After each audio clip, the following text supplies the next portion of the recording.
All right, hello everybody, and welcome to District E. This is the Hill number 16 here, and a beautiful day in Washington, D.C. We're getting you with some Smash Ultimate action. I am IRLC. I'm Beachy. Indeed, and we are here with about 100 people already in this venue. Hello, everybody. Here to win a cash prize of up to $1,000 for that entire top 8. Yeah, it's a very stacked bracket today. We've got a lot of heavy hitters from the region in town. We've got Matador. We've got AOS.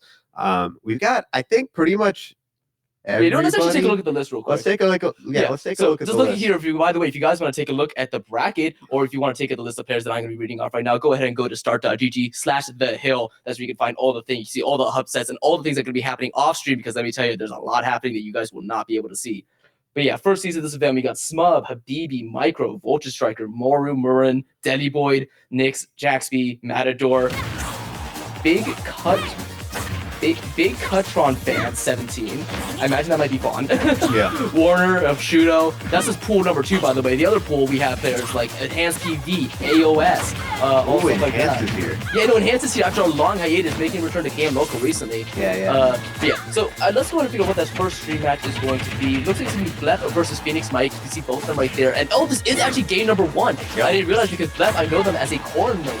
I did not know they had a Greninja. But yeah, Phoenix Mike, very, very good minion. Had the honor of fighting him actually last night at the final Unity Fest for the semester. And it was actually kind of close. He was doing a lot of really good minion stuff. And as you can already see, racking up a healthy stock lead. Yeah. No, he's in a comfortable position right now. Just a little more, and he might be in danger of losing the stock. But it seems like Malep is having a very tough time closing this out.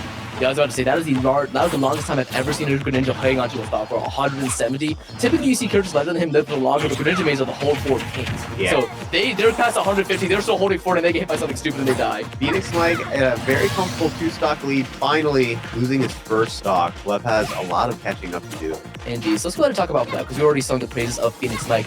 Blep had the honor of fighting him at a couple other hills, and also at Defend the District. So get very strong core main, don't SD now after I'm complimenting you. There we go.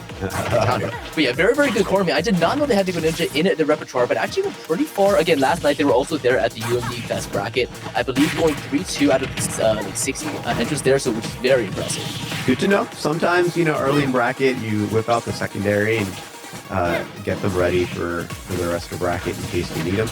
Indeed. Actually, yeah, I love it too, because trying out the secondary first, I often find works out better than trying in game number 2 with because let me tell you, I don't know if the Greninja's really working right now. It seems like it's getting 2-framed by a lot. Good back throw right there. Do we find he gets edge guarded? That's kind of the reason why he's no Greninja, is for that edge guarding and that offstage play. But so far, Phoenix Mike has had no trouble returning to the stage. Yep. Blep on his back foot here. That's it. That is it. Yep, that move, despite being nerfed, the back hit is still pretty active in the sense that he's very up angle. That's a messed up move. There, you can see both of them laughing at that though, because that was like actually the last possible frame that move could have hit. That was, that. Oh, really? Oh, okay, so maybe now we're getting into it. All right. Alright, we might have just commentated our first friendlies match of the day. Let's go. Yeah, now we have the core. So is this game 2 or is this game number 1? That is the game we're playing here. Also, shout out to Blep with that awesome Spy Family shirt. I love that. Go to show, by the way. All right, let's see how the corn does against Forbidden. Yeah, so what we do know is that the other character plays yeah. the corn, Okay, we gotta finish this game 1. Alright, so that was a friendly game that we were just doing right there. Alright, now getting into it. Tried and true. Blep on the corn in the tried and true main. Phoenix Mike with the Min. And also, I just love that also Min. Min has some of the best ults in the game, I'll be honest. Yeah. So good. Yeah, I like this ult for corn as well. I like the color one too that he reuses. Small output is going to be the fifth here. It is kind of like the new PS2. Huh? Yeah. Why was he massing jab after getting pinned? I guess like he just barely avoided it. It looked like some Z-action shenanigans there, honestly. Time In fact, not even going to get a chance to get a single lick of percent this stock. And hey, honestly, the Greninja was not looking too bad after that. Good downer once again to get out of the situation. Something that I will say though is that Phoenix Mike relies a little bit too much on that time to do some great frame trap coming out from Blep. Just a little bit. Let's see what Blep can pull out here. Hang on to his stage positioning, but nah, Phoenix Mike is in complete control of the situation. So I just have to say something. Again, I am a Min fan. I play this character. I think she's fun. Stuff like that. But the one thing you would never see me do is do down tilt into up smash. I don't know why. That combo just rubs me the wrong way. It looks so ugly and I hate it. So sorry, Phoenix Mike. You know, I'm not rooting against you, but it doesn't look like it's going to do anything because great edge guard with that enhanced Dragon Arm laser. At this point, the Greninja was doing a better job. Yeah. Wait, let's just try it again. You know, maybe there's another friendly. No, absolutely. I mean, yeah, we can only hope for Blep. But yeah, Blep's got an uphill battle here. Indeed, an uphill battle. And again, I don't know, but I don't think that Corn's feet are quick to, you know, scale mounds right now. There's no cleats on those. Oh god, is that going to be it though? I thought for sure. Ooh, are we looking at a neutral air again? That's it. Oh, wow. 90% after the hit, you are done. That move is so strong when you get a little bit of charge in, and a comfy 3-stock, not even 100% threshold being broken right there. And Phoenix Mike going up very quickly in the set. Yeah, that was a commanding victory over Blep. He's definitely got to go back to the drawing board for this one. Yeah, so one thing right there, like something that's so important against Mimit is getting a lead and holding it. Because once she gets lead, once she gets addicted to that pace, that's normally when everything kind of falls through. Sticking with the Corn though, didn't like how the Greninja was playing. Going again with the main, and I think what they just need to do is use more Corn's range. Because they didn't keep getting caught trying to do falling aerials, but if they just like, you know, do run up pin and stuff like that, or just run up even shield, because they keep doing aerials to approach. Yeah. And I feel like Phoenix might have caught on to that. Yeah, Corn's a lot faster on the ground than in the air. He's got very like clunky aerial mobility. And when you need to close the gap between you and Min, you need to be able to get in there, just run up, be willing to use your shield and carry the things you need to, and then use a grounded option that's much faster than your air. Exactly, and so far though, a lot more use of pin and actually be letting a lot of those troops still yet to get an actual pin, like sort of, you know, pinning to the stage. But yeah, that's so far not definitely better than game one. He already got % on the board. That means it's better than game one. Phoenix Mike is just very consistent with these forward airs and just creating a zone of pressure to keep Blep out. Very unfortunate first stock for Blep. Indeed, and yeah, again, 41% is better than game one, but you need a lot more if you want this comeback to be a little bit more feasible. Yeah, Blep finally got the landing there into the aerial combo. That seems to be what he's been trying to go for the whole game, but I'm just worried these aerial-only approaches are being stuffed out a little bit too much. Yeah. Okay, good job right there, recognizing the situation, getting that get-up attack, and then getting that Dragon Laser as well on the tech read right there. Nowhere safe for Blep right now. that Min forward air is so good at checking Aerial approaches, you just have to respect it. Like, No, yeah, exactly. If you don't respect it, then you will be eating it. You'll be eating probably a forward smash after the fact, and then your stock might just be gone because Mimit has plethoras of kill power. yeah, it's looking. Let's regrab. It's looking rough for Blep. Still, though, it does seem like Phoenix Mike has slowed it down a little bit, which means he's not getting too much more percent. As I say that the Rack Camp 61, so now enhanced Dragon Arm. This one Ram into Dragon Force Smash can kill you. All right, but Blep needs to start finding a kill here. Phoenix Mike does such a good job playing the keep away. Oh, that upper was just pixels away from hitting, and another. That was good. That was really good. Great. But Blep has been getting so unlucky with the pin luck. Yeah. On how, like, Mimit is yet to actually, like, get the full stun from the pin. Yeah, and again, these aerial approaches, that is doing them a little bit too much. It's just not working. The forward air, the rising forward air from Phoenix Mike just checks him every time. Especially with Ram move. That move covers so much space. Yeah. Oh, it's good. And Phoenix Mike is also really good at the timing of that move. Oh, yeah. He's figured out Blep's rhythm pretty well. I will say, something you can do, the stunner step into the run-up grab, into the jab, 1, 2, 3 to hit nothing, let's go. But, you know, something you can do is that Mim's arms have very, very low priority. So if you are trying to go for an aerial approach, you can actually just swing an aerial that covers your entire body, and it will beat out Ram, and you can get in for free. Still something to worry about, and something that Mim and mates also do know, so don't do it too much, of course. But right now, Blep is trying to catch, just try to do landing forward here, but instead if you do, a preemptive nair, I feel like that could work a lot better. He is hanging on for dear life, but the gap is getting a little closer between the two. Phoenix Mike, 71% on that second stock. Blep's going to be looking for a kill anytime soon. That back air was so close. Indeed, but finally, though, at least one good thing in his favor is that, oh, never mind. He got that pin to finally stick. You're already getting that back air as well, but suddenly you give Phoenix Mike an inch, he takes a mile. Look at the 70%. He's about to lap in his percent despite being a full stock up. Yeah, Phoenix Mike so good with the pressure. Racking up percent. Ooh, uppy. Oh, I really wanted to see an uppy from there. Not actually going to be able to get that. And There's really bad DI on that. Yeah, that was really bad DI on the pin. I just don't think he was expecting it. These pins have been not working for Blep this whole set so far, but... Wait a minute, that downer getting punished, but pins the wrong direction, puts himself on stage. That B reverse actually maneuvering around the Dragon Arm. That was really smart from Blep right there, showing that there are still signs of life. That was crisp. He needs to keep playing like this, start closing the gap. Yeah, now Phoenix Spice is waiting for the aerials with the up smash out of shield, which by the way is a very, very strong option. I'm surprised he didn't pull it again right there. And yeah, every single hit just means so much for Blep right now, because Megawatt is out. That means that a single F-Token can kill. You better watch your shield, by the way. Yep. Yeah, no, it's looking rough for Blep. Oh, that's it. Yeah, again, definitely showing the if that one back air connected for Blep in that stock number 2, Just right over there. He was so close. And that up air earlier. Yeah, you're right. That up air earlier was really close. Exactly. Just two things that fortunately for Phoenix Mike did not go down, because if that was even stock or even percent going into stock number 3, I feel like Blep could have taken it to a decisive game. Yeah. Yeah. Great stuff to both players right there. Great way to kick off this tournament. Let's go ahead and figure out what our next one is going to be. So let me do some searching real quick, because it looks like it might be Zoria versus Chironi. Oh, okay. So we'll see Byleth versus, I don't know who Zoria plays. Yeah, no, Zoria looks like they just beat Ryzed using the Rob, actually. Oh, okay. Yeah, Byleth versus Rob. Exactly. The thing is, unfortunately, as much as I love Byleth, I think Chironi has committed pretty much just to Cloud now. Oh, really? Yeah, exactly. Tried out the PT for a tiny bit as well. I do know that, but I do think has committed to the Cloud first and foremost. So, where do these switch? Where do these switch, exactly? I get it. Hey man, SPB is back. Oh no, we're getting Cousin and Thiculus. Alright, so I got a lot of lore about these players. Not like as in like they have a rivalry or something like that. But Cousin, he's just one of the if you go to any Xander or like any local, you see him there. Like he loves going to locals, he loves having a good time.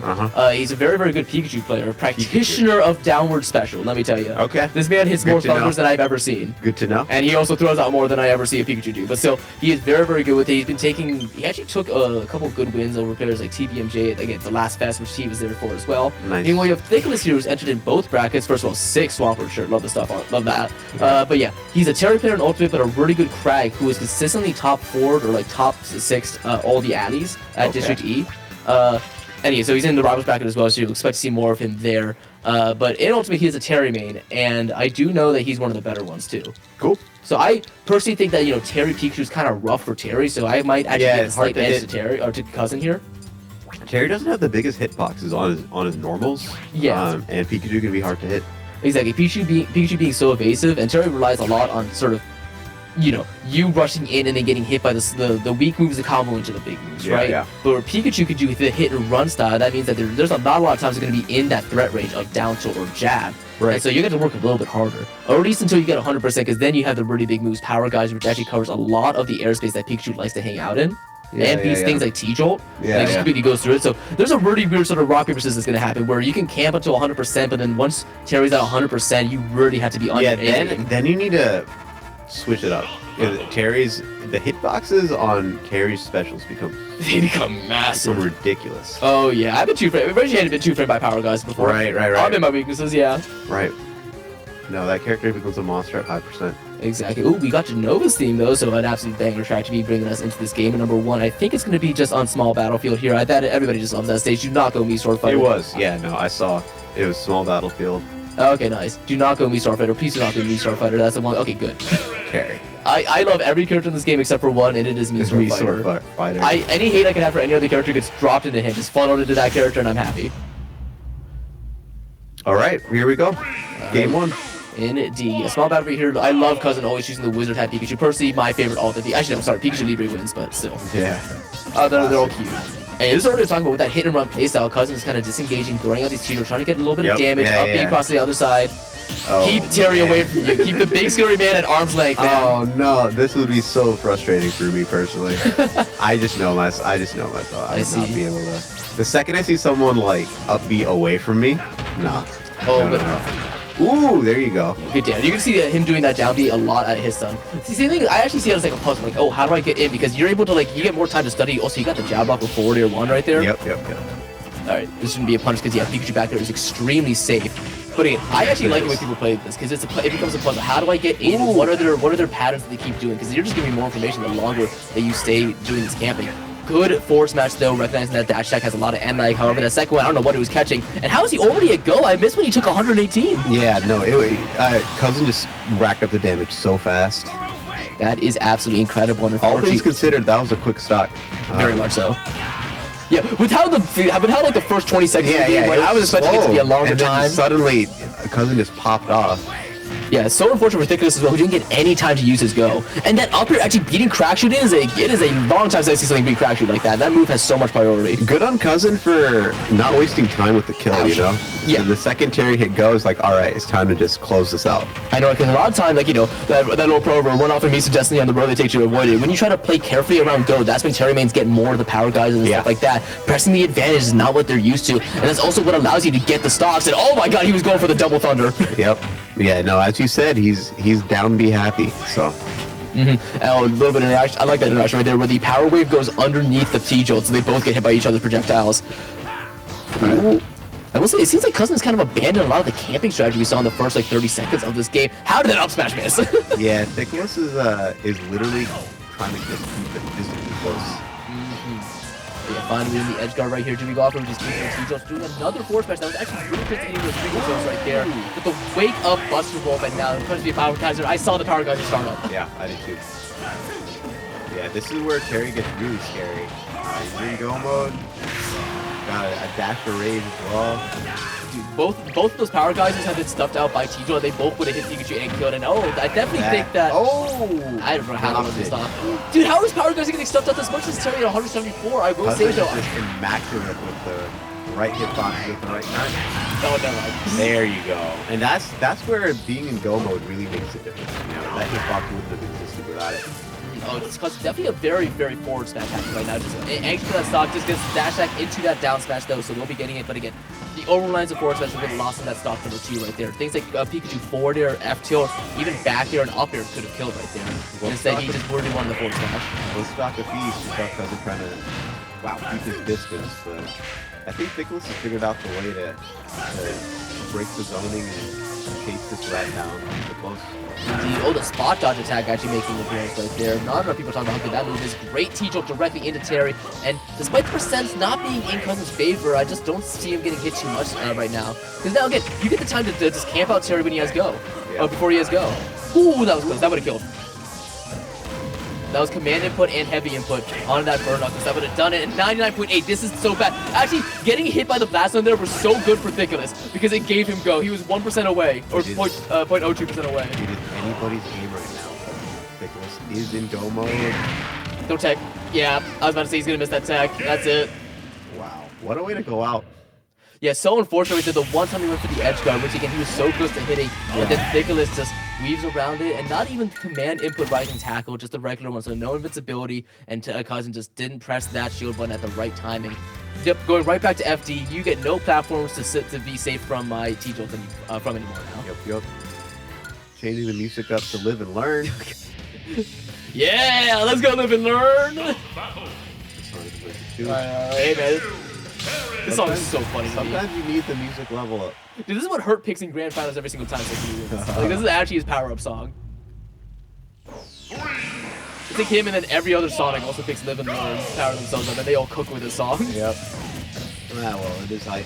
It is. I just think it's so funny that this is the power-up song. Good arrow. Excellent parry. Not a true combo after it, though. You can't do heavy input. Ooh. You can't do heavy input burn up after F tilt to make combos. That's what you always see the trap instead. Which does more damage. And it's pretty good roll. Look at that coverage from Cousin right there, though. Yeah. And it doesn't even stop. Excellent use of the Oh, goodness. Yeah, he's just all over Cousin right now. Oh, wait, the best part of the song's coming in? Yeah, there we go. I love that one. Oh, that's it, right? No! Excellent spot dive. Yeah, excellent spot dive. Punish afterwards. There's so much end lag unbustable. And we see another force punch. But you're in range of getting hit by that. That's a lot of end lag, but only they get him attack. And we're going to see the problem. That's a way to stop. Yeah, Power Geyser boosts on startups to T-jolt, but Bustable does not. That move has so much intangibility and armor. For not PJ defense, yeah, but do we go for the edge? I would personally recommend it. A little bit too early on that down air attempt right there. Oh no, not another Thunder. Yeah, Thickness hanging on this stock for dear life. Didn't protect that time. It's very good, but I think this could be speed of stock. You're dead. Yep. No, no GL with the save right there. You got 4 turns with like Terry at 50, you're done. Especially with match rate. The up throw, but doesn't get the spike right back into the strong part of the boost. So unfortunate. And finally gets that down air. And ooh, a little bit of fancy recovery there. So going straight up to the blink bag. That's how you know he's feeling himself. Yeah. Cousin got a very, very large uphold out of here. Let's see how many up there's 2. Oh no, just the one to the back here. Good damage. Nearly slicing that crash shoot again. And getting the back foot with that team throw. Cousin so far untouched. Yep. Yeah, no, he's putting in work to catch up. I just need to figure out this game's pace here. There we go. Damage on the board. Down throw, up air. No, we tried to read him, but actually got that air dodge read. And again, 97%. If he loses the stock, now this is going to be so huge for Cousin. One, did we see? Oh, he got another one! That's how you catch up. Yeah, that was so good. I love the mix though. 3 forward smashes into the thunder. Nobody expects it. Clearly even. Yeah, Pickles needs to stop those collected here. Indeed. I do like how so far he's only gone like jab, power dunk, and that's been 60. Oh my gosh. Oh! Well, now this is really scary because this is a Pikachu at kill percent. Alright, that's one back here. Not able to get another one right there, but gets that grab. Great frame traps again from Cousin. Because so far, he's like once he gets the hit, he's been getting a lot out of it. Ooh, see what I mean? Shoot over thunder. That was really scary. That could have spiked. Oh wait, he tagged it! Yeah, good. Great tag. That would have been the wildest way to lose. Oh, that's it, right? No, he doesn't get it. Alright, goes on the. No, it's not on the table. Now it is. That's it! Excellent. Oh my god. Dude, excellent read on the roll. Yeah, both these guys so far making comebacks against each other. Pickles in game number 1, Cousin in game number 2. That means that I have no idea what's actually going to happen in game number 3, because whoever has that lead so far has been the one to lose. It all comes down to this. Indeed. So now the question is like the stage pick, because I don't really know what Cousin picks, but like there are some very, very good stage. Terry's like kind of good on all the stages, but personally I think he's extremely good on Town and City. And actually I was going to say Hollow Bash as well. Yeah. But still, this is a good stage for Pikachu, who loves killing off the top with things like up smash and dash attack especially. So I'm that we haven't really seen outside comboing for Cousin yet, but he's very, very good at calling drop shields, hitting you with dash attack. You're never ready to DI and kill so fast, you die off top. It all comes down to Indeed, a great song to bring us into this game with 3 fragments of song. Again, I never played Kingdom Hearts, but I really want to just because of songs like this. It's so good. Oh yeah, I have not played Kingdom Hearts either. It's crazy. It's sort of like the one, like the Josie character where I think like if you main Zora, you play Kingdom Hearts. Like. Yeah. I don't see any Zora games that aren't obsessed with the game. Exactly, which is great too. Because I love the whole thing like Joker mains when they finally pay for Persona 5. Yeah. But it's like legitimately like a lot of Joker players just haven't played the game. And I do think it's a power up to play the game that your character like your main is from. Oh, it makes a big difference. Yeah. It makes a big difference. You want to connect to the character that. Ow! That actually was spikes like that? Nice. Wow. Indeed. Oh, well, the thing I do want to talk about before that is that Cousin has just been a hair off with getting these down B spikes on the high burn up there. I think this is doing. So we could see that. Oh my god, I think this is down here happy right now. Yep. Oh, but now has go, so we'll probably see. Oh, no jab block. Go. Terry is dangerous again.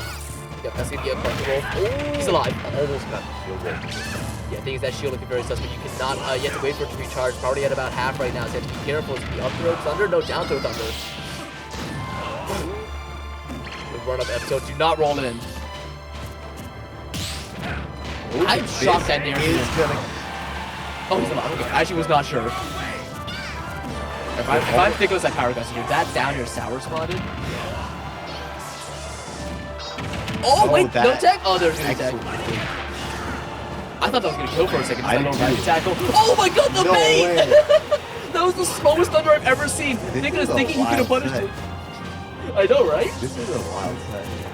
I've not been able to call a lot of things been happening right here. No double zip on that thunder. I think jab power dunk, no, just the rising tackle. But not getting the input, you're able to hold down and just instantly get the command input, which is so strong. And now you give your Cousin a chance to see what he gets with it. Gonna go for the thunder, but again misses. And if we see a Terry near kill, I will give Nicholas like $50. This is. He's just looking for the kill. Yep. All right, finally getting the charge to one put. hit away from losing stock. Yeah, the thing is though. Oh, and he actually caught him. Sniped him. Ended the move. Yeah, looking like Mewtwo right there, because that was like a tail hitbox that got hurt. Yeah. All right, still go, Cousin. Still doesn't have to deal with go. That's like that's the silver lining of this. How did I miss? Oh no! Oh He's alive. no! Not enough, but wow, that kicked it. Yeah, I think I feel like Nicholas has already called out the jump habits that Cousins has been exhibiting in the first 2 games. Because the fact that 2 downers have hit like that already is an indication that this guy is adapting. There's no jump on this Terry, by the way. Yep. Oh, yes, there is. Never mind. Ooh. Oh, that's going to be a regrab. It happens, but no. Great, again, command input burn knuckle to get out of the corner. It's safe, though. Not able to punish it, yeah. I actually saw he got through that. And that might kill. No, not yet. Great job for Nicholas recognizing the other way would, but... Up smash? He just stood there! Yeah, they're both just 1 move away from taking the shot. Yeah, okay, up there actually might kill him. Oh, we got those. No, we don't. All right, it's fine. Yeah, so far the DIs has not been there. He's not like go be a factor yet, but I think we're going to see a raw Buster Wolf in like 5 seconds here. Yeah. I mean... I think that was exactly 5 seconds. Cousins doing a great job just not getting hit when it counts, but oh wow, he's at max. Well, hey, Silver Lining, he's at max rage. Yeah, he's dead. He's alive. No, he didn't punish. Yeah, Cousins like it's still just 1 stock apiece, but Cousins is American. I know, right? Because literally half of Terry's moveset will clear, and the other half combos into the killing part. So I don't really know how you do this.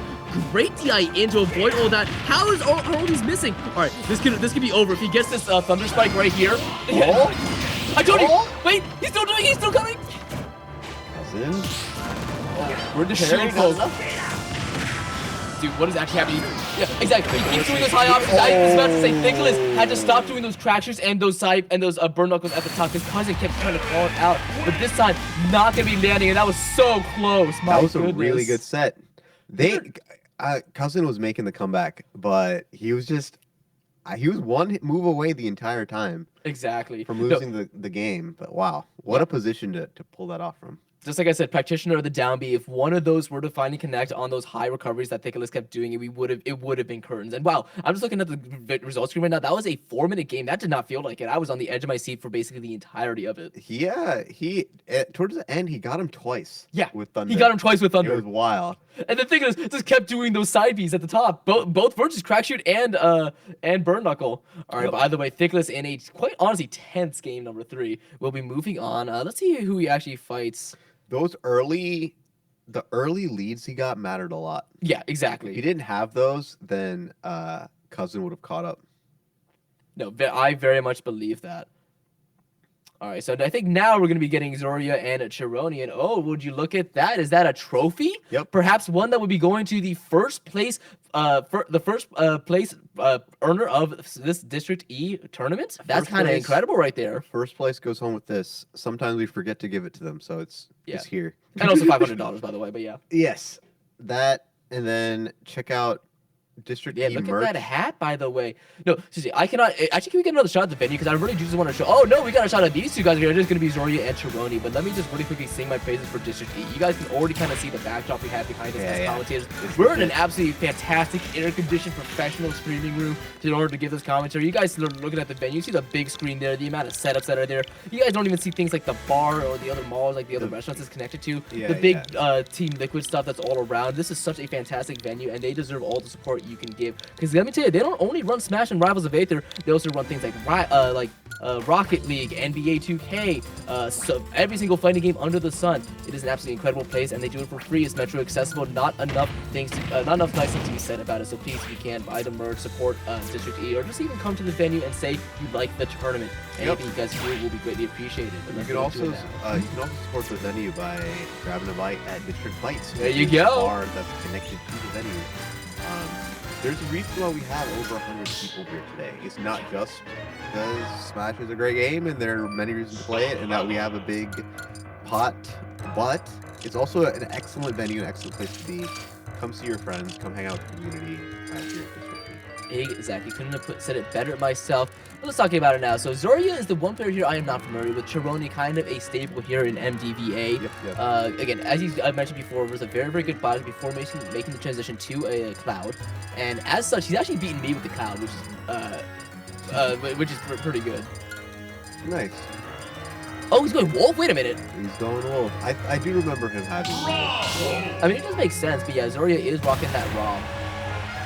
So I'm actually very excited because I love seeing new players. Because let me tell you, Yeah. You walk in the venue, I recognize like 90% of the people here, but the newcomers, those are the ones that like I really want to see just what they can do, how far they can make it in this bracket, because new and exciting players are the things that keep this community alive. Yep, they keep things fresh.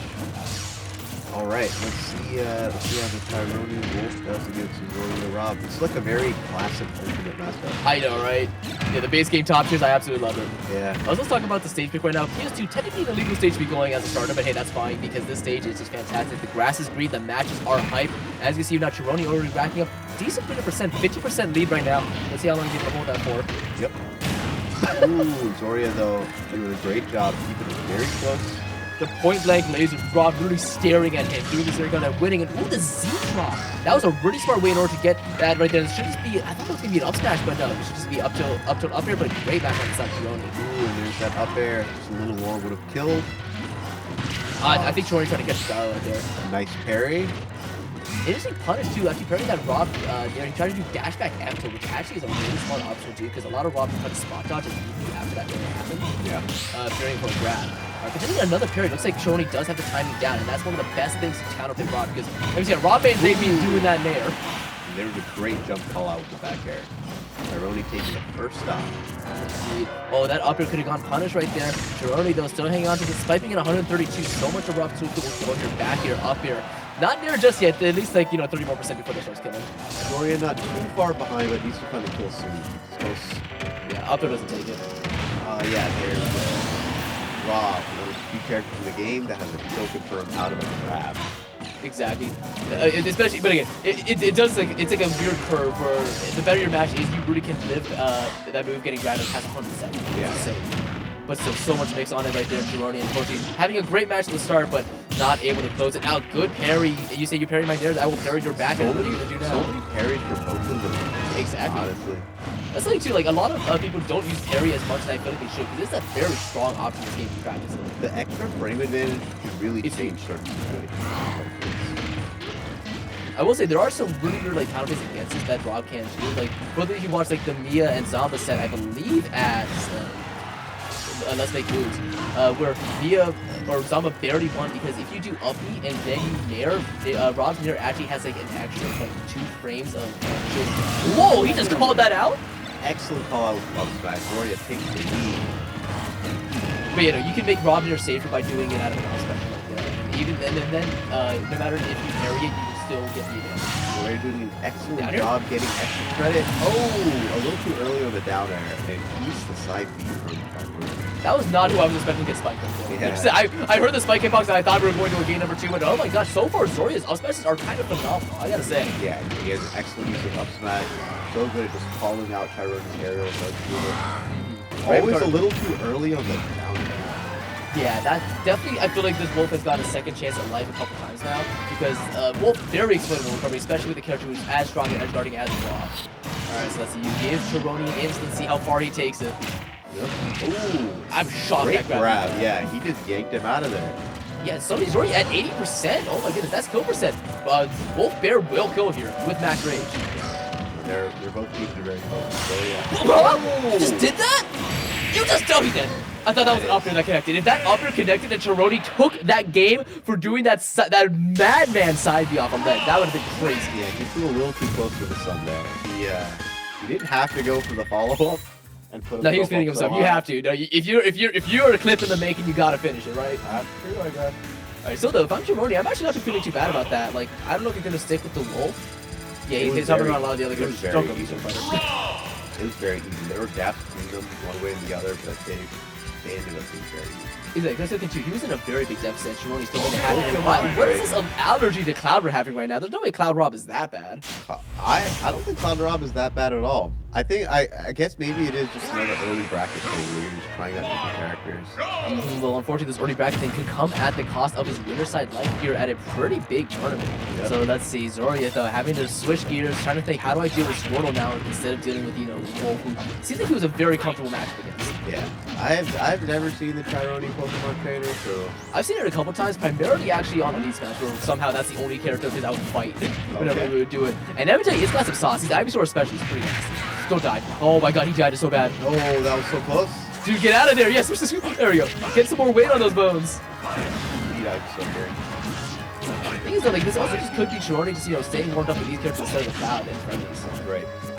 Oh, that was such a good delayed up air. And really getting the uppy after the fact as well. We get the burner boost and flare bits just to say get out of that situation. Oh, that's being back here, yeah.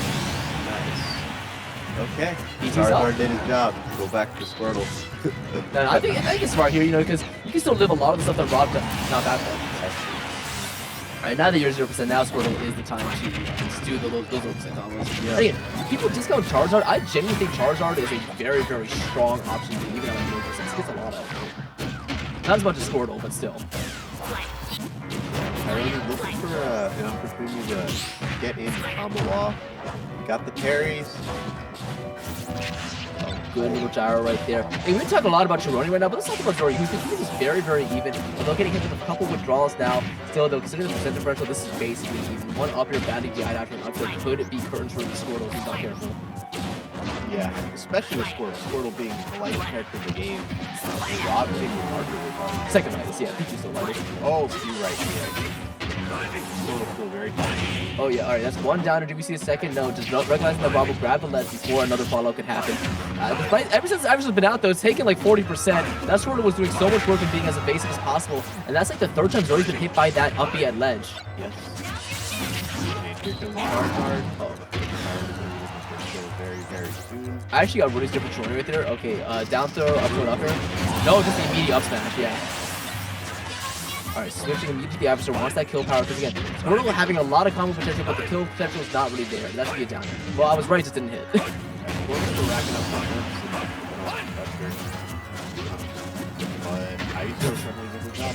Sorry, the triple roll for Chironi. Oh yeah, exactly. I want to get over to that side of the stage between invincible. I will roll. One back here. Back here, actually, I've actually never seen a combo roll from Ivysaur right here. Another great match, but doesn't matter when you air dodge directly into Rob's loving arms.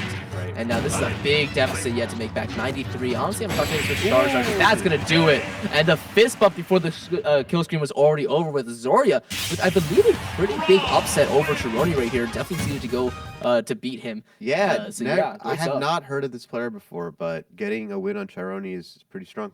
All right, great stuff to hand. Now let's go ahead and check that fancy bracket right now. See I wonder who else if Chironi goes Cloud now on the loser side. That would be really interesting. All right, yeah. Oh, okay. We got to follow. We have EOF versus TBMJ. Ooh, okay. Who's EOF? So EOF, actually, I know this because he's the guy who knocked me out of Defend the District, because he's also a Rob slash Aegis. Okay. Slash Crom. Okay. I got down throw up tilt up aired at like 60% in both games, and I was winning. But hey, it's fine. He also placed 7th at that event, which is very, very impressive. Nice. It is a D tier event. So again, very strong player. But let's talk about my friend Godfrey, Mr. TBMJ himself. One of the staples again at UMD Fest. As you know, he was there last night. Didn't do as well as he typically does, which is a little unfortunate. But that just means he was storing that bracket energy for today. He's a very good Captain Falcon main, and he has gone on very long runs. He primarily goes to Fest. He did a couple of Xanadu's, but he's also a common face to see here at the hill. And he typically always makes a decent farm bracket, you know, going like, oh yeah, okay, this is them, perfect. Yeah, always go decently far, like typically like, you know, 3-2, 2-2 to that kind of area. Yeah. But EOF is definitely the favorite to win, but I can see TBMJ winning this. Nice. I've definitely seen TBMJ play. We'll see what EOF can do. Yeah, it's something TBMJ very aggressive. He holds forward like nothing else right there. If you ever see him dash back, that's because he's about to Falcon. That's good. But yeah, that's good. I'm more interested though, what is EOF's character going to be? Because again, he has a large pool to pick from. I do know he considers like Crom, Aegis, and Rob to all be like basically co-mains. Right. So we might be getting a scrap fest if he goes Crom here. I feel like that wouldn't do too bad against Captain Falcon. I enjoy watching Crom. I do enjoy watching Crom a lot. Like one of the first Smash summons I watched was the one with Lavish, and he did kind of get destroyed, but still, it was so much fun just to watch that. Lavish is good. Okay, what's the one in Lax? Lax is the one in Japan. Yeah, he's absolutely insane. Also has a place store. I think he's now Mania store, but still pulls out the Crom for some matchups, and he still does great things there. Recently made top 8, and I believe a Sumabato. Nice. So yeah, still kicking. Again, even Crom, which I do consider to be kind of a bottom 10 character in this game. He's like, not great, but I mean, he's just very volatile. One of my training partners in this game is a Crom main. I've played against Crom a lot. On stage, and you know, within the boundaries of the stage itself, Yeah. he's a solid character. He can chop it up. Exactly. Off stage, Abysmal, he but- gets countered by like 40% of the cast. And just Yes. hard countered, and then he has a very inflexible recovery. It's predictable and reactable. reactable. Alright, we're gonna be okay.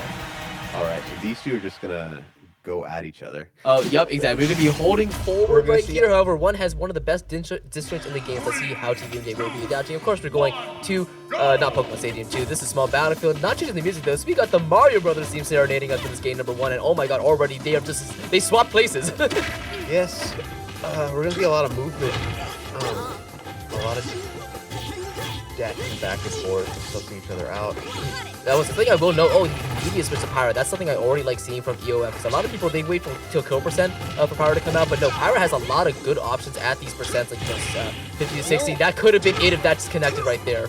The delay of the That's it. is good. That certainly is.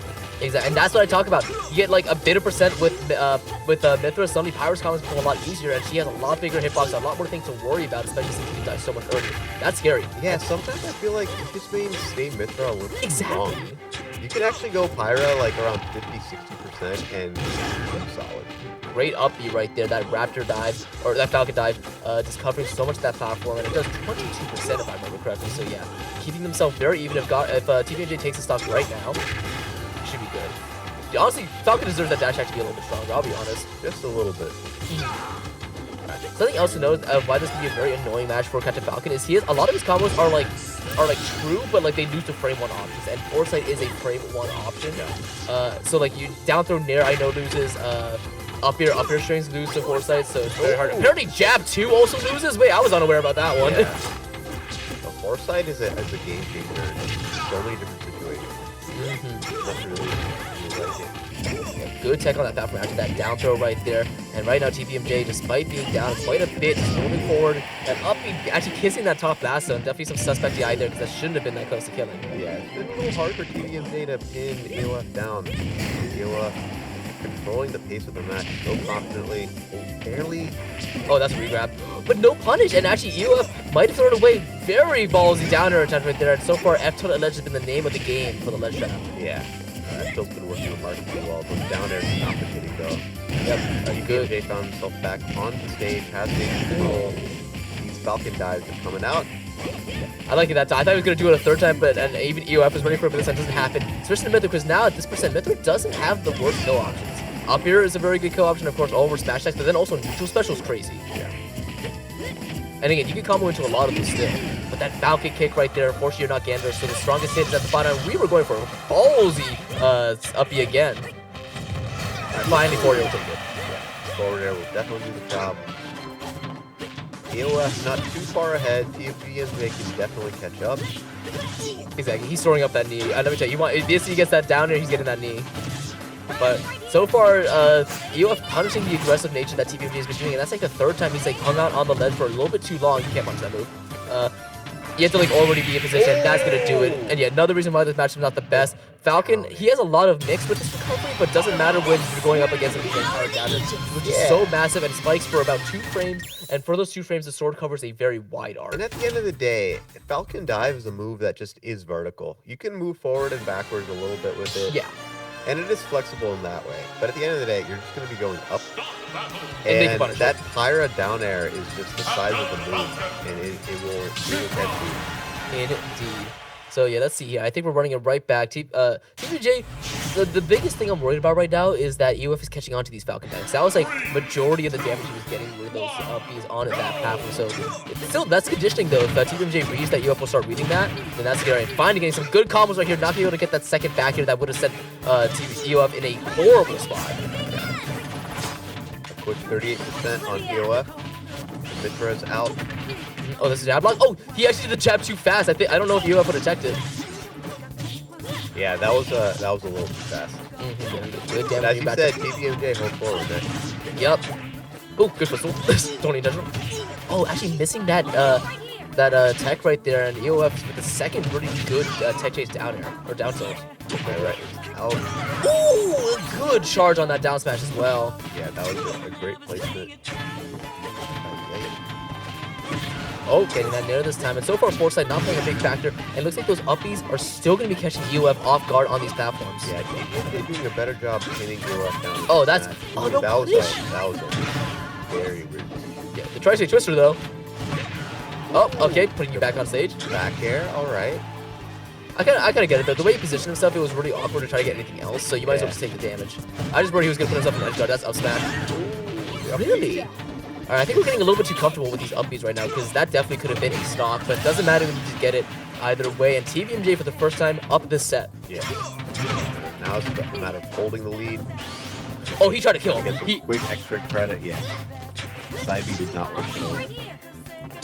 With the slow fall coming out from TBMJ as well. So many Falcons were just, ooh, kissing that top last zone. Yeah, So many Falcons with fastball air dodge right there, not going to happen. Yeah, forward tilt was not enough. One more might do the job. Good bait. He recognized that like Pyro was just in the tilt, was in tilt mode, so I was going to do whatever. And TBMJ has been popping off this game number 2. TBMJ with fantastic credit here through still very soon. Finally, we'll be down down there there. will finally do it. TBMJ still in a fantastic spot. So he gets me oh! I thought that would have been tragic if like that stage spiked in or something. Alright, good damage. And again, switching to Pyro this early. What are you doing? Yeah. Or did he get punished? Well, I guess he just wants a few quick hits to catch up. Well, that's it. I think. Oh, I thought the burners jumped.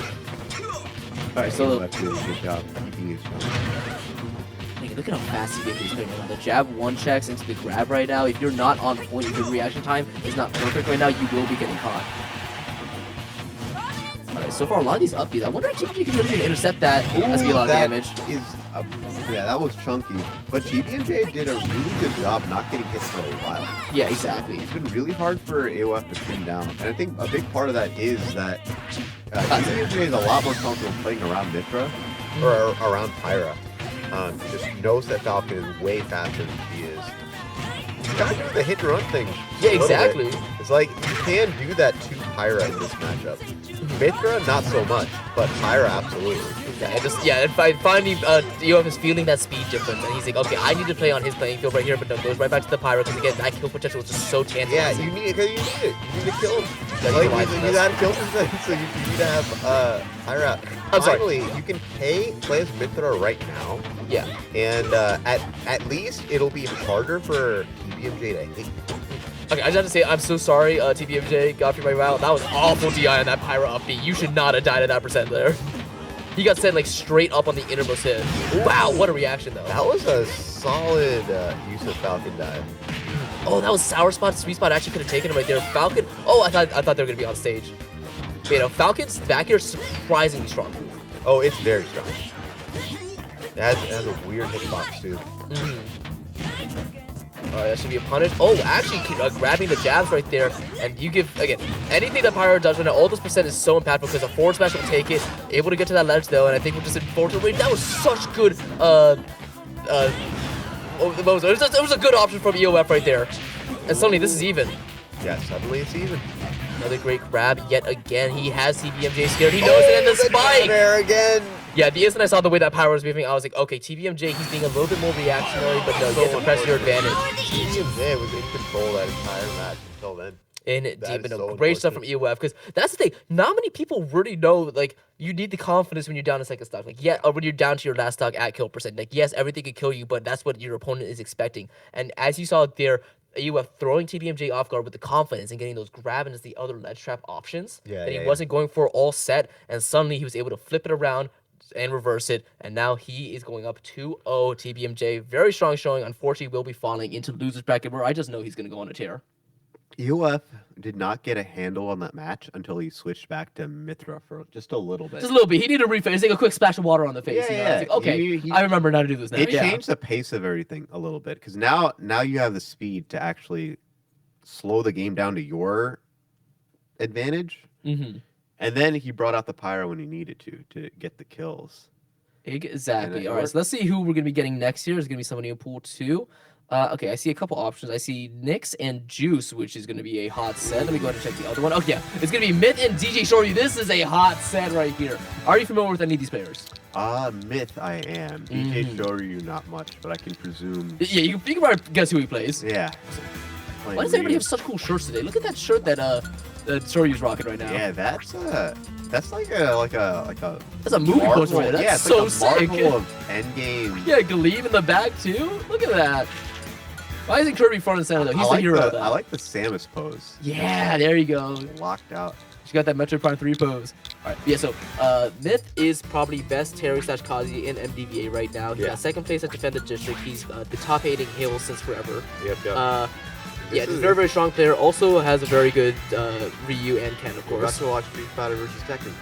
Yeah, pretty much. GG Shoryu, though, of course, very good practitioner of, I believe, just Ryu. I do think he also has a Ken, but his Ryu definitely his strong suit right here. And he has been going a lot farther in brackets recently.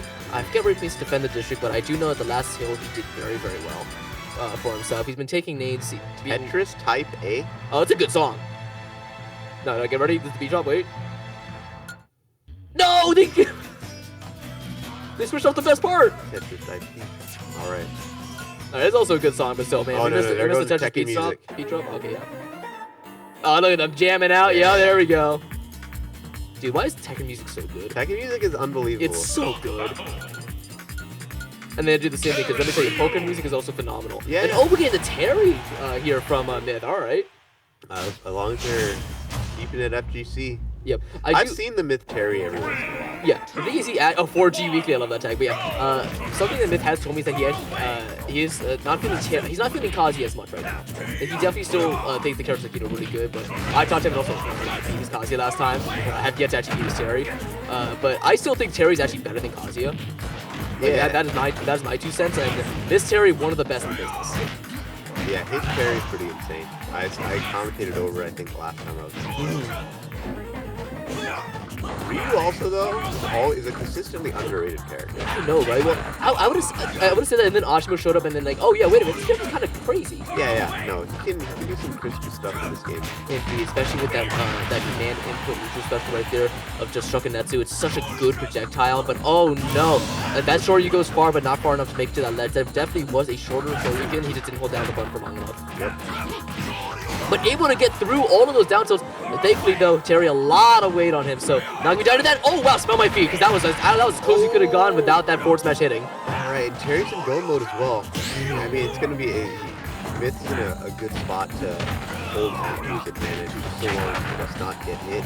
That Nair into crack shot was so good, just racking 100%, and that's not to be killing. Oh, with that DI it is. Yeah, that DI was questionable. I think he's trying to DI like up and to the right, or like up and in, or he just tried to DI straight to the left. You had to DI a little bit up there, trying to get it down. So really unfortunate, but hey, let's see if we can take this stock, because once you have a stock, you have a chance. Also, we haven't seen a single shot come out from DJ Shoryu yet. Yeah, well, it's been tough for him to play the game. Mitch has been so good with the aggression. Alright, he's still alive. Terry's very good recovery. Terry has so many resources for his recovery. He's at 173, goes still alive, got lots of rage. Oh my god, This is looking all of a sudden a dire situation for DJ Shoryu. Yeah, cause let me tell you, the way that stock number 1 was going, I did not think this could have been a 3 stock, but Myth is on the verge of doing it right now, and he just needs one more go attack. That confidence, that's what I like to see, man. Oh, that's it. What is going on? Actually, I legitimately think if he just struck Shokunetsu right there instead of Tatsumaki, that would have been it. If he just did the fireball, it could have done it. But finally, the back air will be landing here. And if I'm just sure you just thank God it's not a 3 stock, right? Yeah, I mean, he's still got a lot to go, but he can. Oh, wait a minute. Maybe stop the bleeding, get some data for the next game. Indeed. Another thing too is like this is a big confidence booster if you're able to take the second stock heal, right? Like, yeah. If that happens, then you're golden and you can go into the next game feeling refreshed and not feeling like, damn, I got this stuff. Oh, that's it. It'll be a big momentum swing, but Myth takes game 1 over DJ Shoryu. And he really honored that. So probably same stage, hopefully same music, because I was kind of bopping my head along to the Tekken music just as that set was happening. Yeah.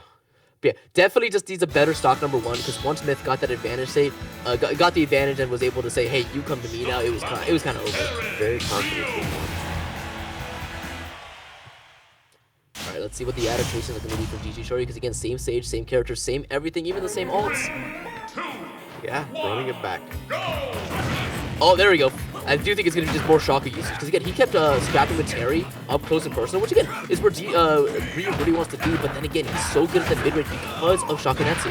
Oh, he went for the kill. Yeah, but did not get it, but got it there. God, Myth playing with so much confidence. That was a nasty down there, I gotta really say it. That was kind of filthy. Yeah, that was gross. Good stuff from Myth. Oh, He's not looking to slow down at any point. Make sure you finally gain control of the match. Trying to take out the stock. Oh, that's true. Yeah, there you go. Alright, very good on him though, not letting go play a factor at all. So that means you're just now down 50% instead of being down to full stock. What? And a shield break. Got a little too shield happy there. Got Joey. focus attacks. Dropped whatever it was that he was doing. Myth found his way out. Yeah, that was so unfortunate. But also, first of all, I don't think that Shotgun Dusty should have broken shield. I would be real. I agree. That would look like a full 75% shield. Yeah, that surprised me too. But hey, I mean, DJ Shoryu almost caught back up. Yeah, dude, he could have gone a much bigger punish. Oh, he's actually dead. And there you go. That was an insane conversion right there. The falling up air into rising up air 1 into that Shoryuken. So good, and then using the armor to go through the single hit that is Terry up air. So keeping himself alive and now playing that projectile game, which he is a much better one than Terry's. Yeah, no, he's playing like he got something figured out. Oh, that should get. Oh, he's alive. He did do it, but Myth needs to recalibrate, figure out the response. And this might be it. Myth 56% away from a perfectly even game. He's playing catch up. oh my god, the strong up tilt though, that does so much damage. Yeah. DJ Shoryu. Oh, that's Nair! Yeah, that's Nair! There you Exactly. go. That Nair dare is a true thing if you jump, but that was so good from him right there. And DJ Shoryu out of nowhere just kind of instantly taking that game. 1-1. DJ Shoryu with some on the board. Okay, so now Myth is at a crossroads here. Oh no, yeah, no, he doesn't want to show his face. But yeah, Myth is at a crossroads. Does he go Kazuya or does he stick with the Terry? Because it seems like the Terry might have been downloaded a little bit. My guess, I think he's going Kazuya. Yep. Shoryu was really good at adaptation. Oh But yeah, that was beautiful. And this is kind of where having a secondary really can make a difference. But now you can just switch it up. Indeed, especially on Town and City. Ryu, a lot more of the vertical kill options, you know. Specifically, of course, Shoryuken, up smash forward, air Tatsumaki. But then again, Kazuya, a lot of the horizontal ones, you know, F tilt, forward smash, dragon up, stuff like that. It doesn't matter though, he's at 63% and still untouched. Yeah. Yeah, DJ Shoryu's not letting him breathe. Oh my god, he's already at Rage Drive. He took 100 just from that. He did just so much damage. Alright. Alright, but speaking of, that's Here going to be we go. 80%. This is how you catch up with Kazuya. Yep. With Kazuya, it really is a matter of just a handful of moves that you need to do when Rage is alive, and you can basically even the game. Oh my god, the back end of the Tatsumaki will be connecting right there. Honestly, him burning the Rage Drive there is not the worst thing for DJ Shoryu at all, because if he gets the stock now, he doesn't have to worry about it. Oh, he got the jab one! No, he messed it up, that's a stock! Yeah, this is Forward tilt. hard punish, and yeah, there's the crowd dash. Very fortunate for Myth, though. He was able to get a shield in between those jabs. That's going to do it again. But now, instead of being a stock up, you are back to even, which is a little scary against Kazuya, who has... He's dead! Oh, he's not alive. Okay, good. No, he could have been. He could have been. Nice parry. Alright.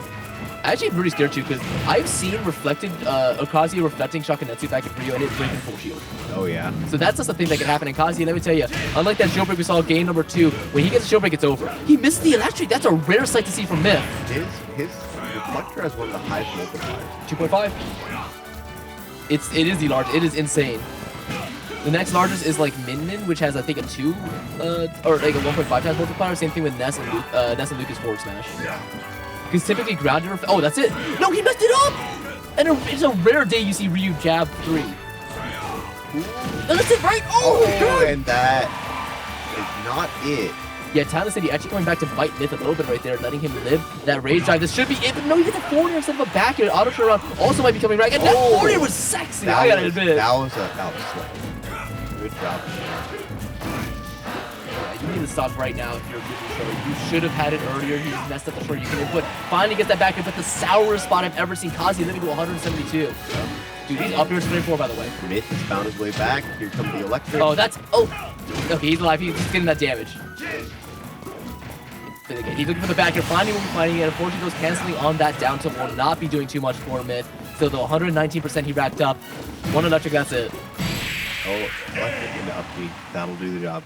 Dude, that was so unfortunate because DJ Shoryu could have had to stop these so many times. He got the jabs into a Shoryuken, but then just mess up that conversion. You saw it there in that stock number 1 where Myth was able to shield and he actually lost his stock for it. And then you saw in the stock 2 where he accidentally input jab 1 time too many and got jab number 4 and just launched Myth off stage. It was unfortunate because Kazuya just knows how to catch back up. Yeah. You get him in rage, and then he does the thing where he just grabs your ankles and just like takes you up and down. And there you go. Indeed, no, but I He does, like, definitely would attribute that 40%. more to just unfortunately Myth dropping those two vital conversions. Because if he played with the lead there, Myth would have had to play a lot more on the back foot, Yeah, and that could have just led to a couple more straight hits happening. I truly think that was just unfortunate for GG Shorty, but great stuff to Myth once again holding it down and giving us a very entertaining set. Yep, Myth on the path to victory here. Here at the hill. Let's see who we've got next. Actually, yeah, he is one of the favorites to win. All right, let's go ahead. Oh, Enhanced PV just beat Zoria. Enhanced PV will now be fighting the SAG, the Min, which is fun. He'll beat Dutch Benaya, station number 7. Who's our next? Oh, AOS versus Festive. Let's go Festive beating C-Splash the Ike. Let me tell you, that's just not as bad as people say it is. Oh no, we're getting Nyx and Juice, right. So Nyx, very, very good. Little Mac / Steve, but I do think Nyx is fully committed to with Steve as of late. And it is a very, very strong Steve. A scary one too, because they got the convergence down pat, but a big thing too, they use blocks very, very well. Like most Steves I see, they use blocks to camp, they use it just to get the no combo. Nyx actually tries to like ping pong off of them. Yep, and Juice, a notable wolf. Yeah, very notable Wolf main. Yeah. And Wolf, as you saw, you've seen like Ouch Akala, Ouch versus Syrup, stuff like that. This is not the worst matchup that Wolf can draw at all. In fact, Wolf has a lot of really good options to beat blocks, especially those 3 high walls, mainly with forward air and nair and stuff like that. And also just the kill power that Wolf allows, the 2 framing is a huge thing that Steve has to be careful of. This could go awry. Another thing too, he's not as fast a fodder, so you can't do the whole walk the dog combos as well as you can on like Fox. Yeah. So okay, there's a lot of little nuances that can really make this matchup swing out of Steve's favor should the Wolf be proficient enough. And let me tell you, Juice is probably one of the forerunners, just how good he is at this matchup. Yeah, he's a very smart player. We'll see if those nuances make as much difference here. But yeah, they're getting ready. They're getting set up.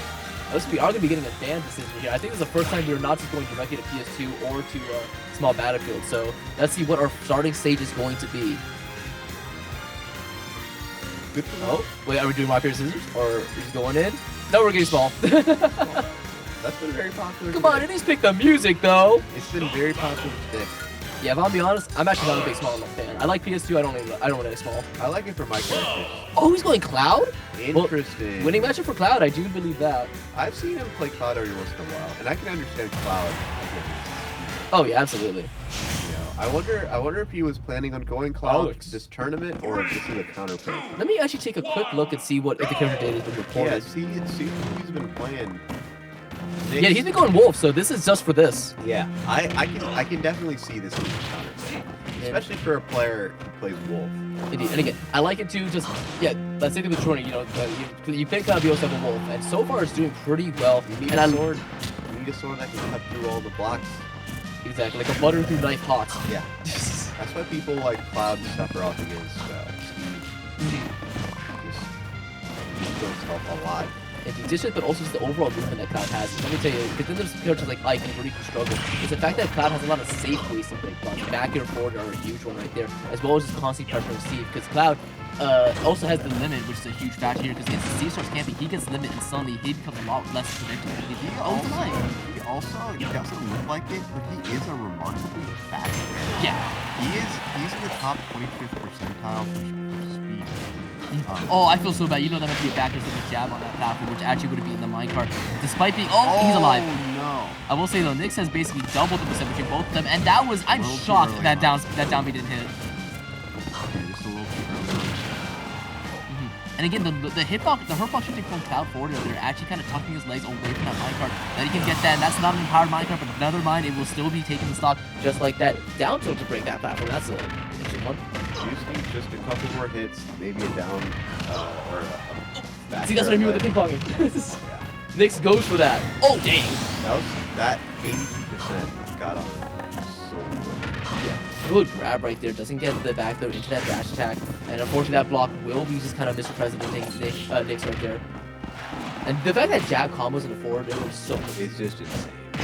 Oh, you got it. Yeah. Especially on Small Battlefield. Small Battlefield tied with lowest top last one in the game with stages like Hollow Bastion, PS2, and FD. Yeah, this is why you want to go tall ceilings against Steve. Steve is such an overwhelming character. He's like, I still think he's like the coolest character in any platform fighting game. He's literally just overtuned. Like I won't deny he's broken, but I still think this character. He is he just once you lose your lead against him. Yeah, it's hard. It's so hard. He can set up so much to just make the. Oh, I think that should be it. No, actually messed it up. Going for a big read right there, but thankfully Juice able to get that shield out. And despite the Cloud looking so poised to take this game number 1, I think that's gonna do it because now Nyx it's just in this driver's seat. And I don't think they're going to be letting that lead go anytime soon. I keep seeing Juice go for the back air on the part. Yeah. But the trade never ends up working out for him. He just like doesn't have the precise placement of the back air to make the save. He got the forward spike, but didn't get the trip, and that is another close limit. You actually see the limit charge, and that's a power minecart. You're alive. Like there you go. He was trying to back air the minecart, but he Oh, that was a close to it. Yep. Dude, that's the new trick that Steven started doing, and it's so good. Putting those 2 blocks below the ledge, meaning that if you try to go for it, you just land on it, and then you have to shield. But if you shield, then the block disappears, and then you're putting in a tumble, and then you still get hit by the forward smash, or the down smash, or the grab, or anything else that Steve could do. This time, that variation is going to be the dash attack. And so now the question becomes, now the question is pitched to Juice. Do you stick with the Cloud, or do you go the main? Right. Yeah, we'll see if Wolf does much better. But I can totally understand Cloud doing counter pick for Steve. Oh Especially yeah. if you're a Wolf player. But yeah, the thing you also have to think about is the fact that like Cloud is the counter pick, but then again, Nyx has probably seen so many Clouds be picked against him, right? Yeah. So like, doesn't matter how good the matchup is on paper. It's why you feel it out in game number 1. So now after doing that, do you go to Wolf? Yes, you do, because you feel like, okay, this guy just knows how to fight Cloud. Going to town and city, lots of space on the stage. Lots of space on the stage. Another thing too is that Steve Stick does around. use their axe to mine on it instead of the pickaxe. So actually, I'm not too sure because he wasn't getting hit for too many up tilts. Juice was. Instead, it was a lot of nair users and like forward air. So doing a stage like Kalos, for example, which does actually use the pickaxe, is like a really good option there. Oh, hold on a second. The wolf is cooking. Oh my God, the wolf is cooking. The wolf is cooking a lot. We're backing up 87%, and already it feels like there's a confidence And switch that's right kind here. of the thing is Oh, he's dead. everyone knows. That air dodge off Feels stage. so bad. What? The holy stock. All right, Nyx. Okay. All right. You know, I respect I it guess though. you know what. I guess Smash Ultimate is a blue stuff. In some matchups. In some matchups. Yeah, well, hey, let's hope that Homie Stock does not come back to bite him. The Nyx or the Juice Wolf, it really is his soul character. Like Yeah. you're just gonna see You more tell. comfortable play out of this. I will say, just be careful with these nairs because Nyx can get. Oh, dude, bye. That was incredible. Yep. Again, don't let the Homie Stock come back to bite you. I'm all for Homie Stocks. I think they're kind of hype. I do them sometimes, but that's when you do when you're confident you're still gonna win. I think Nyx may have misplaced it because suddenly the percents are even, but the stock's suddenly a completely different story out of nowhere. Juice, Juice- taking that. Yeah, Juice is trying to capitalize on it, right? Especially, he's playing to the side so much. He really wants to take advantage of these side platforms while they're out. Oh wow, it's actually a really good thing he has a projectile that beats Minecraft like that. Looks good because Steve does a lot. Oh, that's it. Seems a little more, but the wolf is absolutely cooking. Exactly. I don't think too. There's not been a single diamond yet because it takes a while, and you only have wooden tools to work with here for Nyx. And the shield poke, I think that was, and suddenly it's 1-1. Yeah. The homie stock would have at least, you know, if you could do that, then this would have been close. Yeah. But Wait, I'm of the belief that like there's money on the line. You take those, right? Yeah. No, I mean, you didn't really have to. But Okay, here's what I do. Whenever somebody has to go bring Enforcer stock, I ask them, do you want the homie stock? Yeah. And if they say yes, I will homie stock. If they say no, then we keep playing. But because if you just get the homie stock, that homie stock makes people mad. Yeah. It's like, you're giving me cheer. You kidding? I feel like it's always a risky move to do. It's always at minimum you're carrying some level of risk for no real reason. Unless your reason is like honor, but that's not gonna win it. Oh yeah, exactly. So it's like I don't know. But see, that becomes a funny thing. So let's say Nyx SDs. Do you think Juice will give the homie stock? Yeah, that's the other thing is you can't Because let me tell you, I wouldn't. you can't expect reciprocity either. Yeah. That's something that matters to you. Because homie stocking is not an idea. Exactly. Because let me tell you, so far something very similar to game number 1 here. Although this time getting that walk the dog combo, 41% after that downside. I like going over that platform, but this time Nyx is ready for it. 76 already. Putting these wooden tools to work. Please! That's so tragic. All right, it mixes this time. This time. Nyx, homie stock. What are you doing? I'm not running. Homie stock. Yeah, Nyx learned her lesson. Or one of these backers though could certainly take it. Oh my god, and that's gonna be the back hit. Actually kills? Yeah. Back hit. I can see back hit though. I think it's still a little good. stronger than front hit. Yeah, something I talked about earlier before the system. Look at how good that border is at breaking those blocks. Like, Yeah, one takes out 3 dirt. So Wolf Order actually is a remarkably large team. It doesn't look like it, but it's kind of like a Lucina Order. Yeah. Just a little bit. Dude, couldn't have said it better myself. It is so disjointed for no reason, and also it combos rising, it combos landing. I've seen it kill, I've seen it do literally everything Wolf could ever want, except like recovery for him. I played a little bit of Wolf back in the day. I love this character. I'll be honest, this character's too hard for me. I think he really tests you as a player. Yeah. Because there isn't that much nonsense with Wolf, especially compared to some of the other goofballs, such as.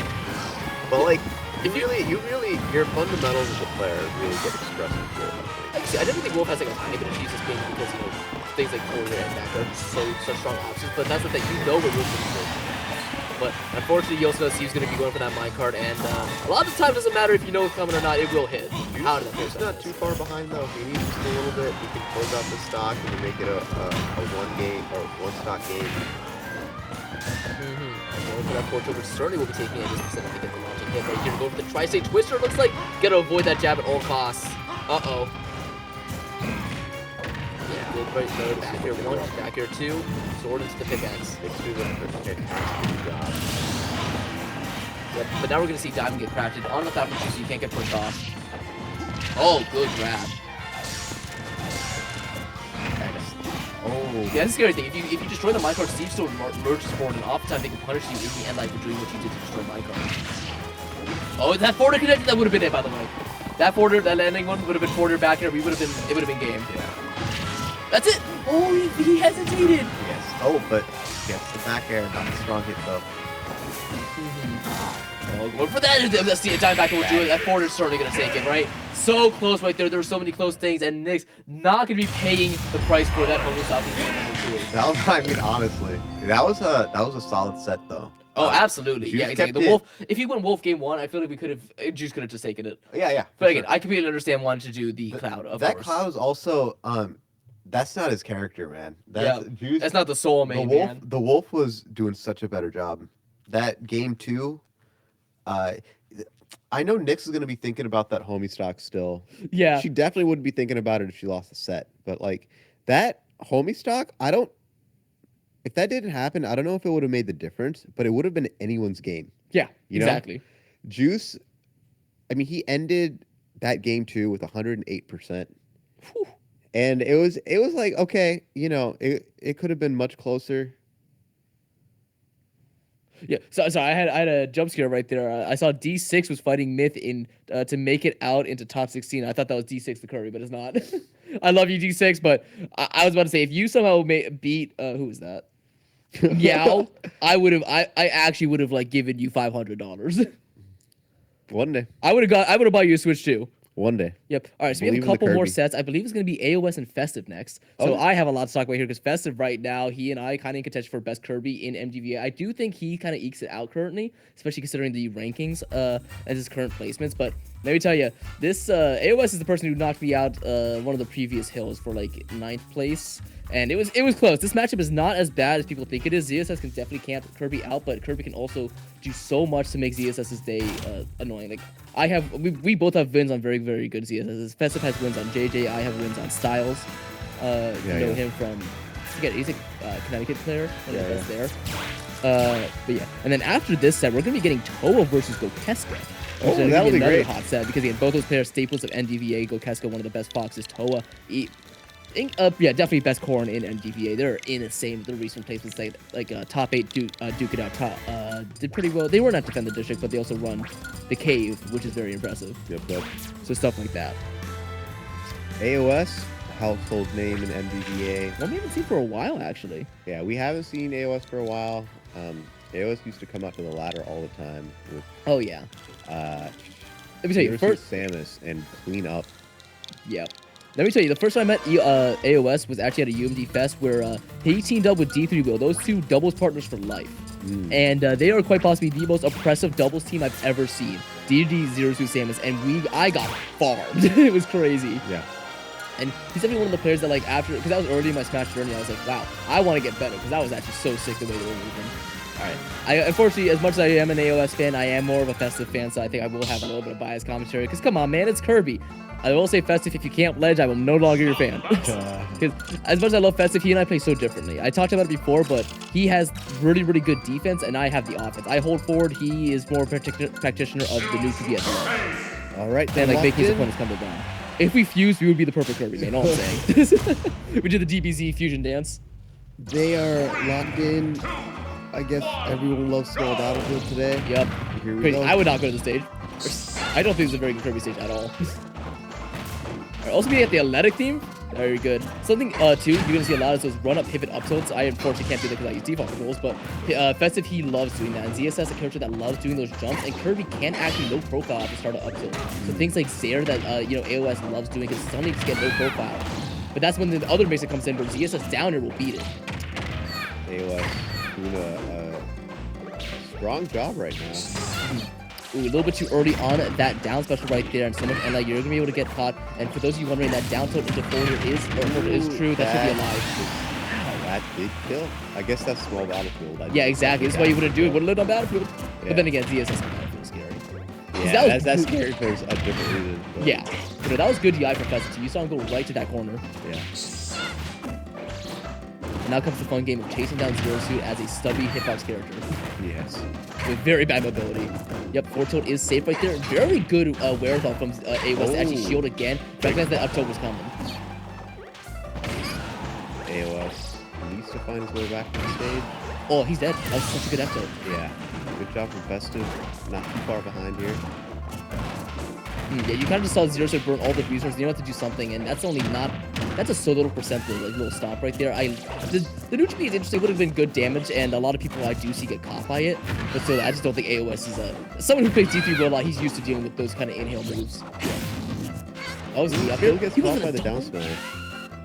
smash. Great grab. Something else you're gonna see here a lot is Zaire and then immediate jab usage, because Zaire kind of puts you close to Kirby, and GS has one of the two characters blessed with a frame 1 jab. Actually, do you know what the other one is? No. Little Man. Oh. Yep, so the instant you press that A button, that jab instantly comes out. That's crazy. Oh, he could have gotten it. That could have been forward into that forward smash. Going for these F tilts right now, but so far Festive, he's been doing a great job of remaining grounded and using the tilts to full effect right here. Keeping AOS and shield and making them afraid. Festive can take the stock. Or not game being right into now. stuff that could have been it. Oh, but gets caught by the side B. Let me tell you, this matchup would be winning for Kirby if Zero Suit did not have that side special. Because that's a really good ledge trap tool against Kirby, who his weakest spot is going to be at the ledge. Realize. There's no extra credit. Festive looking for the kill. If Festive definitely went for, yeah, that was a bad downer, unfortunately. Definitely thought Festive was going to rip it up tilt.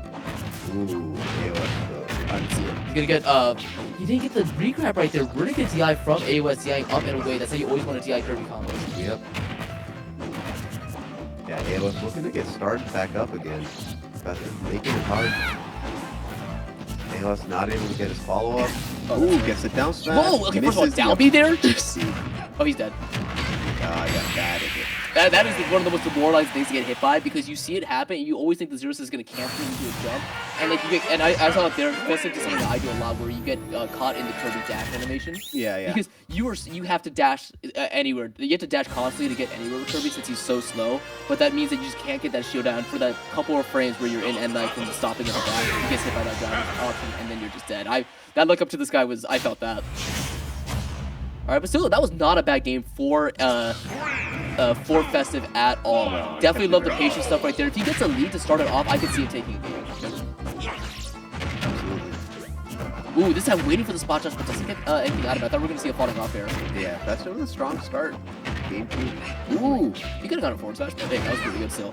And the F tilt, never mind, another great F tilt edge guard. That was such a quick stock. Only 14% on Festive. Again, everybody, yeah, there we go.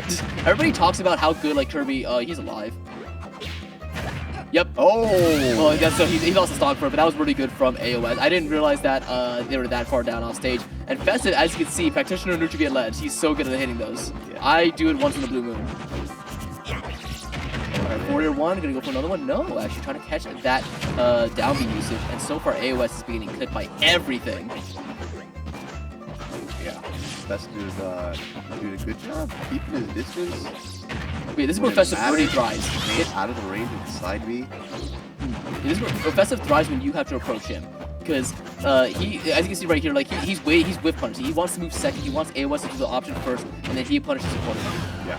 And so far, right kick 82% because of it. Good up here, actually beating out the flip jump right there. Kind of rare you see that, and so far AOS jumps have all just been getting called out.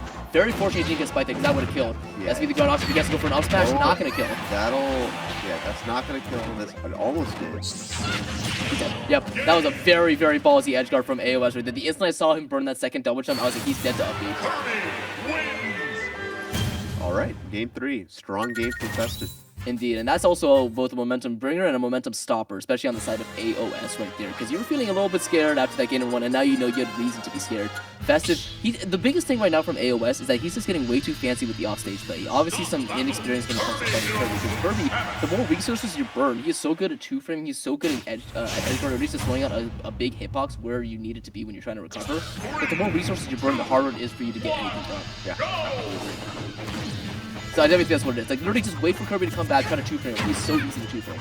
We're going to Battlefield game 3. This is Oh, he's dead. very dangerous stage. Well, yeah, why do you think it's a dangerous stage? There you go. 0 to death. Yep. Yeah, so that's kind of the reason why you typically don't want to go Battlefield right here. Definitely think there might have been some suspect DI on the initial up airs that let him get hit by the follow-ups. Because that is not a super true or consistent combo, but either way, that is unfortunately what will be hitting Festive in this game number 3 when it matters most. Yep. Festive has some catching up to do immediately. But hey, as you saw from the previous game, he could do it. The issue is that now he doesn't have release, so now it's on him to approach. Meanwhile, he had the luxury of AOS approaching there. Well, that's be a forward force smash. No! When they kill the Silver Speed, good damage. Alright, AOS, you need to start teching those up Bs. I'm so proud because I feel like Festive, he's doing what I do. He's using up B more. Alright. Oh, that's it. Wow. I think we're having Festive. Yeah, I'm actually shocked that Festive was able to take that stock that quickly. AOS kind of dropping the ball after an incredible 0 to death that stock number 1. Yeah, his lead was kind of evaporated there. Yep. Oh, up tilt. We've already seen move from 0 to Sam, but it actually is pretty good and extremely quick. Doesn't really do anything other than just combo break though. That meant to be a Zair, not a grab on the platform. I can already tell. AOS needs to find some verticality here. Yeah, he's a lot going. Top platform. I think he's yet to be so good at the up air still because falling up air could still combo into up special or even things like back air. So again, Festive is staying so grounded. That could have been a down smash. That's so tragic for AOS. Alright, once again, don't burn your resources. Just let Kirby come back, try to two-frame. Now you're in the edge guard. Or the left trap, that's where Kirby struggles. Look, that was such a beautiful up tilt right there, catching the startup of that neutral special. They're doing a great job keeping it even. Oh, it's back and that's it. Yep, 2 combo. Alright, one more stock for AOS in the set. Indeed, and now again, Festive having to make the approach. This is often where I see him get a little bit too greedy for some things here when he's the one having to be the winnable forward. Right. That's because he wants forwarder, because he wants like forwarder into a tech chase, he wants forwarder landing, forwarder 1 to forward smash, up smash, stuff like that. And because of it, he's just beginning nickel and dime to 43% now. Good air dodge there. As Kirby, you almost never want to up B back to stage. Alright. AOS looking to put on just a little more and start closing out this set. He crouched underneath it. That's what I was talking about. The low profiling of the startup of up tilt. You saw it went underneath that F tilt that 0 suit Samus threw out. Festive doing a remarkable job not getting hit. AOS finally starting to get some started. You're actually very right about that, yeah, because he's at 77, but with the amount of hits he's getting, typically Kirby ends up at like, 120. Yeah.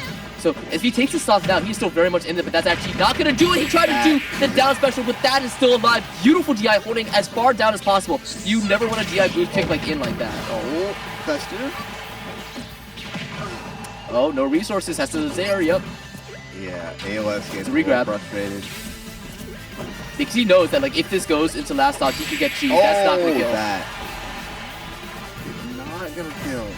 Oh, that was a very, very brave forwarder to do right there. Yeah, good thing he's disengaged, and that's going to finally do it. Again, that's what I'm talking about. That side B is a godsend in this matchup for 0 6 damage. So it kills, and it doesn't have to worry about low profile unless Kirby's right up in your business. Yep. Beautiful stuff from AOS, and yeah, legitimately, if they did not get that 0 to death instantly in that stock 1 of Game 3, I think Festive would have actually taken it. Yeah. Good showing from Festive. No, yeah, exactly. Dude, he's so good. Like as someone who does, because again, the rival Kirby main, no, he is so good, and it really just makes me proud to see just good Kirby gameplay that he is a perfect practitioner of. Yeah. All right, and I did see the beginnings typing in a tag right there. It's not going to be Toa Go Keska. Instead, we're going to be getting. Let's look at the other pool real quick. And again, just a reminder to you guys, if you want to take a look at this snazzy little bracket that I'm looking at right now, go to start.gg/thehill to take a look at all the things that are happening, all the people, all the fan favorites you saw on stream who are now in loser bracket, how they're doing, the upsets that are currently going on, because let me tell you, there's already quite a few, even before top 16. But yeah, go ahead, start.gg/thehill. And we're getting Voltage Striker versus Moru. Oh, okay. So Voltage Striker, again, the only sort of top seed here I'm unfamiliar with, he plays Hero apparently. Oh, wow. This is going to be wild. This is going to be Cloud versus Hero? Cloud versus Hero, because it's going to be, because Moru, very, very good Cloud. He actually has been going Corrin for a good portion of this tournament. Corrin, and then Cloud as well. But yeah, he won the last set using solo Corrin, and the one before that using both Corrin and Cloud. Okay.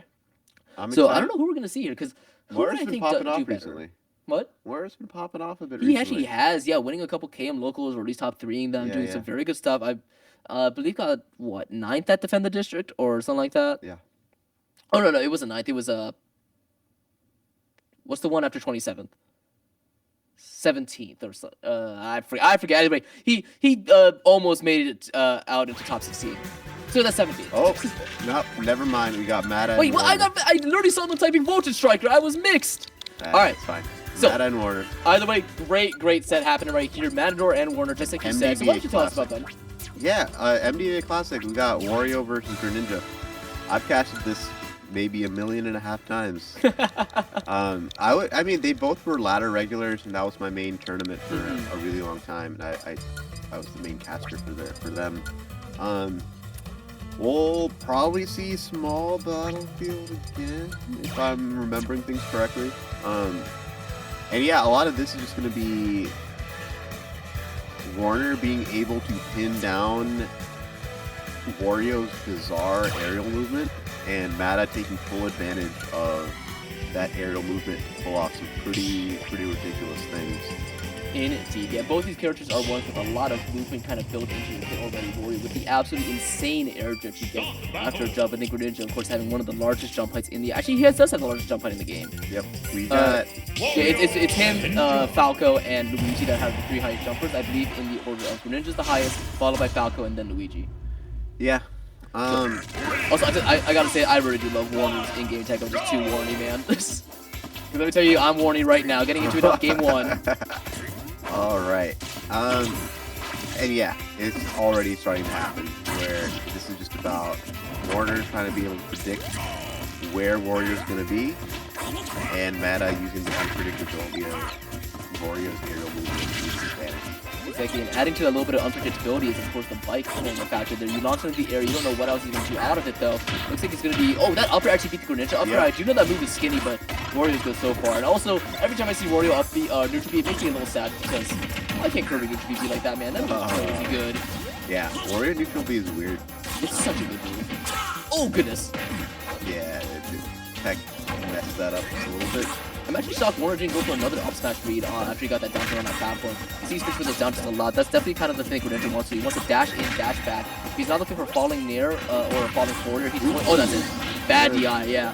But he's going to be looking for dash attack or down air, or down air, as those are his main combo and circuit terms. Beautiful movement though. After that parry, getting the jump back forward air vaulting. Yep. Not enough to take it, but this should be a big punish.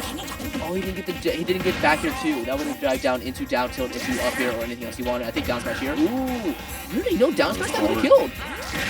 Misses the edge guard. Oh, we were trying to cheese? All right. Yeah, no, Mata goes for it. Oh, he does. Mata absolutely goes for it. Oh, gets the up tilt. That was the latest hit up tilt I've ever seen. Yeah. Oh, and there you go. Mata finally uses his first stock. Warner not too far behind. Yeah, to that strong nair as well. People forget that Greninja nair is actually a kill move. Yeah. Uh-oh. Yep, I think I saw that. I was like, he is done. He's out of here. I don't think Matador misses those combos even from the sneak. Yep. Half off will do it if that's it. So yeah, as you can see right now, lapping him in percent. Matador once again with just the impeccable neutral specials, trying to go for that roll read. The good thing is that if Warner gets a stock now, he doesn't have to worry about walking too much longer. It's about a minute 30 to get full. Right. So as long as he's able to get something going right now, he needs because he could use it. Yeah, absolutely. I wish Ninja had a combo throw in this game, I'll be honest. He has to kind of like rely on his opponent either not pressing the button after a throw or really, really bad DI after things like up throw. Yeah, bad DI and or just like very bad option select right after throw. Alright, but that's our forward here. No tech. It doesn't matter. Matador with that reaction. Reverse neutral beat on that tech chase. Yeah. Oh, Gets Warner right as he wakes up. That was kind of nice for Warner. Alright, so there's a mound to climb, and as you climb it, Warrior is building something filthy in that stomach of his that's going to be rupturing about soon. Oh, there's not been a single like down tilt connection. Oh, and that should be it. Yep. That is unfortunate. 109 after the hit that dash does. When you get the strong hit, that move is so strong. Yeah, 100%. Yeah, but very comfy from Matador right there. Definitely everything kind of went downhill after that forward tilt at ledge and Warner not ready to die. Look at dude, why does Warner look so sad right now? He had like the most cartoonish frown on his face I've seen in a while. Yeah, they both are drained. They're at work for the I understand it now. Some of the exhaustion is gonna set in. Still though, you got to wake yourself up because you cannot be getting drowsy against Matador here. He will exploit that to hell and back. Alright, PS2 is going to be the option here. So again, still good stage. Greninja known for the vertical kills from PS2 Go Season 4. Only thing too is I just see Matador cook so much. Yeah. Especially using those platforms to his own advantage, both for movement, for setting up time traps, and especially for getting up to exits. Oh, there's so much space on the stage setup. Yeah. So much room for activity. Sniper takes full advantage of it. Another thing too is that like the more space, the more the longer interactions it takes to get there, like use that dashing time, and so Matador just goes up off a little bit faster. Yeah. Oh, Warner another up air? Clean up air, drag down. Nada. Looking to walk him off stage, I suppose. Yeah, literally a small right there. Yeah, Just the high like, five, the 5 fingers of hit all him of one it. way, hit him another. Alright. They just have finally catching the startup of that F tilt, so not gonna have that happen right there. You have to be really careful hanging on to that ledge because Water Surge can fully charge does hit it. You see Warner's a bit antsy with the stock right now. That's right. I think Matador was going for the weedy kill. That is a very comfy. Interesting use. Oh no, he teched the middle hit, but not the last one. And because of it, another stage spike. And yet again, repeating this game number 1. Oh, he's dead. Never mind, not a repeating game number 1, but still, this unfortunate stock for Warner. This time following up with an immediate answer back. Yeah. 2 stocks apiece. I think both of their nairs traded right there, hence why Matador did not get the second hit, because that would have been a huge conversion. And again, yeah, you have to rely on your opponent to mess up for that combo to work. Oh, it's brewing. Yeah, no, half charge. Oh, is it right now? Okay, thank you. Flash. So up air and falling up air are just things you get to avoid right now. Yeah. Maybe even nair too. That's the thing is that we could, if Warner had a lead right now, it'd still be a little even. Just because Lock is there. That's now a thing you gotta play around. Oh, but now it's not for the full one Now too. it's full. It's something I've heard too is that like you start your stock like a lot of people say like against Warrior you play 2 stocks or 3 stocks typically, right? Because Walk is just equal to stock. Yeah, it does. Mathematical, just like undisputed fact that happens right here. Great tech on that fawning up here. But still though the frame trap's not actually there for Warner right now. I feel like that air dash from that corner should have done it. Ooh. That was good. Warner captures the lead right here. The Walk is still alive. Matador can catch up if he pulls off a combo. Yeah, because the thing too is that like Matador, he's not going to go for full walk on this stock.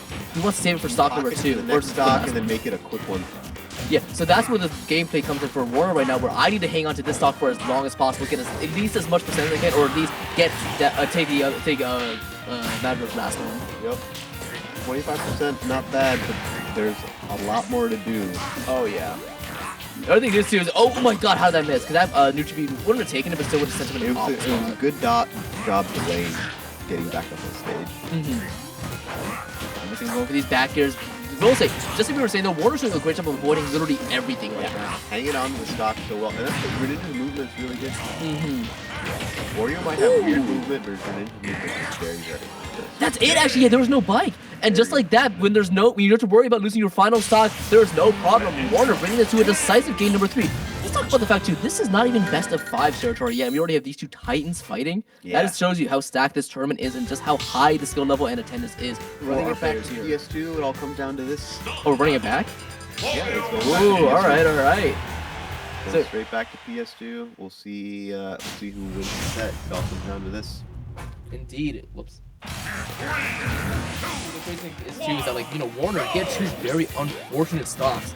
Like in both these moments here. If he just cleans that up, doesn't have it happen in this one, I could see him doing it immediately. Yeah, when he really tries, he does a very good job not getting hit. Really pushing Greninja's mobility to max defensively and staying out of Wario's bizarre. No, I thought you just SD'd right there. I thought literally what I said was about to come to fruition. Yeah. Alright, so yeah, 50%, and again, the early game is debatably the most important against Warrior, because if you get that to make Warrior work for the Waft and all those conversions, then that's when things that really is scary for him. I think as though Matador definitely best in the business, at least in the NBA crowd, in making those deficits happen, and making those deficits not too much of a factor. Also, I'm shocked we haven't seen like a single pivot grab connect yet. Yeah. Because that Greninja's pivot grab goes stupidly far. Yeah, Greninja pivot grab is insane. Yeah, it extends his range so much. Yeah, it like basically doubles. And I've seen like people agree on like Mark grab and stuff like that in melee. I've seen more egregious things here with that. Oh, I think that was finally a pivot grab connecting as well. This is kind of normal. He went for it a little earlier too, but it just wasn't connecting. I see. Bad has been doing a great job just avoiding it. Dude, I don't know. I tried to play Wario like once. I don't know how people use that app just like to the degree they do it too. That move is so slow and yet so fast at the same time. It's like a weird paradox of a move. And I just see Matador hit it like nothing else. Oh, that's it. That, yeah. Warner captures the lead. Indeed, but again, you successfully made this an even game now. That's the issue. A lot of Wario just kind of appearing in places where they don't expect him to be. His aerial mobility is so weird. Oh, I'm sorry. I want to talk about the mix right there. So as you saw, we talked about how Greninja doesn't have a proper combo throw, especially at low percent. So this time, go for the up throw, recognizing that Warner, because he can go for the up air immediately after that up throw. This time, fading back, Matador expected the up air, and this time getting a dash attack forward. This is kind of the mind games and the set adaptation that keeps going here. But only 26% wrapped up before finding that back air will be taking it center stage. That's not as much. That's not as much as you want if you're Warner, and I actually think he's in the deficit now because I see Warrior blowing. Yeah, half off.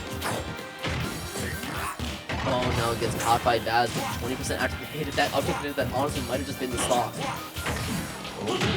pause has begun. Warner's Nada's never been able to get more than 2 though from Warner. So the 2 is good damage. You know, it is good damage. Nada often gets a lot more though. Oh, he's dead. He got the sour hit. That's so fortunate for Warner. All right, you gotta take this lead and you gotta run with it right now. Yeah, that is a game changer right there. Yeah, literally, like, Matador has to work so much harder for these to stop now, and definitely this game, though, we can still see him, since he's fortunate now, if the killer phase is going, he can get another full walk by stock 3. Yeah, no, the game's going slow. Beautiful conversion right there, the back air drag down into that down tilt, into that forward air. Wow, Vendetta against that bike, I guess. Sure, man, trying to get that insurance claim because that was nasty. Oh, he got the drag down with great tech. Warner's really looking for it. Guesses which way, guesses wrong on which way that narrow will send. Suspect beyond that back air. I would just jump counter right now, like to counter the bike. Yeah. I actually wonder if we are going to be seeing a counter at all from Warner right now. That's a counter, pretty good move. We have not seen it yet. Yeah, that move is crazy strong. Yeah. And the mix-up you could do it for. Oh no. Warner needs to find the skill. Yeah, this is do or die right now. The angled up F, so not be cutting across the stage. Matador opting to use the bike to just get right back so that he gets the snare. That was so unfortunate it didn't do that. And that's been another B reverse neutral special that's catching Matador off guard, or Warner off guard. And I think half off is on deck now. Up there might kill. It might, but it does not. Warner needs to find the kill. Do not want Matador to pop off. Yep, oh, the last of that nair connecting. So unfortunate. A back air, it will do it at this percent. Another forward air. Nope. Okay, back air will not do it at that percent. Never mind. Nada at 188. He's got more price. Yeah, exactly. Alright, do we see, again, if he's looking for a grab kill of all things, that's still not gonna get. Never mind. I thought he needed more pummels for that to work. Because they would have been stale, but yeah. I believe everybody too. Indeed. Oh, that might just be it. Great DI out for Warner. If he DI'd in, that would have been falling up air. That would have been it. That's one up air, but Matador thankfully missing the platform. So no conversion there. Gets that up air. But again, Matador's been so perfect with these techs. And full waft is on the table. You have to be so careful if you're Warner. That was quick. But Oh, he had it! he owned that area. If he was just to the right just a little more, that would have been it. Also now, the trade actually for that up air, saving his life because again that was a falling up air. This is getting serious here because he just burns it, and suddenly just like he said that game changer, now it's only a slight 50% deficit that Warner finds himself in. He can make this happen. Yeah, but Matic can still do it as well. Oh, absolutely, Matador, so good, especially when he gets in back air mode. Yeah, it was 1, 2, that's he's dead. Oh wow, great stuff right there. Another perfect forward tilt in order to bring it right back. That was a really close game, bro. I could have seen that going either way. Legitimately, just that stock 2 lasting as long as it did was the game changer. Yeah. So unfortunate for Warner. And just the wafts. Wafts missing or hitting shield and whatnot. Yup. Really made it harder for Matador, but in the end, he was able to make it work. Good job to Warner, though. That was very solid. Yes, and I believe that was for a winner side top 16 spot, so congratulations to Matador, who will be fighting Smub now, who nice. Just kind of cruised through his bracket, not dropping a single expected. game. Yeah.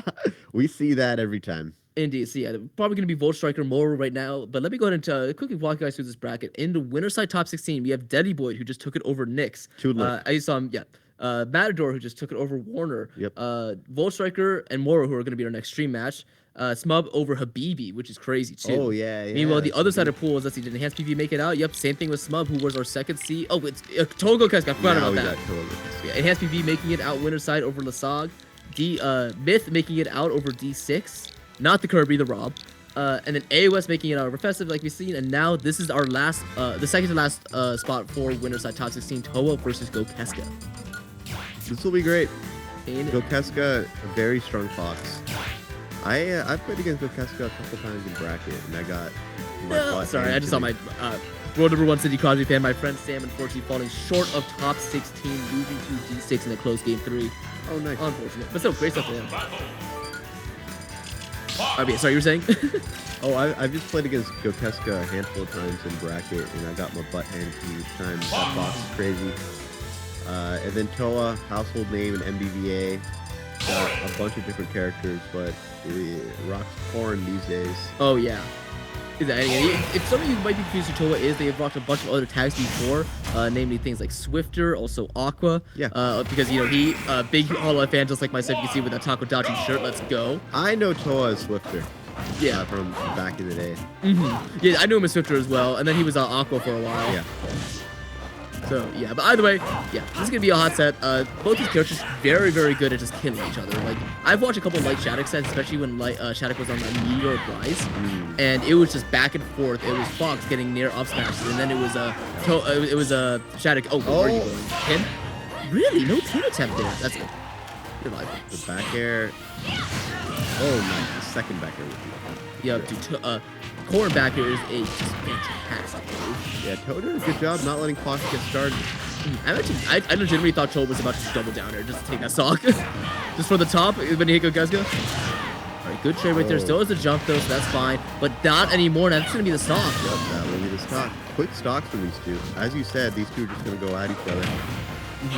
And this is a rare time too, where Fox likes going off stage, because Corn, very hard character to that strap. That upper leading into that. Already, wait, he had that 73. When did they get to 73? Yeah, no, that's the thing. You blink in this this type of matchup, and they're already going to be at kill percent. Exactly. And that could be back here. Yes, it is 90% now. We are about a minute 15 in, and look at these percents and the fact they're already on stock number 2. Yep. Just looking for the up air. Not going to be enough to kill. Oh, that's it. But that up air certainly will be. Corn up air is so strong. I know that move. Another move that just does literally everything. I remember like my favorite clip of MK Leo, like from the streams, literally just him talking about how he wants to narrate up air. So where are you going? Yeah, that move. I mean, that move will do your taxes for you. Yeah, exactly. It covers. It will pay you to do it to do your taxes. It covers so much range around Corn. Does so much damage. It was standing, it was rising. It's a kill confirm. Yeah, you can do it rising, you can do it falling. Something else too. Up air from ledge is one of the best ways to escape ledge traps. Yeah. Yes. So many stuff right there, but still, Gokeska now down about 20%. Doesn't matter that we get that beautiful jab, bring it right back to even, considering the weight difference between these characters, though I will still eke it out in Toa's favor. But falling there for both of them could be detrimental right now. Absolutely. Gokeska doing a good job keeping close, catching back up right whenever he loses his stock, but...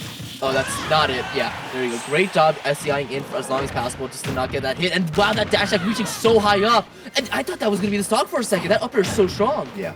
That's it. Good DI from Toa, and that... Wow, I'm actually shocked she's live. Wait, oh, wait, what? No way. Ain't no way that happened like that.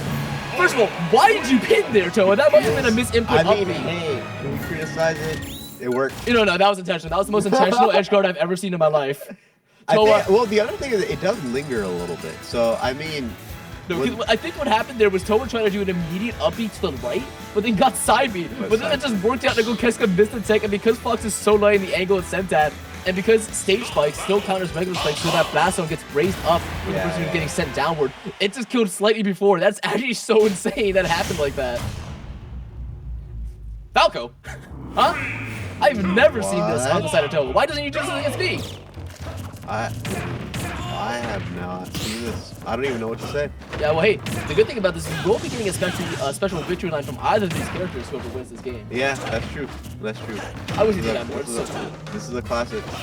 Yep. I played Falco in Melee, but this is absolutely not the same character. Oh no, he doesn't have the classic little kick nerve, man. He uses wings now.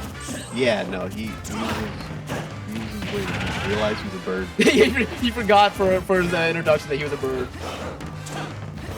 But yeah, I mean, I'm not surprised that Toa has a Falco. Toa plays a lot of different characters. Oh yeah. I'm just surprised he's bringing it out in bracket.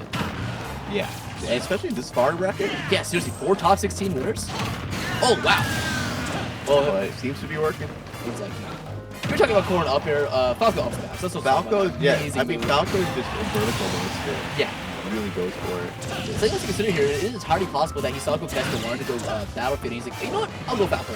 Yeah. Although I do believe it is character first in the current rule set, but still, that's fine. As long as both players agree, then it's okay. Oh, Gokeska seems to be getting hot off guard right now. And again, another thing to consider, Gokeska won that game 1 in my heart. Like, basically, they won. Yeah. Like, that should have been it. I mean, that back air, you really thought sealed would kill for it. I guess it was not enough. Yeah, it was not enough, and that Nair definitely was not enough. It was a Nair, you couldn't see. And then some chicanery happened. Yeah, you couldn't see. Yep. Great edge guard right there, and now Gokeska on their winner's side tournament life unless they make something happen right now. I do believe this is now Nair up smash range, so has to be really careful. I think oh my god. Gokeska is just really not expecting the stop okay. And Toa's doing a great job with it. Oh yeah, good spot dodge right there. Gonna be going for an up here. No, the back here, trying to get that DI mix up. Do we get the down smash here? No, we get the down tilt.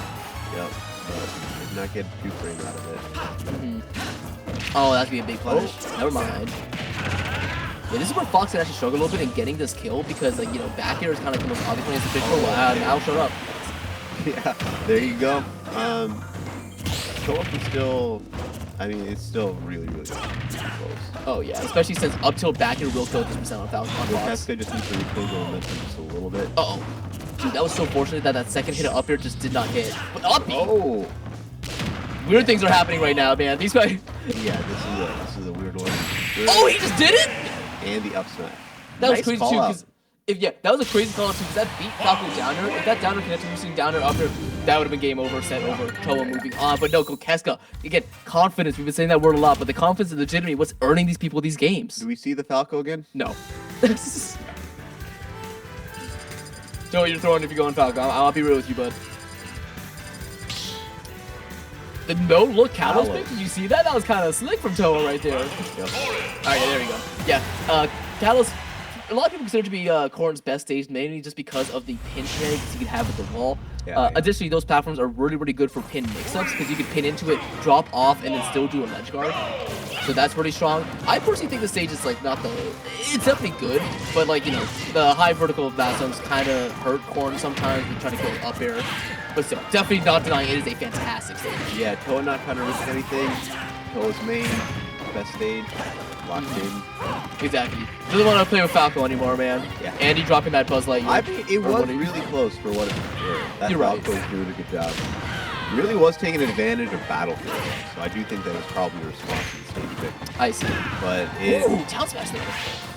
Uh-oh. Get out of there. Good tech. Doesn't miss that. Doesn't get that one, though. This is so scary for him. Yep, that's it. Back there will do it. Sure. Yep, tech that pin, but not ready to tech the kick that followed. And now you can see some match play already coming out for Joel right here. He's holding shield, and there we go. Kesska getting that grab. Yeah, Kesska not too far behind. Go at 126, and Kesska just needs one back air. A little bit fishy forward ledge right now. I don't know how that up air and forward miss on the side of Toa, but Gokeska is sneaking his way through. And oh my god, so many things right now. How is Gokeska still untouched? Only 6%, now 16 though. That looks like can start climbing. And that's exactly what I'm talking about. You see those mix-ups that you get with those platforms? Yes. Oh, there we go. Yeah, that will certainly do it. Only 16% on Gokeska. Go's not able to get that much extra credit. These guys seem so evenly matched. Yeah, no, they keep it very, very close. And Gokeska's playing, I think, a little more confident against Corn compared to Junior. Oh, yeah. He's got the experience, just up to his head, got some data. Something that's interesting, too, is that Toa's doing a lot of near out of shields with punish and same things like grab. Yeah. You typically see a lot of forward to almost be up to one. It's a rare thing you see Fox in an upturn only get 100%. I feel like oh my god, look at that damage. I feel like Chloe just doesn't want to commit to it, you know? Yeah. Him can at least jump back. The thing is though, yeah, Fox is time to do the backwards, but the fake out with that first hit is the immediate other one. Going the other way would have killed, but yeah. Here we are. I was about to call that there was gonna be an immediate pin right there from Toa. I know that happens now. Oh, that's gonna do it. Yeah, that's the other thing too. With no platforms to interrupt pin, it's a lot harder for people to mix up their bands. Right. A very, very good tool to just cover manage with. Alright, but still though, one more up here from Gokeska could do it. You see the Fox ledge trap. He's been going for that forward smash and ledge a lot. I do have 2 frames, but it's been getting punished a lot more than it's working. And oh, great tag.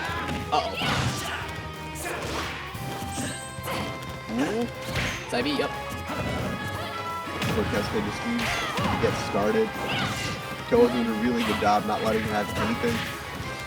Yeah, Toa is definitely the favorite to win right now. And oh, he gets that mix up. I love that trick. It's so sick. So good. Oh, they had the roll read, but Gokeska not pulling the trigger. Yeah, Toa is in Gokeska's mind. Yeah, again, that's what I mean. I'm gonna keep saying the confidence right now. Gokeska's lost it. Yeah, and he needs to reclaim the Oh, that's nice. Oh, that's it. Yeah. DI for back throw, but instead the up throw DI mix up, or up air DI mix up, and because of that, even on one of the largest top blast zones in this rule set, Toa will be taking it with the up air and the star KO to boot as well. Not even a kill screen. And that puts Toa in top 8, right? Top 16. Top 16. We have winners quarterfinals now, where they will be first. Let me go ahead and check that one more time. Yeah. One second. What do we got? Start.gg's being funny with me. As always. Okay. All right. Well, yeah. So let me just quickly tell you who this is going to be. It is going to be versus AOS. So this is going to be a hot set. However, unfortunately, I don't believe we are going to be the ones commentating it. Yeah, we won't cast it. We're going to go to a quick break right now. Don't go anywhere. We've got Rivals coming up, and then we will have Ultimate Top 8. Please check out the stream. Stay, hang out. And remember, if you're in the DC area, you should come out to these things so you see this live. Exactly. There are a lot of good events coming up, actually. There's the Alley happening next weekend on May 18th. Yeah. That's going to be a great one. They're running a lot of fighting games, Tekken, Guilty Gear, stuff like that. Yep. There's Street also Fighter. going to be another, what's the Rocket League one called? I'm forgetting what it's called. Something We've got that too. Yeah, there's that too. Check the Discord for all the information. You can find the information on the start.gg. So once again, start.gg/thehill. Keep yourselves informed and updated because you do not want to miss whatever's happening at District E. Don't go anywhere. Don't go anywhere.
Hello, hello, MDVA. Welcome in to District E in the heart of our nation's capital for the 16th. Yeah, the hill number Hill. 16, yes.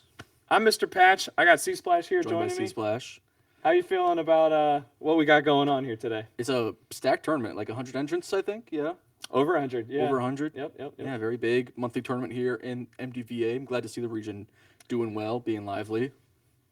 Yeah, I mean, even now, you know, I think it's kind of in these dark times. We're in a little bit of a dip in our, I think, pretty esteemed history, you know, in this region. But yeah, I mean, here we go. We've got $1,000 prize pool free to enter. Thank you to Coca-Cola sponsoring this one. That guy right there. Oh, true. You can't even see my bottle of Dasani water. It's not even in the frame. But honestly, I mean, it's a level of, you know, I think production value, and just the venues of all like top, high quality stuff. It's a great venue across the board. Yeah, I mean, and honestly, like, I've been doing this. Like, this is the 16th one. There isn't a catch here, right? Like, it's a lot of money that you can make from competing here. And it's not going to cost you anything, you know, aside from what it takes to get in here. So I wish we could show you guys listening at home the venue itself. We don't have the in-house cam on this time, but it's honestly like reasonably comfortable for it's the sheer amount of people. I mean, yeah, it doesn't feel like it's packed. Like there's 100 people in bracket. I've had like locals that feel more cramped. Honestly, some venues, yeah, straight up. But I mean, we've like you say, got a really stacked bracket here today. We're going right into Moru versus Voltage Striker, who normally runs Mega Man. Okay, yeah. So that's a bit interesting. We got dual sorties. Moru normally Cloud main, been running more Corrin lately. Gotcha. So honestly, would have expected Cloud Mega Man. Yeah. And we got possibly kind of a double counter pick. I don't know if it's matchup dependent, their choices here. Yeah, I feel like Mega Man would be good in sorties in general, but like Hero kind of the same thing where it is like the ranged sortie of the bunch more so than others. It's interesting though because like the frame data on Corrin, we've seen it now. Yeah. Moru like land with a nair or something, and then be able to get out another before Hero can do anything in shield. We see the shield grab attempted there. He does hit there off stage. Stalling up, and it could be there. So Voltage Striker. Yeah, honestly, like Hero really needs to rely on the magic in this matchup, I think, because your A button normals, while normally like pretty big range, are not more ranged than Corrin's. And Corrin's just come out faster. Yeah, I saw an attempt there, but the pin tackle a lot faster. Just like a first spot. I think we see the bounce activated mainly to take it off the table in the menu. Looks like that will kill with the setup there. Yeah, for sure. Okay, now we've got the buffs. It's a completely different character. I'm playing a DLC Type 3 character right now. Bro. Oh my god. This is Yoshi. It's another fair, get straight out of there. This is what I'm talking about, the magic. That was just Yoshi with a sword, what we just saw. Just the nice side B's, one there. And I don't hate that F smash, you know? I mean, the risk reward is there. If it hits, you might get a crit. That might just be the game. It is funny with the different crits too, on top of everything else you got. They wanted this character to represent JRPGs, and it sure does. Yeah, but how come the Pokemon don't have like a 10% chance? Oh my god, I never thought about it with Pokemon. Fire Emblem characters, that's an RPG. Right, they need the final smash to get a critical hit. I know. You got bounce psych up, all the buffs online, back air, almost killing. There's the last stop here from Larry. Wow, it is tough to challenge the Corrin up B at ledge, but with a long-lasting projectile, that's a really interesting tool in the matchup. Ooh, down with the side B. Voltage Striker kind of getting juggled there, but stock ahead, down smash for the roll. good coverage. I want to say that was a crit. It's hard to tell because you got the like Yeah. zoom in sound effects as well. I don't think it mattered. Yeah, I don't think so either. My next question. Mm. Do we see the switch to cloud?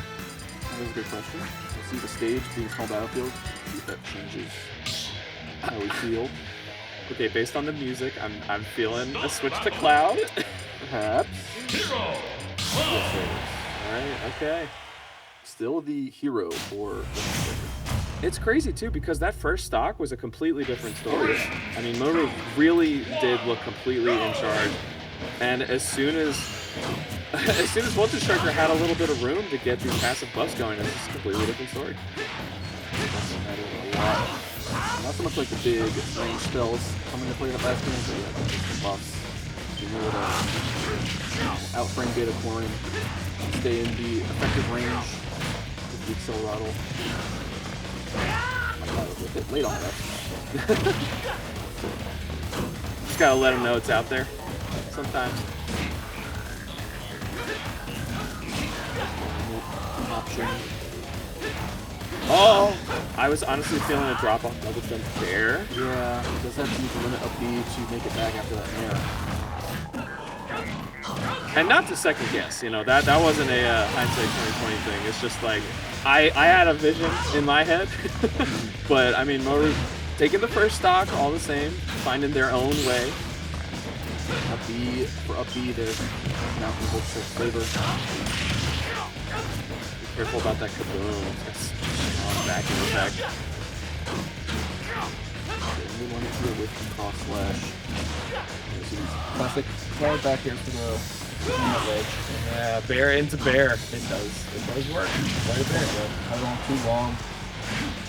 That was really smart, actually. It's like, okay, they've thrown out 3 back airs. There's probably going to be a 4th, right, or a 5th. But hey, I've got this option to catch your ledge hang. The limit blade beam. Oh, Zoom There's does come it. out. Found it.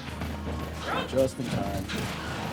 And the RNG very in Voltage Striker's favor there, sending him to the left side of the stage. Gain the stage control for free. The low crackle slash. That is so cool. Super dead cloud. That is so cool. What an edge guard. Not going to be able to do that consistently, but when the menu gives you the option, you take it. He's going to use that stock pick and that up smash. Down to the back spot.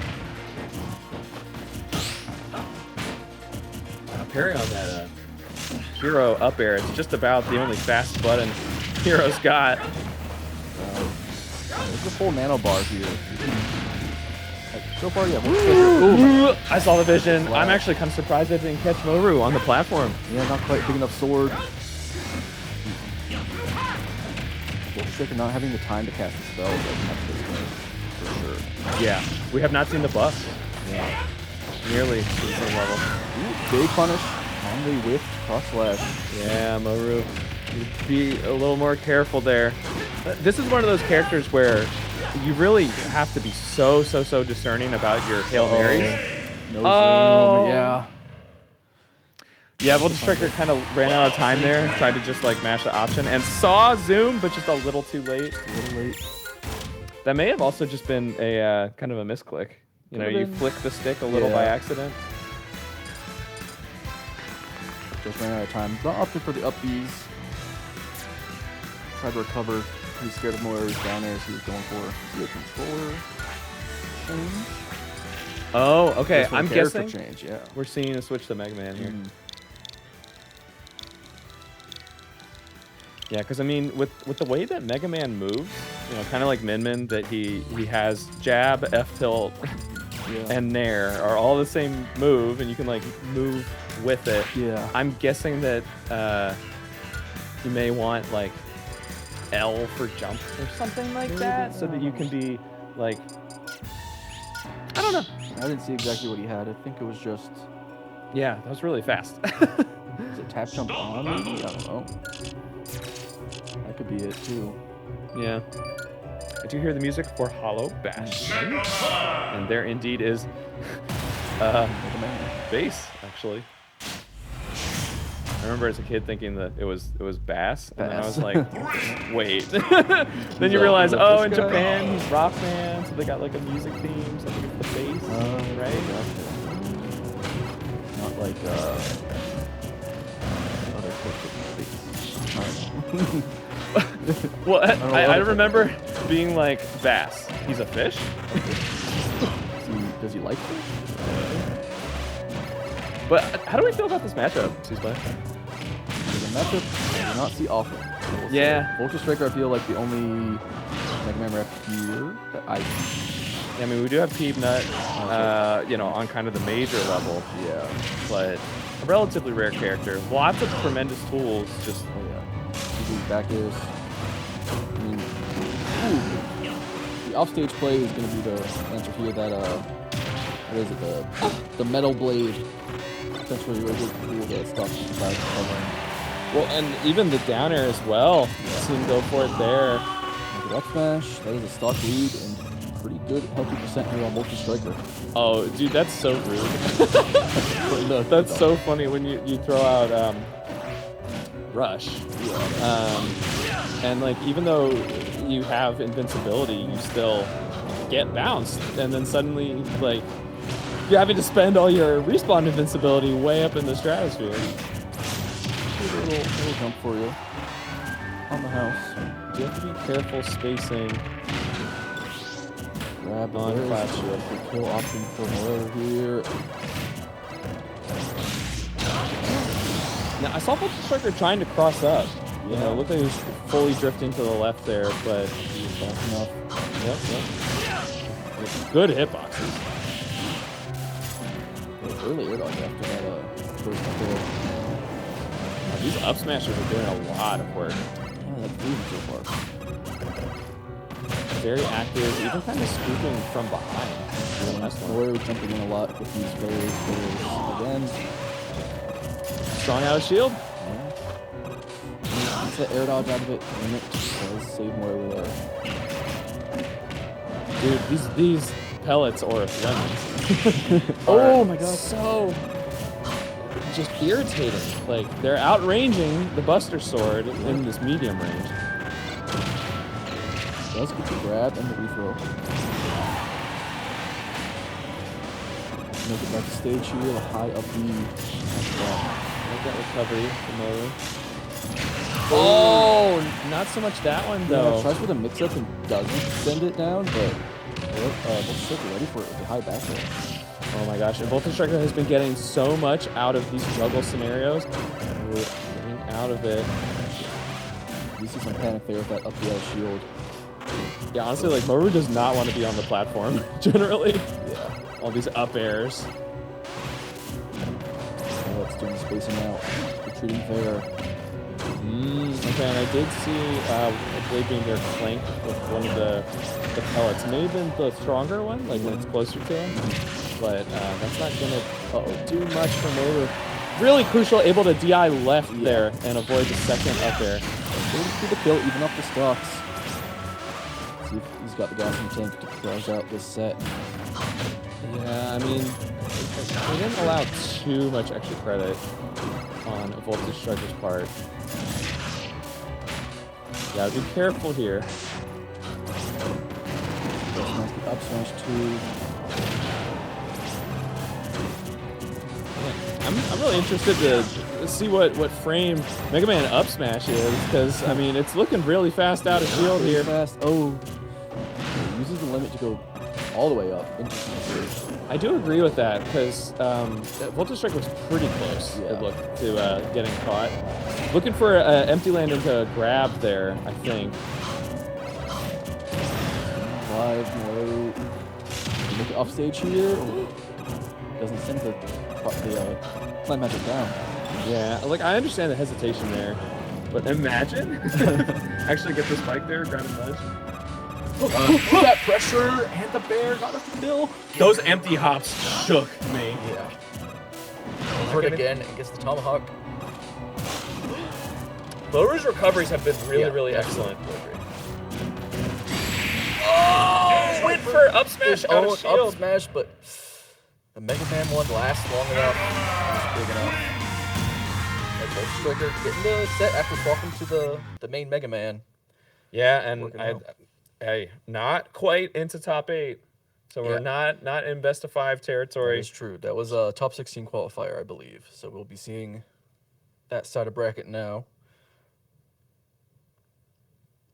I think losers top 16 has started already, and we're about to see one of these winner sets. Not sure which one we'll get first, but they all look very hype sets coming up. Yeah, for sure. All the big mean, MDVA names, you know. Oh my gosh, yeah. I mean, Yeah. just looking through, we got Smub, BB, remember Voltage Striker, Deli Boy, like Enhanced PV. Enhanced PV is here. Chat, you heard of that? He's playing the game. I didn't know he did that anymore. I don't know if you could call it a relapse or a comeback. Never quite able to tell. But any bracket that he's able to be a part of, I want to watch. Yeah, he came to a Frame Trap this Monday down in Fredericksburg, Virginia, where I'm from. It's good to see him out there. Him and Del Boyd came down and kind of washed us a little bit. That's such a jump scare. Yeah, like, oh no. Enhanced is here. Is that real? Like, and honestly, a lot of the time.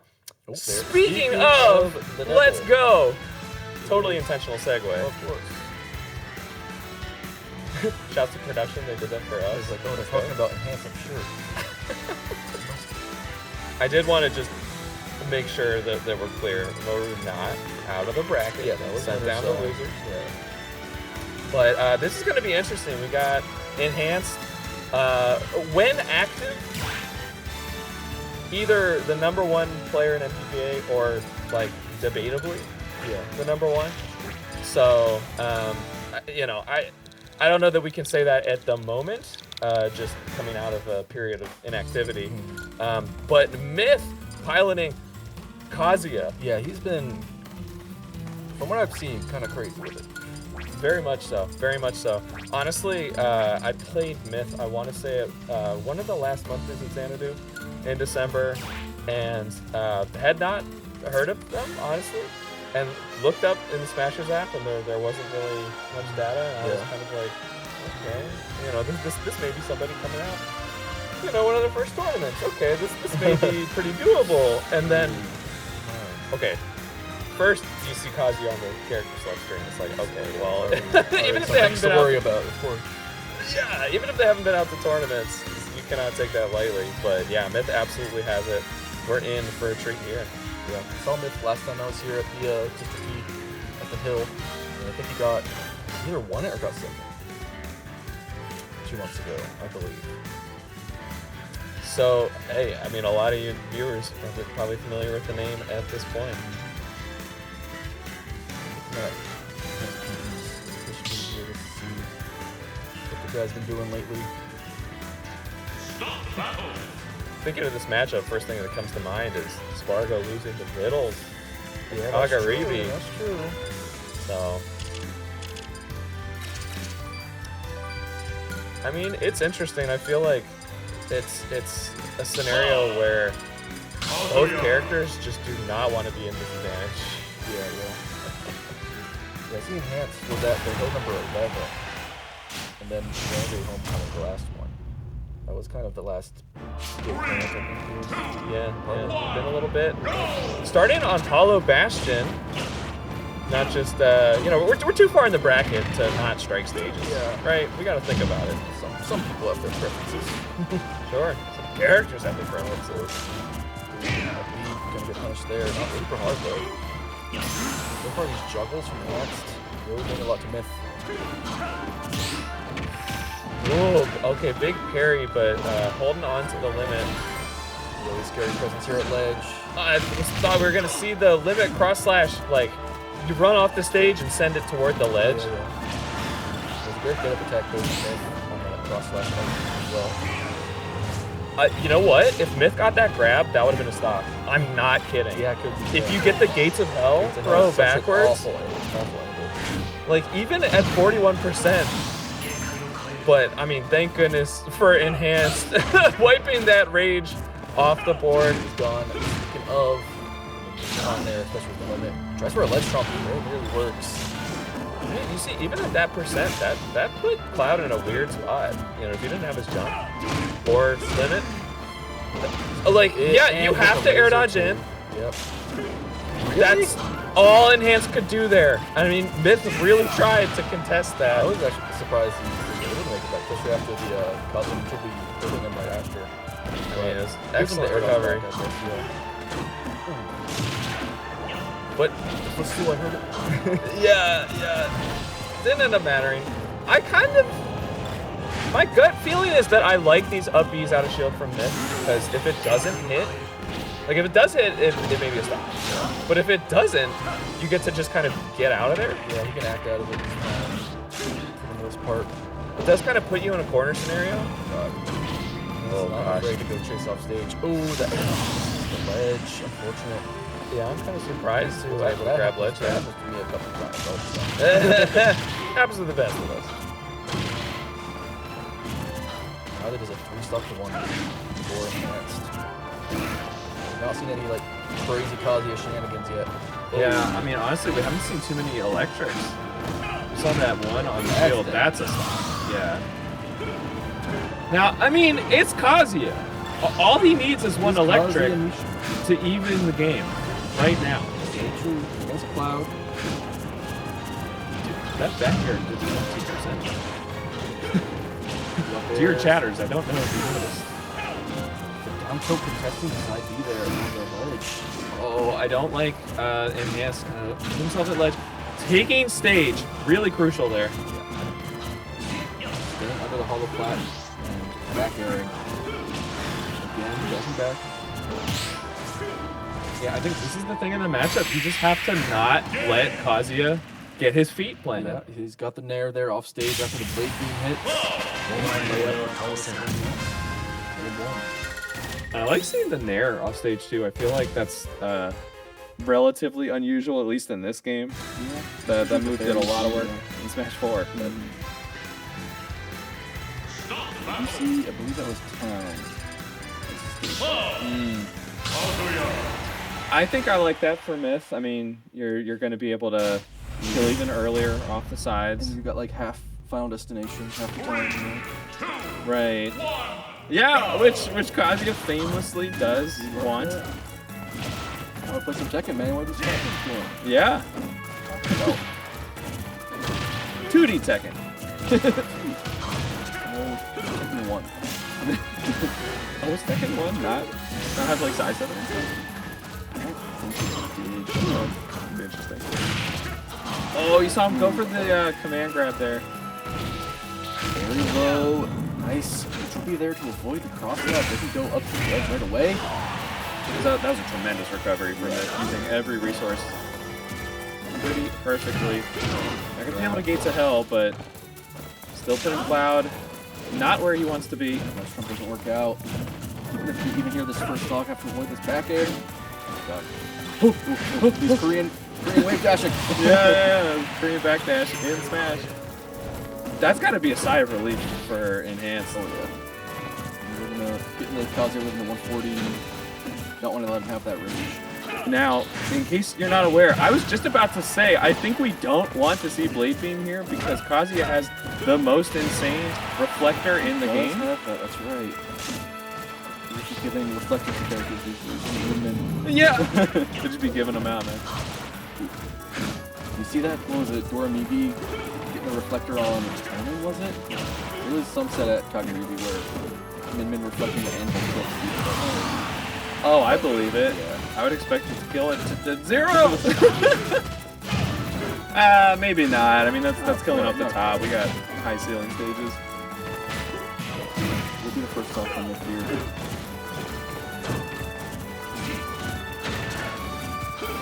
This is tense. Enhance has the range. We'll get through these back airs, make this having a hard time. Get into the entrance. Jump right off the ledge and air dodge goes right. Enhance is just winning neutral. So read, great stuff with Enhanced. Yeah.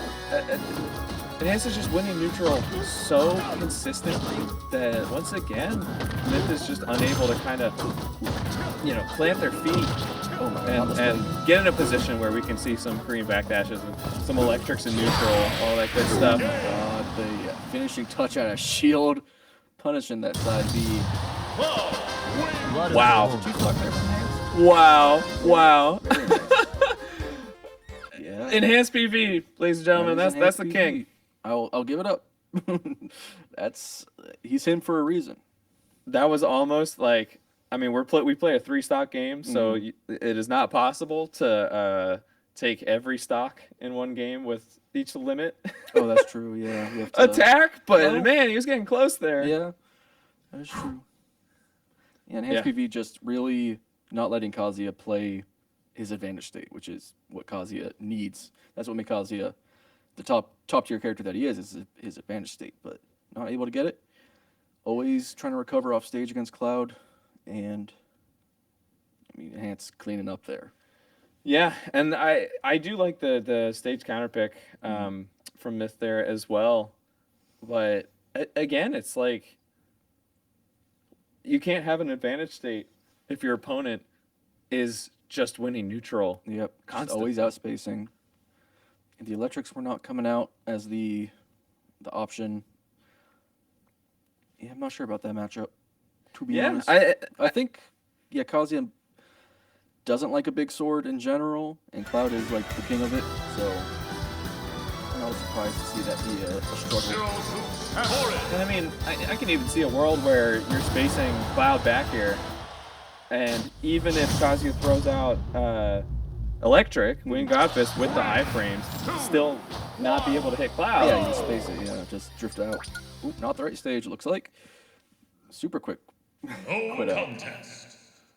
Speaking of big sword. Big sword. Toa busting out the Korin, the tried and true. AOS, relatively inactive player in the past year or two, but has been a mainstay in the history of MDVA Ultimate with that Zero Suit Samus. So we're going to be seeing a lot of quick options from both characters. Why did they reset? I didn't notice if the tags were clear. It's the same stage, so. Yeah. At any rate, they're good now. Woo! Not fall into the ZSS Classic right away, at least. Yeah, gosh. And here's the thing, like, ZSS sucks. That's the whole meme, right? It's alright. Mars. It's not that she doesn't have good things. It's that a lot of them are inconsistent. That is right? True. I mean, that confirmed into flip kick, which could have ended Toa's stock super duper early. Very, very susceptible to DI. You just have to count on your opponent not knowing exactly what to do. I love that edge guard was there, but Toa showing discipline off stage, holding on to that double jump. That's the range of the climb. Oh my god. Wow! Zaire back there. Okay. I feel like I must have seen that before, but it's been a while. That's quite a confirm. That's awesome.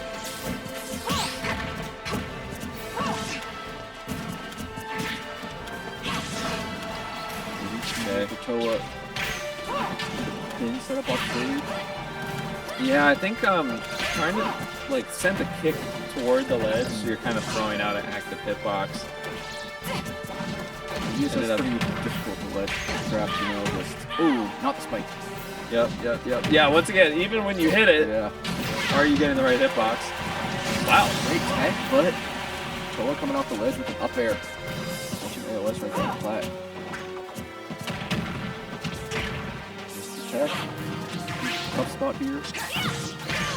Oh, okay, you see AOS trying to control space near the ledge there with that down smash. Air dodge read. Exactly correct. It's the American air dodge.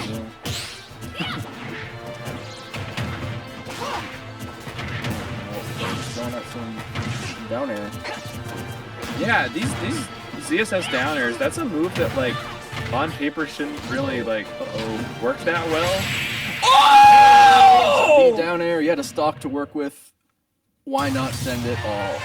It sure worked out there. Yep. Goodness gracious. I don't know. It's one of those like people who only play Smash casually, you know, the like Kirby up B and down B. Like, get down B, the big rock. What are you gonna do? Yeah, like Team Link down air, things like that. Where it's like, if the opponent shields those moves, like generally you're in trouble. And ZSS kind of having the same thing. I mean, it doesn't have a ton of end lag, but man, that's so insane to me, especially against Thorin up special. That has really, really generous hitboxes. That is true. I mean, totally out of resources there, down there. Perfectly spaced from AOS. Really putting on a GSS show here. And I mean, even in a matchup like this where, you know, I don't think ZSS appreciates like big swords. Whoa. Yeah, I think just enough end lag on that Zare that we normally don't really see because she's landing with it on stage. I really like the bottom blasters. They don't really come into play very often, but they're different. They are. What a catch there with that back air though. 95% after the hit. Well, pretty even, only 50. Good to see a great edge guard here for AOS to take that stock faster. Even with the deficit. It is pretty difficult to like set up at ledge against CSS because you can't just get it over as an option. Yeah, for sure. It's a little too high.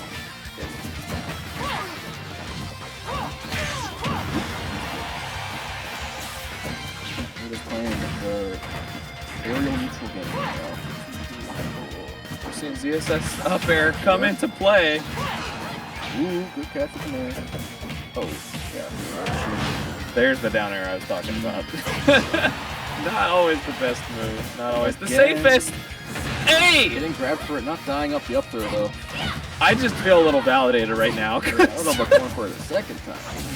Yeah. No, the down air's hit game one, but it's not something you throw out willy-nilly. Avoid the core and kill option here at all costs. Some back air from Toa.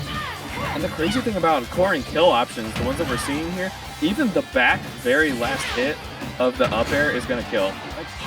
Killing, kill spark. Oh my gosh. Okay. Not techable. That was an insane sequence though. I can't believe Toe was able to make it back to stage. And using the back airs to like push Corin closer to stage, but that also puts you in end lag. AOS very much trying to take advantage of that. Not quite there. DSS does have this problem where a lot of the straight hits just won't find the kill on their own. Unless you see up front. AOS just smothering gameplay there, especially at the ledge off stage. One. So just getting older little center stage AOS. Toa's doing.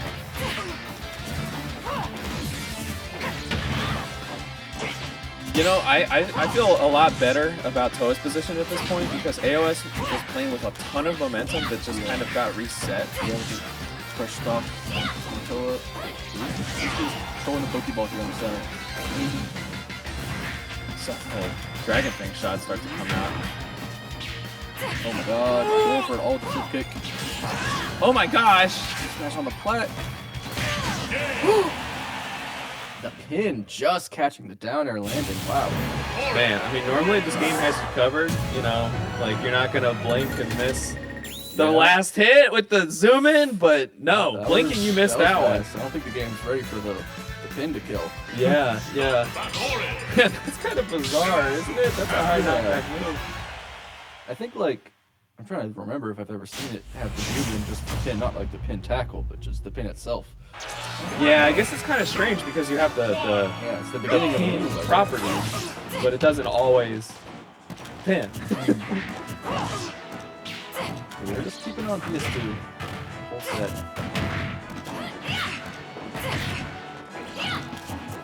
Hey, fair enough. I mean, I You think maybe favors ZSS a bit more? yeah, I mean, ZSS has a mobility advantage over Corin. So you can theoretically take advantage of the extra space you get a little better. That's what I'm talking about, though. That is so tough to challenge that up special, and it can set up into back air. One of the strongest in the game. They're throwing out moves here, AOS. LP just ride a shield, no enough kill. I mean, C-Splash, all of a sudden, AOS does kind of have to think twice about these edge guard opportunities. Oh my god. A little early on. There's a great recovery there from Toad onto the down air below the ledge. Ooh, okay. I was just about to say, crazy how with Corrin it feels like every aerial combos into every aerial sometimes. Very much exaggerating, but you know, the forward air and the nair train. But you also gotta know when to back off. Let's really put on the pressure. This stock hasn't been hit yet, I don't think. Oh, there you go. 80% on the board. Percent advantage here. And still able to drift to the left side. That's the only way you're getting the KO there. That's true. If that doesn't kill, I'll be like, I wouldn't be surprised. ZSS is ZSS, you know? Right. Maybe she does so. But it does pick up the stock here. You know, AOS with a nice lead. I'm down. That is a cool thought. Just put you in the trap. That punishes not just shield, you know, because you got all the multi-hits on there. Or, you know, it at least puts you in the tough spot if you pull up shield. But if you see a spot dodge, if you see rolled left there. Now we're scrapping here again on the last stock of game 3. That looks like it's it with the... Yeah, that close to the ledge, it's gotta be, for sure. Alright, that is AOS taking it into that game 3. It's 4 seconds all the way. They're just best of 3 here in the beginning of top 16. Oh, right, yeah. I'm getting ahead of myself. This is top 8 quality Smash here. Oh, yeah, of course. Yeah. Yeah, Some people... Okay. Oh, I'm hearing some news. I don't know if the Breaking stream can news. hear it, but Rivals of Ether 2 will be appearing on the stream shortly for top 4 of Rivals. Yeah, Yes, top 4 okay, of so we're Rivals. actually going to do a little switch out here. Switcheroo. I believe I am swapping out. I'm not sure. I know I'm sticking around for Rivals. Yes, so we're just going to... I know it a little. I'm not like a Rivals guy, you know. I like it. I know it enough, I think, to commentate. We'll see. Sure. Yeah. Yeah, as far as I know, we're going to have IRLC swap back in to join you, and I know that he's been grinding the game quite a bit. So, yeah, hope you guys have fun with that. I'll be back on a little later. I think we're just going to change gears. Yeah, swatcheroo here. I think, I mean, the Smash bracket will keep trucking along without us, just not on stream. Yeah, so basically we're just doing top 4 for Rivals, which may go pretty quick. I mean, it seems like top Rivals, 8 to top 4 did. I think Rivals is pretty quick of a game, all things considered. Sure.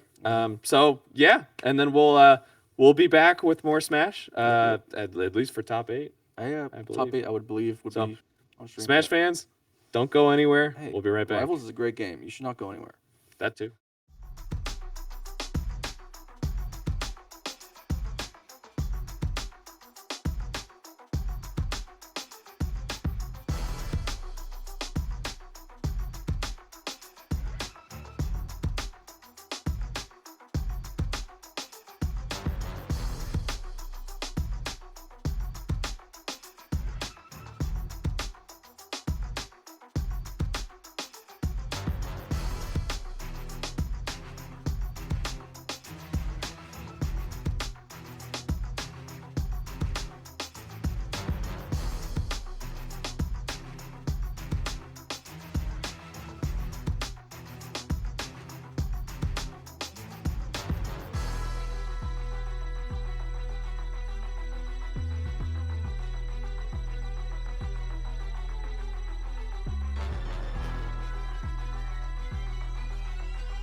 All right, hello everybody, and welcome back to the Hill here at District E. And honestly, a very gorgeous day in Washington, D.C. Yeah, those of you who are waiting for Ultimate, don't worry, that will be happening very shortly. We just have a brief intermission for taking place in another fantastic game, of course, that being Rivals of Aether. I'm IRLC. I am C Splash here for Rivals of Aether top 4 at the Hill number 16, and just gonna be doing this for a bit and then cut back to Volta Striker, who was just on stream for Ultimate. Yeah, actually. They're rocking that Mega Man and the Hero, which is absolutely insane. He's like the one player I wasn't familiar with. But yeah, let's talk about these. So we are going to be seeing a little bit of rock paper scissors. I just mean rock versus rock. Crag versus Crag, Malk versus Void Striker right here. That's an updated rock paper scissors UI, and of course they both pick rock. Of course they both pick rock. I always go rock. Say, oh no, we might be here for a while, ladies and gentlemen. They are no words. They understand the game. Oh no! Oh no! Oh no! What are we doing? No! This is supposed to be fast. We're supposed to be. Look at the stare now. We're gonna hey, here I all guess day. now we have time to talk about these players. So, yes, Vulture Striker going on an absolute tear, rocking both the Olympia, or actually no, just Solo Crag, beating Jackie Peanuts in winter semifinals. Meanwhile, we have Malk here with the solo, another Solo Crag, and probably one of the best Solo Crags in MDBA, winner of multiple previous alleys over players, incredible players like Jackie Peanuts and Jazz. He took it over Geeky Dave, who is also sitting in losers semifinals versus Jackie Peanuts, and that's the top 4 rounded out. Starting on Athenian 4, so let's get into it now. Game number 1, it is all best of 5, so get ready for some rock-on-rock action.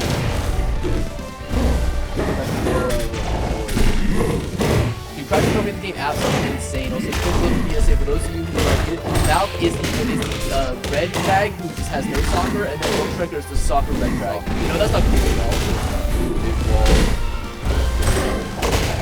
I like that option for Vulture because it does, if you're on a pillar and there's a person beneath you, you are doing a special ball. There was no special ball there, he just kind of wanted to fall to the ground, but still that happens. Strings here in the platform helping out. Exactly, almost hitting the great ball over there, but the down air, and again, this is going to be a fast final. Crag is not, it's a character that you can slow down the pace, but for the most part, when they see each other, it's on sight, alright? They are holding forward, they are trying to put each other into command grab, throwing them down, getting as many spikes as possible. That was a pretty interesting upbeat that kind of got canceled by the stage with the position. Alright, but still, we see a lot of backing over back here into up air into 4 strong. That would be crazy, actually. Get back there. So, yeah, again, I'm very familiar with how Malk plays, and I'm already liking what I'm seeing. He is a practitioner of down special to get a spike off stage. I can help doing that so much. Recovery there. Oh, exactly what I thought you were going to say. And he actually breaks it, but unfortunately they both die. Dying there, it is even. The crack ditto at its I know, right? Literally just like a minute 30 in, and then suddenly they are both at even stock on, or 80% last stock right here. And also, I noticed too that the 2 rats, and so far both of them have been broken by special power. They want to put each other on the rock so badly. Oh no! Oh my god, what do you do? Exactly. You don't get a commander grab. That's literally the only thing you can do right there, because DI won't save you on Athenian Force, which has extremely close blast zones considering how small that stage is. And Malk having the wherewithal to know that if I throw you right here, you are done. And Vulture Striker, no more smiles on that face after that silly little rock, paper, scissors stuff at the very start. He's locked in. Up in the game now. We're going to the rock wall. Of course. So, we want some space, we're gonna get some space. Also, I was talking about those small side zones, side blast zones on Athenian Force. This is the smallest side blast zones in the game. Like, literally, they're just like a hop skip away from the left and right side of the stage. So, definitely be very careful. Things like Crag Forward Strong, I've seen like 30%. Top of blast zone kills so far. Off the bottom. Get this big one out.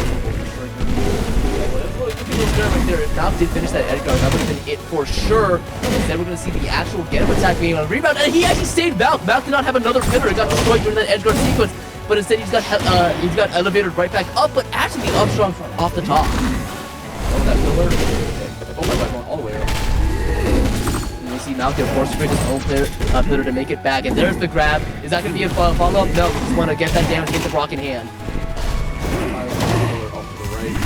Back on it. It's very interesting to me, the fact that a thrown rock does not actually break the pillar that Crag made because it just bounced right off.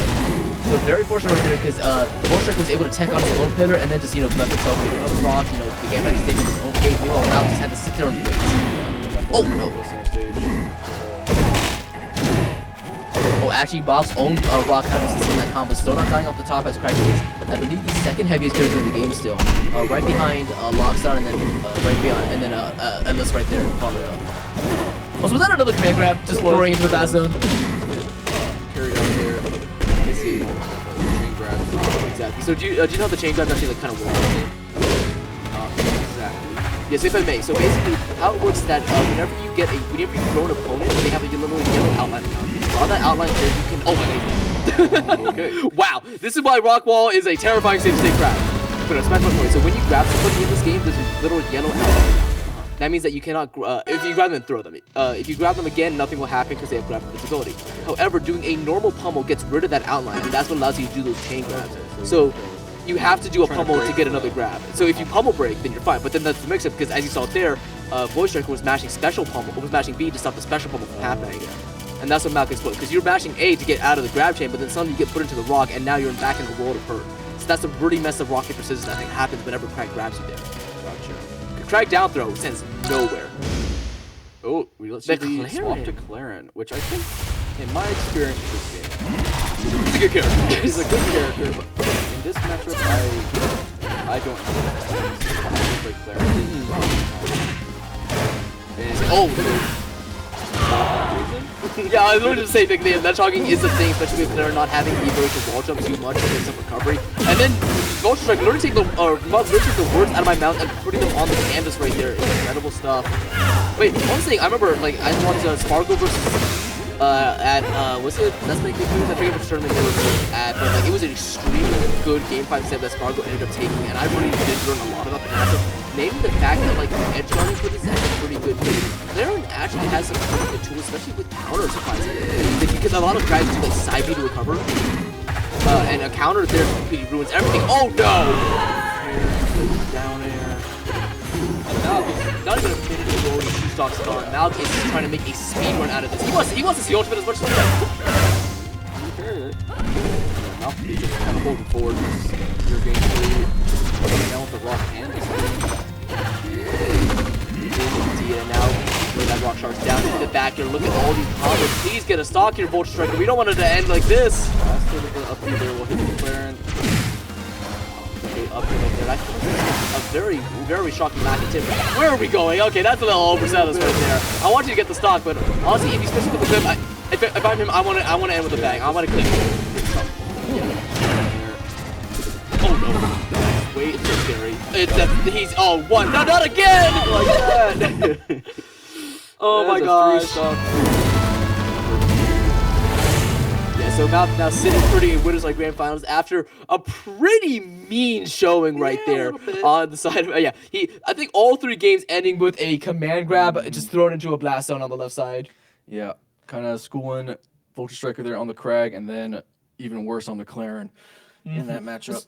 Yeah, still though, you can see like especially in that game number 1 and also game number 2, Vulture Striker was fighting back a lot. Like it was very close game number 1, but just barely didn't squeak it out. Game number 2, you kind of felt Malk getting a feeling for the Kraken, so that's why I really like him going for the character switch right there. But the other thing too, something really funny, Malk has a secondary clear, and I've seen him pull it out multiple times against players like Hit the Gritty for Ukraine, and stuff like that. And it's a very good one, but that means he also just understands how to both play and fight against that character. And I think you guys can clearly see that is just no exaggeration, dismantling it with a surgeon's precision right there. Yeah, I mean it didn't look particularly close or doable for Claren there. And now we're going to be moving on to losers semis, which will be Jackie Peanuts and Geeky Dave down there. Indeed, this is kind of funny too because both these guys are waiting, want their runbacks against the foes who put them in loser side in the first place. Both Jackie Peanuts and Geeky Dave losing in winners semifinals. Geeky Dave to Malk and then Jackie Peanuts to Vulture Striker, respectively. But I think Malk was a 3-0, but Vulture Striker and Jackie Peanuts, that was a close game 5 where Jackie Peanuts used both Olympia and Crag. Yeah, so that's actually true because you guys are probably going to see some Olympia. I think that is what Jackie Peanuts is trying to spearhead right now in this tournament. I'm looking at the set with Vulture Striker you just had. It was 4 games of Olympia, then the last game was Crag. Really? That's actually quite interesting. After it was, Jackie Peanuts got reverse 3-0'd by Vulture Striker, so swapping Crag in the last game 5. Kind of a latch ditch effort there, it looks like. I see. And then Geeky Dave, he's a Rano, right? Or who's he? He's a Forceburn. Forceburn. So that's going to be exciting. That's actually a new character that I have yet to commentate here at District E. Because we've seen the Crags, we've seen the Zetterburns a lot too, but we also finally get Olympia and Forceburn. And these two characters I'm actually not too familiar with. Olympia being the newer one. I played her a bit in Rivals 1. I understand a lot of what she wants and what she's going for, but never mind, we're not getting Olympia as Jackie Peanuts immediately picking that Crag. Yeah, I see that. Could just be the matchup choice here against Force Burn. So yeah, like Geeky Dave, I have actually never heard of his tag before, so I'm super excited. First of all, congrats to him to making it to payout range in top 4 of Rivals. Unfortunately, beating my very good friend Salvo, who is another fantastic player, man. My personal pick for best player in MDVA, if I have to say so myself. But yeah, so the impressive stuff from him, and I cannot wait to see more. I will not forget his tag in the future. Looks like another cracker. There's no way. Actually, we just hyped it up. All right, let's see. Let's see. Do we see the crack? They're both not like the right Olympic crack or Force Burn crack? Yeah, these are optimal controller inputting now, right? Look at that. Actually, now some hesitation. Some time loss right there. Definitely not a gold split like it was looking like. Okay, we're good. It was off. It was like warm up. I got scared for a second, I'll be honest. Okay, there's the Force Burn Crag. Alright, Jackie Penis is going rock. Okay, dang it. He's different. No he's a different cut. Yeah. I like how people already started banning Ho Dojo, and let's see, is gonna be Merchant Port or Godai Delta? I like starting on Merchant Port first and foremost. This is personally my favorite stage in the entire roster. I just love this platform. So how familiar are you with Force Burn, like, based on what mechanics? More familiar.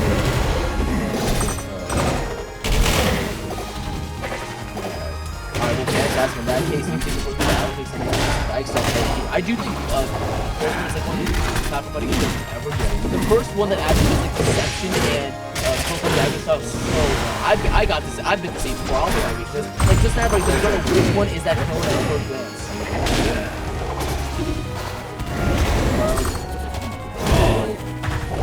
Big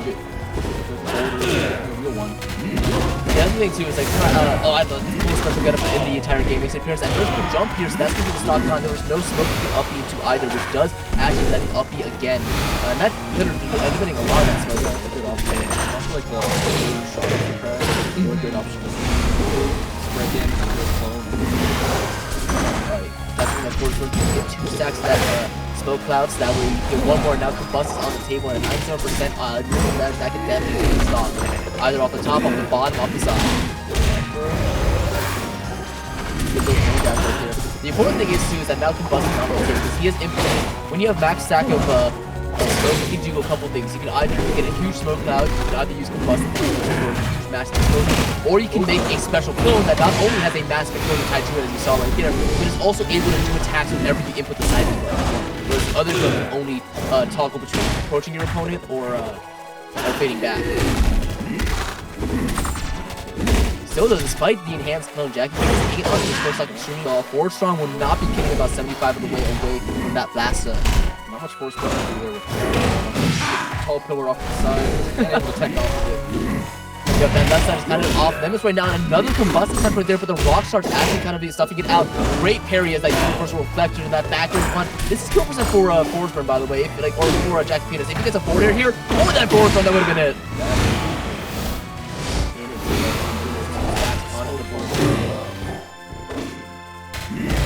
I don't know why, just that little down tilt to swallow in the smoke really loud a little bit.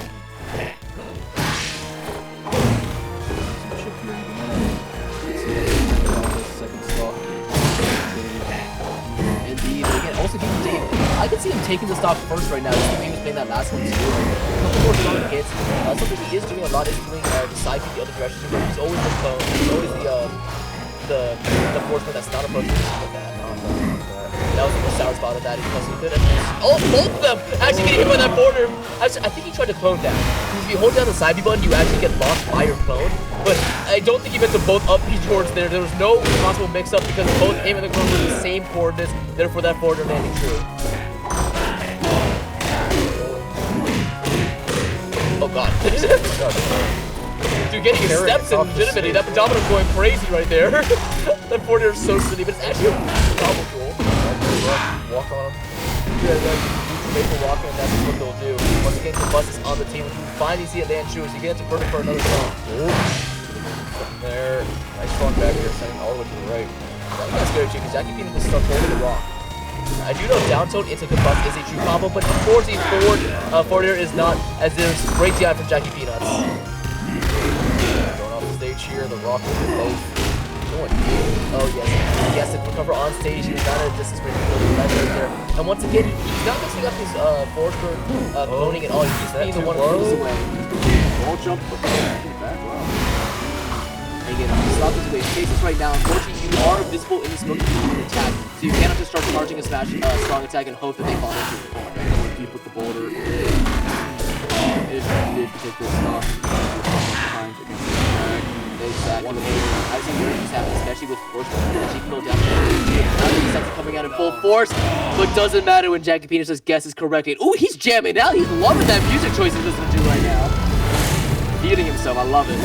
Game 1 going to Jackie Peanuts. And honestly, I liked what I was seeing from Dave right there. Just a couple things that I really wish he... Oh, let's go, Edalus! I have yet to actually even commentate this character once, but I think this character's so sick. I don't know much about him or Olympia, to be honest. I know what their moves are. Yeah. That's about all. Okay, the most important thing is understanding that elemental gimmick. Let me go ahead and explain it real quick. So Endless, of course, having that ice, which I just found out you can put together with up special the whole thing. Jumping around. Yeah, so the thing that ice does, it makes him slide around with his dash attack, which is preventing auto-cancel, which is really, really nice. Another thing it can do is it allows him to get armor with his special, which adds super armor or heavy armor to every single one of his hits. And also enhances some of the strong attacks. So that's his main elemental gimmick. The big thing is just the movement you get. He's able to slide around, do whatever. And that's a really good skill to get up, by the way. I love it. All the way across. Yep. Still out there with the... Oh, he got put into the cube, though. Yeah, I will say, definitely his weakest point is his recovery. I think you only have that very, very high vertical special. Of course, you do have side B to, cover you on the way back down, but the fact that you have to take sort of a vertical approach to recovering is not the best.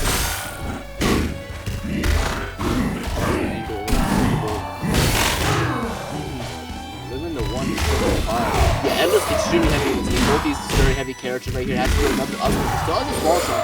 Endless, of course, is not going to put the second ball, but doesn't matter when you do get ready with that forward air on that air dog. This game. I didn't realize it was like an arcade jab when we were playing that. Getting a nice action started. But back here. You say Craig fell off too. That's the crazy thing. So crazy. Yep. I love it though. You saw a lot of FB and against the inside. That's the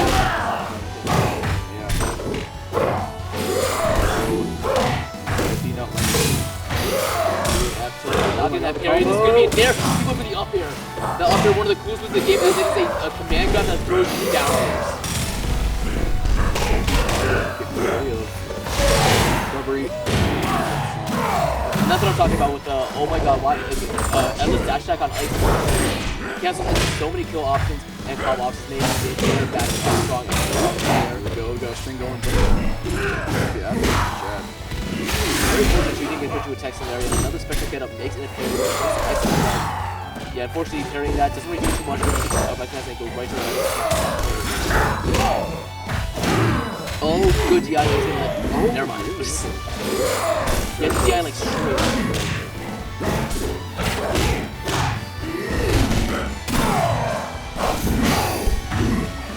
Yeah, no worries. I will say, great stuff. I love the uses of up from Yuki Dave right now. Not only getting that dash level away from the frame, but also putting ice on the ground, but also as beautiful as possible. This is something he's doing too much right now. Like Jack Peanuts is all over him. As you can see right there, blocking that out, getting that parry, but the wall jump to get out of the parry like again. Jack Yuki Dave's anti-parry play is just phenomenal. Oh, blocks up. Back air. Another thing too, one thing I've seen is a super good combo tool. Like you get, oh, he's alive? He got stuck with his rock shark again.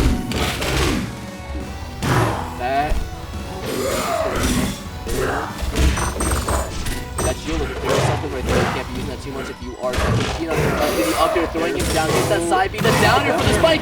I love that throwing up B spikes. That's exactly what I was talking about as a combo tool. That's the same step. Oh, he's alive. He got the Sash Ladder up here.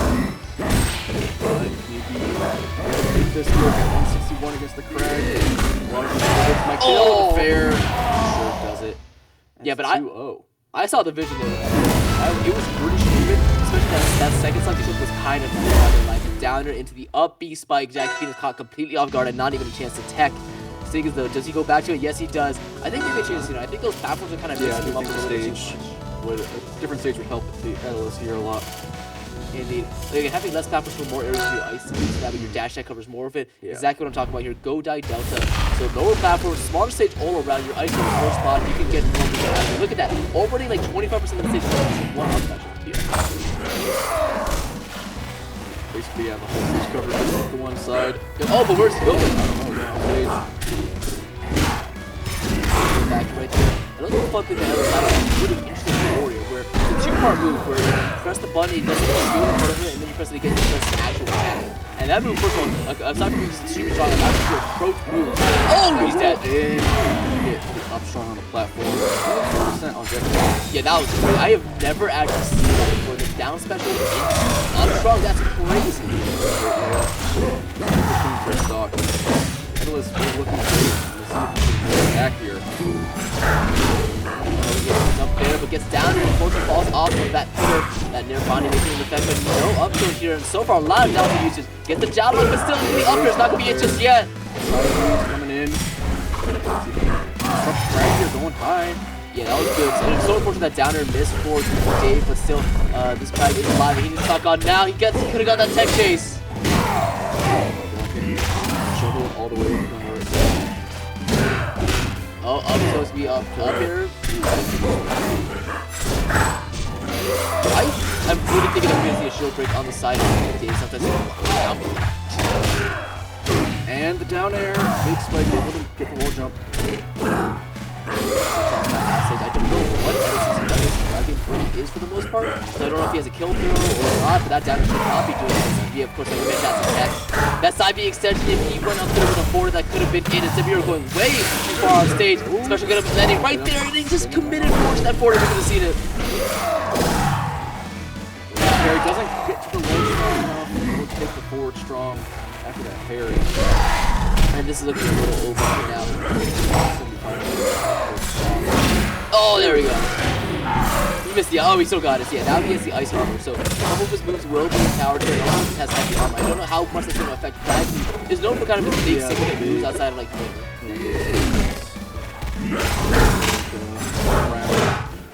Oh yeah, exactly. So no, 81%. If he gets this forward and another forward out there, he's done.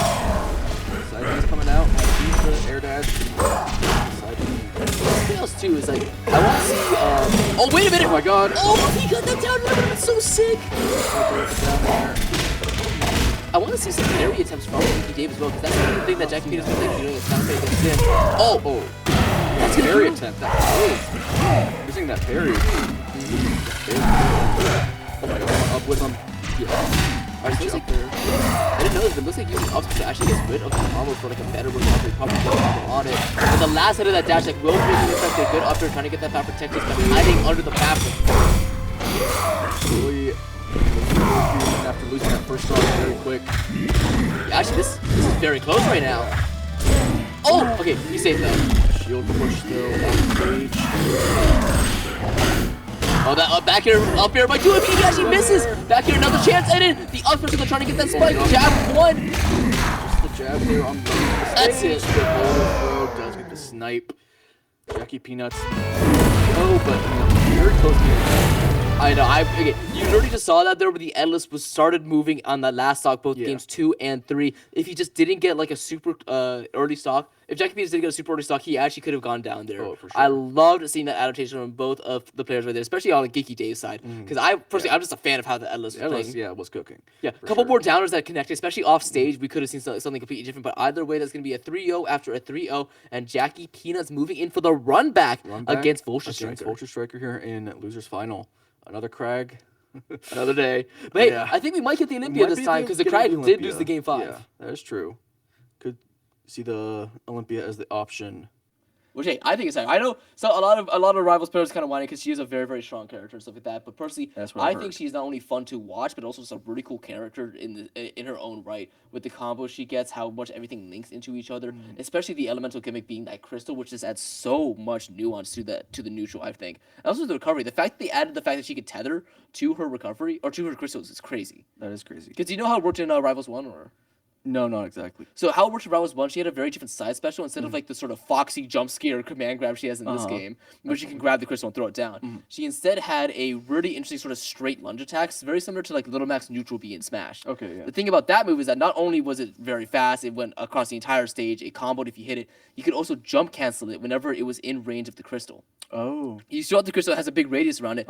In that radius, you're able to side B jump cancel extremely quickly, and it was like the craziest movement option you could do. Yeah, that sounds really crazy, yeah. Yeah. So now that move, that straight lunge, has been relegated to her special getup, which I think you can still jump cancel it in the crystal's range. Okay. Which is sick. But yeah, they made it so essentially she's less of a hit and run character. Because in that game, you would get a hit and then she would just she could chase you anywhere down from the stage. Now they made it to where she's trying to hit you into the crystal, combo into it, and then also letting you use it for it's a slight change. She's still very, you know, fast paced, get a couple hits at the end and everything. Eventually, it's going to combo into uppy and that just kills. But the differences from Ravels 1 and 2 are felt, and I think it really does work. All right. Well, hopefully we do see that as the option for Jackie Peanuts here in the set against Voltage Striker. Voltage Striker might actually be playing Smash, and that is why he's really? Yes, he unavailable. is in top 16 of Smash as well. And if that's the case, then that just means we got some more time to chill here. And that means that I would like to talk about just some Ravels and things. But that is not before, of course, I sing the praises of District E yet again. So, for those of you who want to take a look at this bracket, first of all, see all the things that happened off stream before top 4. Oh, let's getting it. Go ahead and go to start.gg/thehill. You can find the Ultimate bracket there, the Redemption bracket for Ultimate, as well as the Ravels bracket that you are viewing now. Cannot recommend it enough. And again, on that start.gg page, also the Discord. That's where all the news is for upcoming events. That's where you can find information about the Alley happening next weekend on May 18th. Things about the Rocket League tournament, the NBA tournament, so much like that. The Alley. Yeah. I will be going to that for checking, I think. Fantastic, man. Wish you luck. Oh, we are getting the Olympian instead.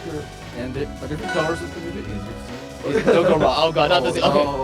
Phew! I was sweating. Didn't stick to his convictions, you know.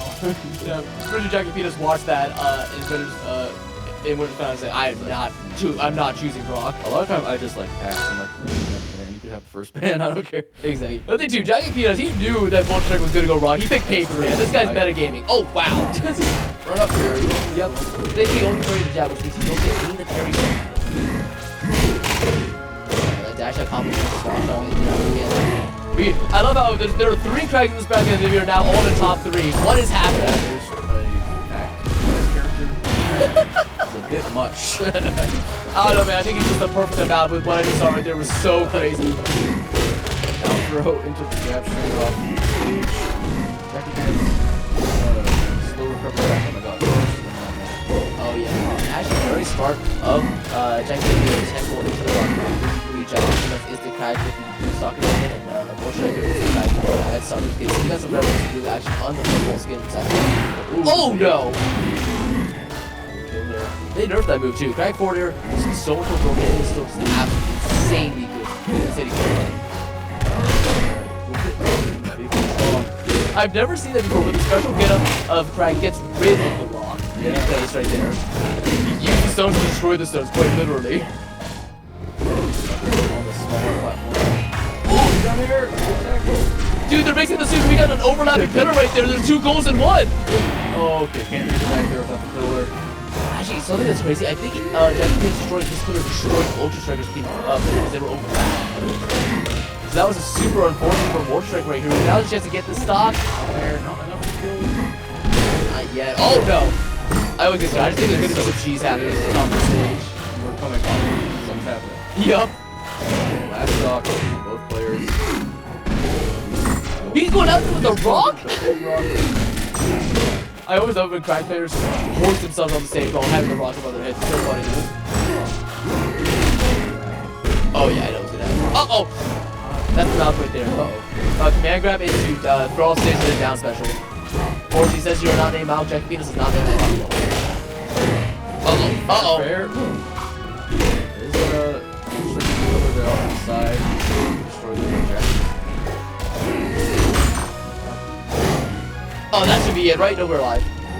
We're strong. Oh my god.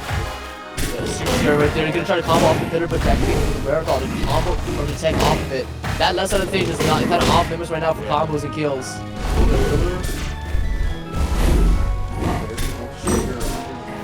On both. He did turn around for the forwarder, so he just tried to kill him back here instead. But that is definitely a second decent line for Bolt Strike right here. And then revert. Why is that said that way? That's a good question, but the special get punished. I love how into it Jackie Peanut's always seems. He is loving the music he's playing, he is loving the gameplay he is exhibiting, and he is loving messing up his opponent. Although I will admit that was a very close game number 1. I personally don't want another. I want another game 5 set. You know, I had fun coming to the other sets, but I want a decisive set. You know. Yeah, let's get some real Crag gameplay going on. Indeed, and where else are we gonna find it? On Rock Wall here. Already, I'm shocked we haven't seen shield. Times these shields. Right, one forward air, we got a second one. Been in! Oh my god, good jump back from the Jack Peanuts. Back here, one forward air, still great TI going at full up, gets the sour hit, that was enough, the little tippy tap. Right at the edge of the wall there. This is the rock wall. The rock wall gambit, yeah. Very early stock on the second Ultra Strike, but I have no doubt Jack Peanut will find it completely early with something in this game. So they're putting these throw loops and oh my god, that second 40 might be dead! No. Jack Peanut's coming down with his own fair. Whoa, what's happening? Oh, Jackie, how did Jackie Peanut assist this? Jackie Peanuts is going down. Didn't have the other, I guess. Yeah, less than a minute in and already Jackie Peanut on his final stock. And great parry right there. And you can actually pick him up on these back rocks. Oh, good call on the special pummel right there. Grab loop. Both of them wanting these grabs. Forward strong with the rocks there too. That's the first stock. Jackie. Take it back to the 1. Actually, I have no doubt he can in fact do it. We saw that in the stock right? If he gets one opening right now, yeah. They're both just down to each other, man. Same strength as all. Yeah. Oh my god, again, that shield is so suspect right now. God, and he's put it up now. Back here was it actually set the double and force a tech on it? Yeah, nice. Here, dashing back. He's strong up there. Very fortunate that his player did not get broken. That happened that was stock striker. Now Jackie Peanut, despite being on his fast stock, has been unwinding the pressure. I can see things like that. Yep. Alright. Well, hey, let's go. The first time we have a 1-1 on the scoreboard right here. Where are we going? I don't think we're going to be going back to Rockwall, especially since Jackie Peanut lost 2 stocks exceedingly early because of it. Where are we going to maybe going for? Oh, it was banned. Godai Delta, alright. Again, there's pretty much no bad Crag since his impact. That's some Arrow and Hyperborean. Typically can be really so we're not going to be seeing any of those. Actually, we might see the stages here. So I'm not sure Jackie Peanut this doesn't. Yeah.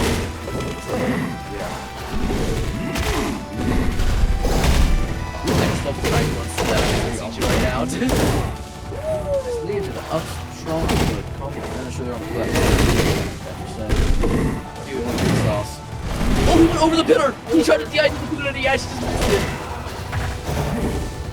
So unfortunate, both players there who took a point to take that stock number 1 first. So the great avoids there. They're already getting hit by the rock charge. In fact, unfortunately, the rock charge angled tower. He's stuck over the rock. What do you do?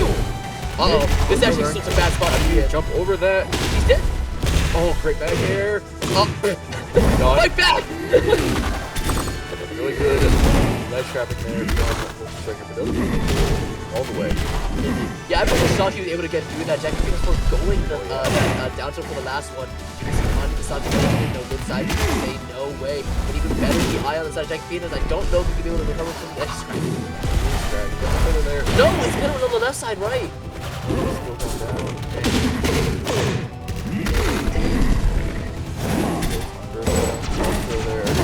Alright, one up here. Do I see another up here? No, I don't. Go for that border yet again. And they get both these guys with these back here. The world really is your oyster when you have pinfall back here at your disposal, isn't it? Oh, yes, indeed. Up high and a fair. One up here, 2 up here. Do I see a third? No, again. DI. He's just gonna DI against his own character. I mean, obviously that's like expected, but it impresses me every single time I see it. Has to be a forwarder though. Time off stage. That's a good score there. Going deep for it. Wait, up 2 there because Jackie Peanut's putter was not tall enough to actually took that forward connection. That was a pure checkmate scenario right there from Vulture Striker, who is now again up in this game, number 3. Final game, of course, in any best of 5 set, because whoever wins this gets counter pick advantage in game number 5. Very good started. Careful there, just set yourself up for it. Nice roll through the pillar. Oh, the fact that the fact that Vulture Striker landed on 6 instead of going for that was so good. And actually, the flitter working against him. All right, let's see here. Good tech on the side of Jackie Peters before going anything else there, but the get up attack somehow getting all avoided. They're both just parrying. Curious while they're off stage. Oh! The forward shot on the flat catches you jumping down. Alright, at this point, what doesn't hitball back air need to do? I've seen hitball back air up strong, down strong, forward air, up air, everything. I've seen it do itself. That move is so crazy. They're sticking. Oh, wait a minute. Uh-oh. Swapping. Is it time for Olympia? It took 2 games in the previous set. I don't know, but they're discussing something right now. Seems like perhaps something with control or Jackie. Yeah, we're getting the Olympia. Alright, what crystal color? Ooh, alright, little blue cotton candy. Little ice blue. Exactly. Not gonna lie, I tried rock candy like once. Kind of disgusting. I really didn't like it. It's just a Yeah, exactly. It also hurts to eat. Die. Well, you don't chew it. You suck on it. Oh. Anyway, so getting your merchant port. Okay. Right. It's like funny. Olympia has 4 moves that spike. She has forward air, down air, reverse hit of up air, and the reverse hit of up tilt. Just like DK. Oh gosh. Coming down. Oh my god, good tech. That's just it? Able to make it to the wall. Yeah, that was that was absolutely insane coverage on the side of Vulture Striker right here. There's our first spike there. Look at that down here. Crystal finally able to make an appearance here. Do you see the pull? Yes, we do. We can parry. I've never. Exactly. 1, 2. Looking forward, looking extendable right here. That is a true combo. And I like shooting the crystal up there, trying to bait out Vulture Striker hanging out on his pillar, but instead will not be finding it. So now you have to forge your crystal and then put it somewhere else. Back. Pillar still there. Oh, that was scary. That dash attack put Olympia on the pillar. If Vulture Striker would have canceled, that could have been so scary. Forward air was starting to kill. What a reversal! Pay for it though. Going to down air. That was actually so great that happened. Alright, if I'm thinking, I rip it up here right now. Throw. I don't think Crash could have done with water like that. Yeah, I know, right? I think Pokemon 9 Water Beast that. Come on. Water Beast round and rock. Wow, I can't combine the words. Oh, that's it. I think it would be a rock bug type before. Oh, that's true, yeah. Which actually would give him more resistance. Water. Oh, water would be neutral. Because Bug is a resistance, yeah. Does Bug not resist water? Pokemon? Wait, I'm trying to think, what water ground type? Okay, wait a minute. While we're saying this might be Sonic over. Yeah, that's it. Alright, never mind to talk about water and about how Pokemon resistance work. That was a quick game at number 3 for Vulture Striker. Yeah, I cannot get over those 2 downers he hit. Yeah, that is crazy. Especially Stock 2, where that was an incredible reversal one. Alright, wait, let me actually think about this water bug thing real quick. There is a rock bug type. There's a rock bug type crossover, of course, but is there not a bug ground type? Nincada. Nincada, you're right. Oh, in that case, yeah. Because water does not... Yeah, water's super effective against Nincada. Yeah, of course. You're right. I don't think a bug would Yeah, resist because water. bug resists, what is it? Fighting, ground. Ground poison, I think? Poison, yeah. Yeah, no, it does. Yeah, exactly that. Hence why bug steel types only have 1 weakness to fire. That's right.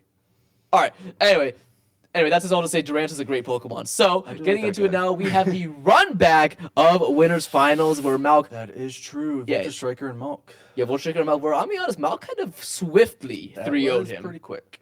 I think legitimately it was like a 1-stock to 1-stock game into a 2-stock game into a 3-stock. And not even close at that game 3. See if the adaptation gets made here from Vulture Striker. I mean, looking really hot in that set against Jackie Peanuts in the Cracked Ditto too. So it really just kind of show you again.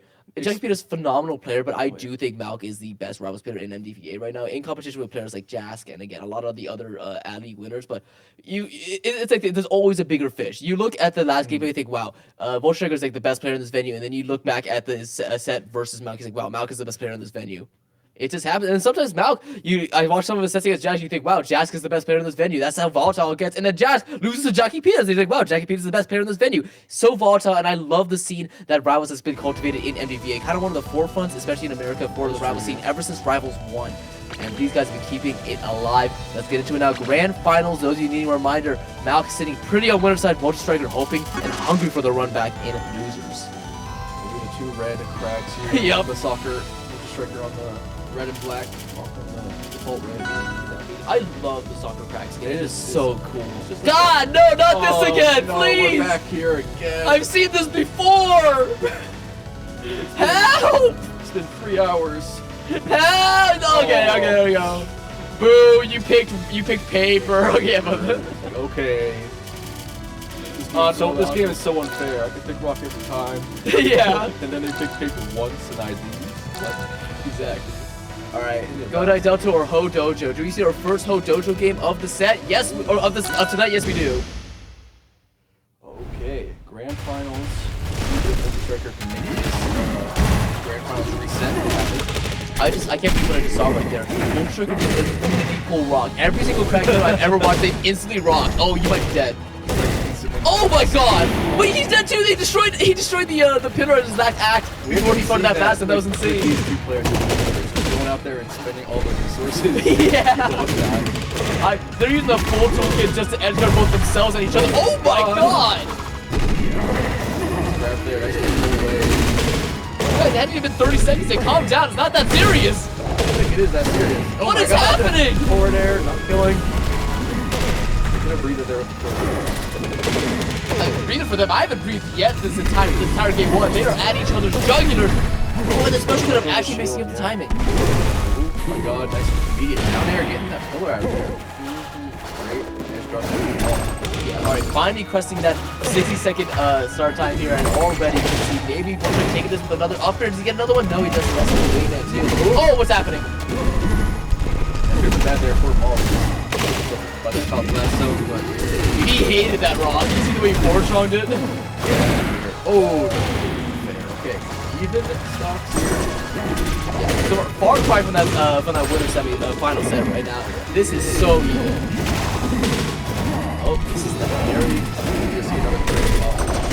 Oh, we are. I have no doubt that like pushing the food is the bottom blast.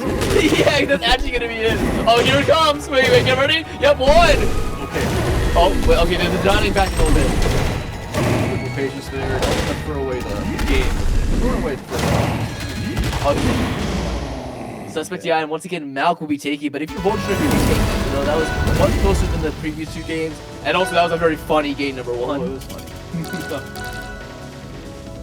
Ooh, actually banning Hyperbola Rivals is good. Especially since Air Armada. So this is interesting here too, because all those offstage shenanigans we were seeing in here are kind of off the table now. I think all jump very bottom of the stage.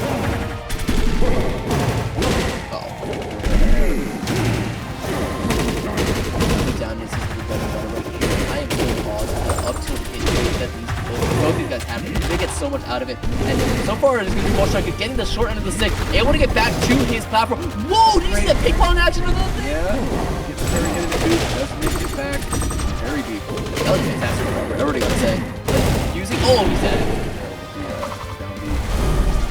I thought Malk gets deep for a second right there, but I forgot he still had his up special for just a little bit of height. You haven't moved that, and be careful. Snap back to the left there. Careful. Yeah, it's so scary right there. If that better disappears, you can't wall jump. Oh, that might be it. Upper. Oh, an arrow bottom. Oh my god. That rock spiked him. Oh. Yo, that rock killed him. That was all. That was land by Vulture Striker right there. Trust me.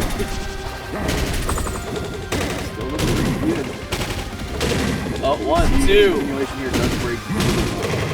I have full confidence that in that entire situation, Vulture Striker's mashing people. He doesn't care how many times he gets guns as long as he doesn't get special ball. Oh no! It's alive. I'm so wrong. Not alive.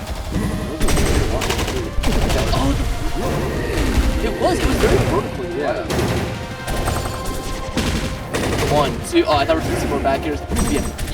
Yeah, don't let it be a repeat where we see a close game 1 into a 2-stock game 2. Because if that happens here, that means it's going to be a 3-stock for Malk in game 3.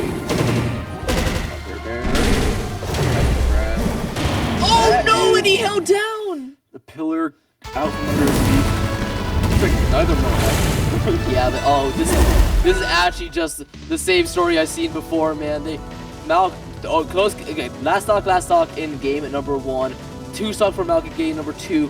Do we see the repeat pattern? 3 stock for Malk and a handshake in game number 3. I'm gonna bet not. You're betting not? All right, you know what? I'll do the other one then.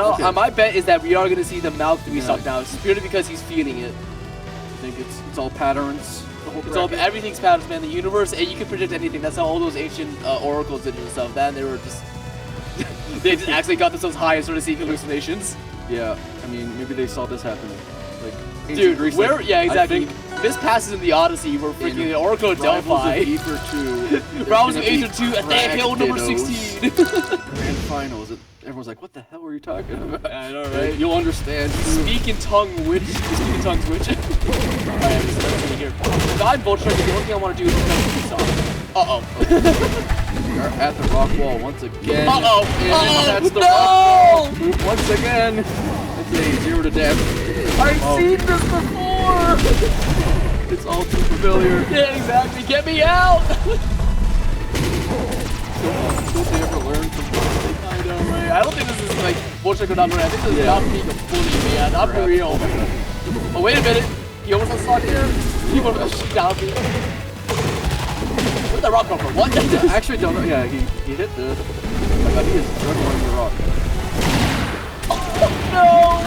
Oh no! I think it may be coming to pass. I was a fool to doubt the pattern. Alright, wait a minute, Voltron. Come on, you take one stock. We can go against the grain. We can beat what the universe has obviously set out as to be a universal concept in the Mount 3 stock game 3 grand finals. Alright, we're fighting back. Come on, come on. I'm rooting so hard for Voltron right now to take the stock. Let's go! Oh, fair. High, not going. How did that go punish? Oh, that's not the wrong way. No, dude, why does the universe hate Voltron Striker? No! He's thrown down. Okay, let's get the pillar out and back throw. He's still alive. Let's go! Fair. Okay. No! Okay. No! That was so tragic! Oh my god, okay, let's talk about what just happened right there. If there's a replay, I need to see it. Destiny was averted. We did not see the 3 stock, but it was... He sacrificed it all. That was actually like the craziest... to avoid fate. Yeah, that was actually the silliest crack clip I've ever seen. So what happened? Malk had his pillar on the left side. He pulled the rock and threw it up. Voltron was able to go out there and get the stock with the forward air, but then the rock spiked him. Voltron was DI'd left and landed on the pillar and then on the Angel platform. Malk came back and immediately up to get rid of his pillar, putting Voltron in special fall. That is insane that is how that tournament ends. That's crag. That's crag for you. I mean, how much of this top 4 was crag? I think it was all crag. 3/4, yeah. All of it was crag. Every set had some crag. Shout out to Geeky Dave, you know, the one solo bastion of not crag. Yeah. All right, anyway, that is going to be doing it for the rounds of Aether portion here at District E, the Hill. Again, we will be back next month with both Smash Bros. Ultimate and rounds of Aether. Both should be on stream and both should be absolutely fun. Those of you, though, who are here for the Smash Bros. Ultimate, don't worry. It will be happening immediately after this break. Thank you guys so much for listening in. I hope you have enjoyed the commentary and enjoyed whatever we just saw, because that was a little weird. Yeah, I'm still processing. You know? Still processing. I'm in shock. My goodness. Anyway, just a reminder, check out that bracket, check out the Discord, check out all the future events. I'm IRLC. I am C-Splash. Thank you so much, everybody. Have a good night.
Welcome back, everybody. This is the Hill number 16 here in Washington, D.C. I'm Vici.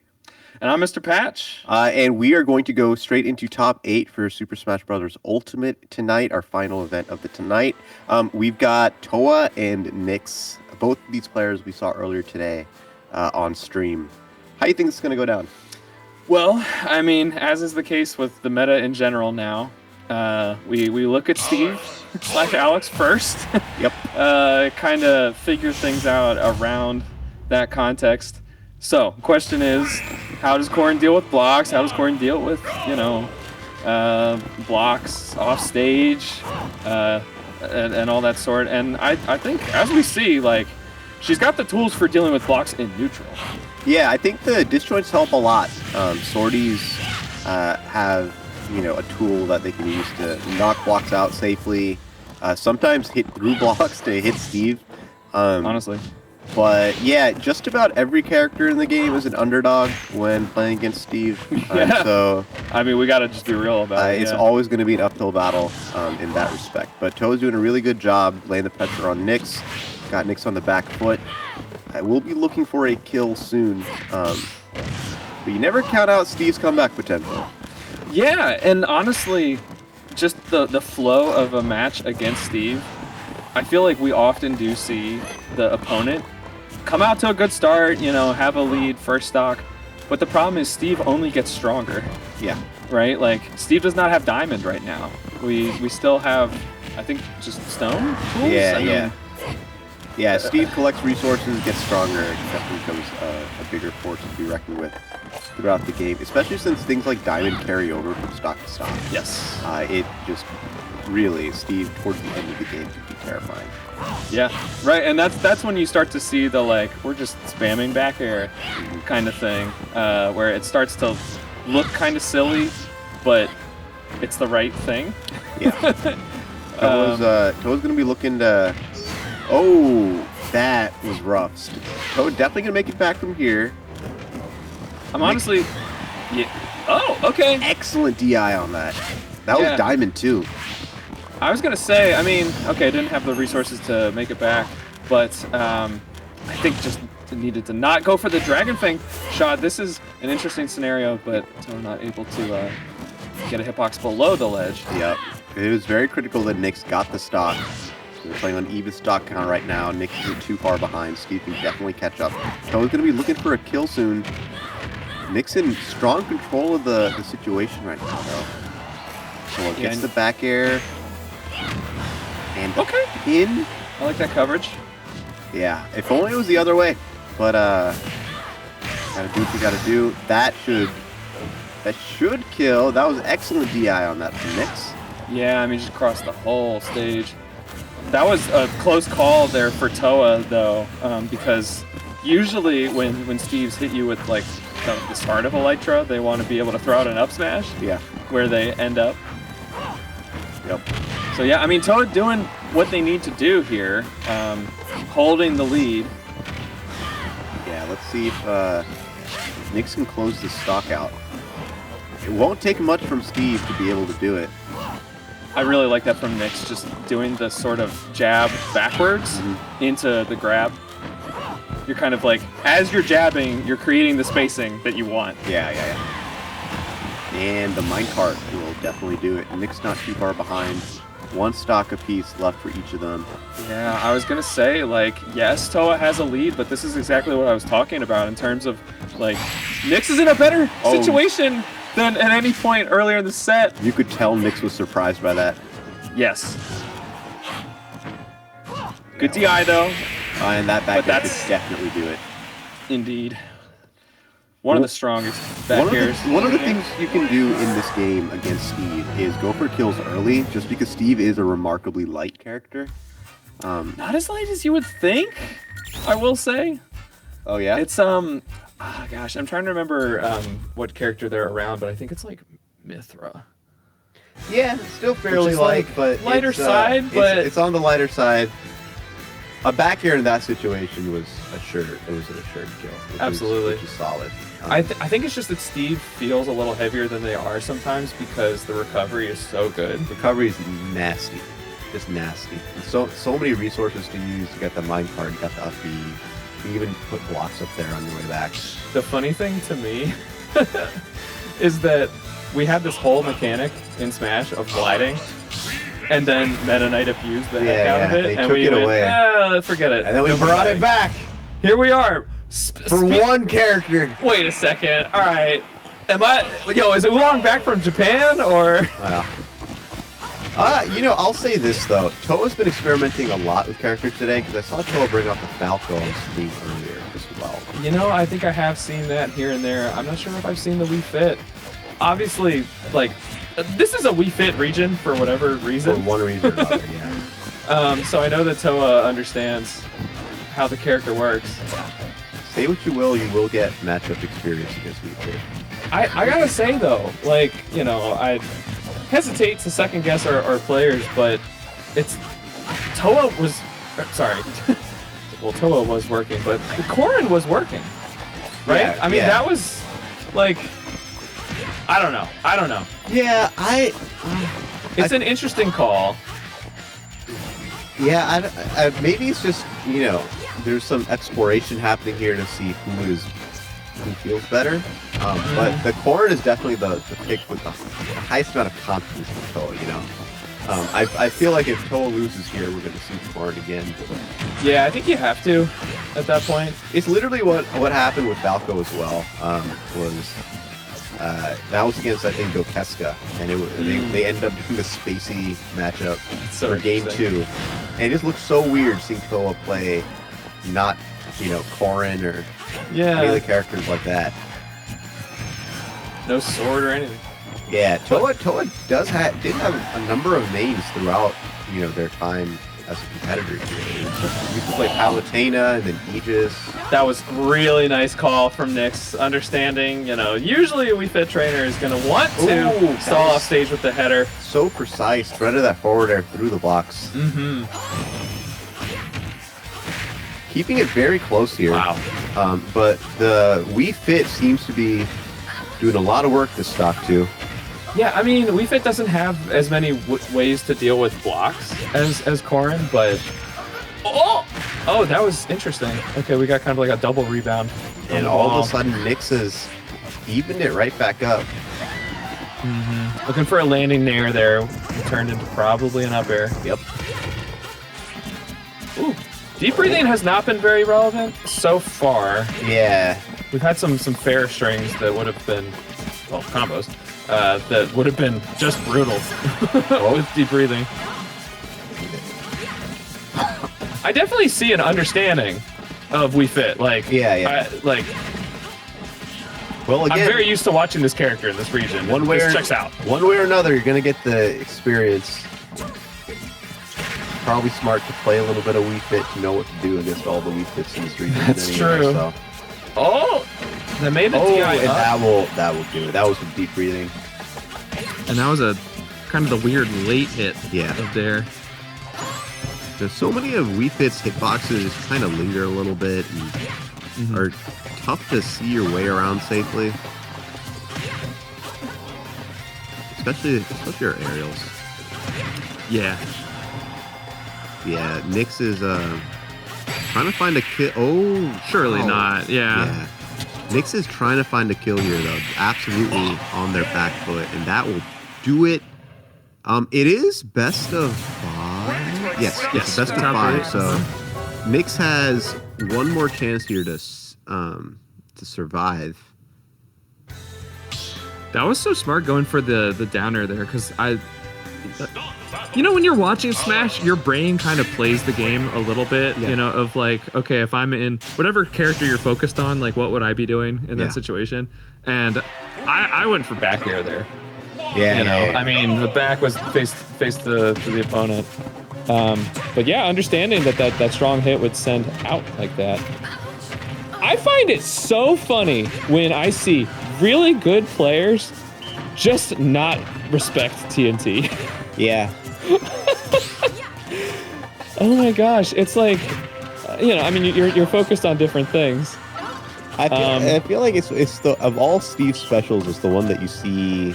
I mean, I guess outside of upbeat, it's the one that you just don't expect much. Like So yeah, Yeah. I see people fall for it. It's the tricks around it. Oh, that is so unfortunate for Nyx. Just kind of misplacing where that magma block was gonna spawn in.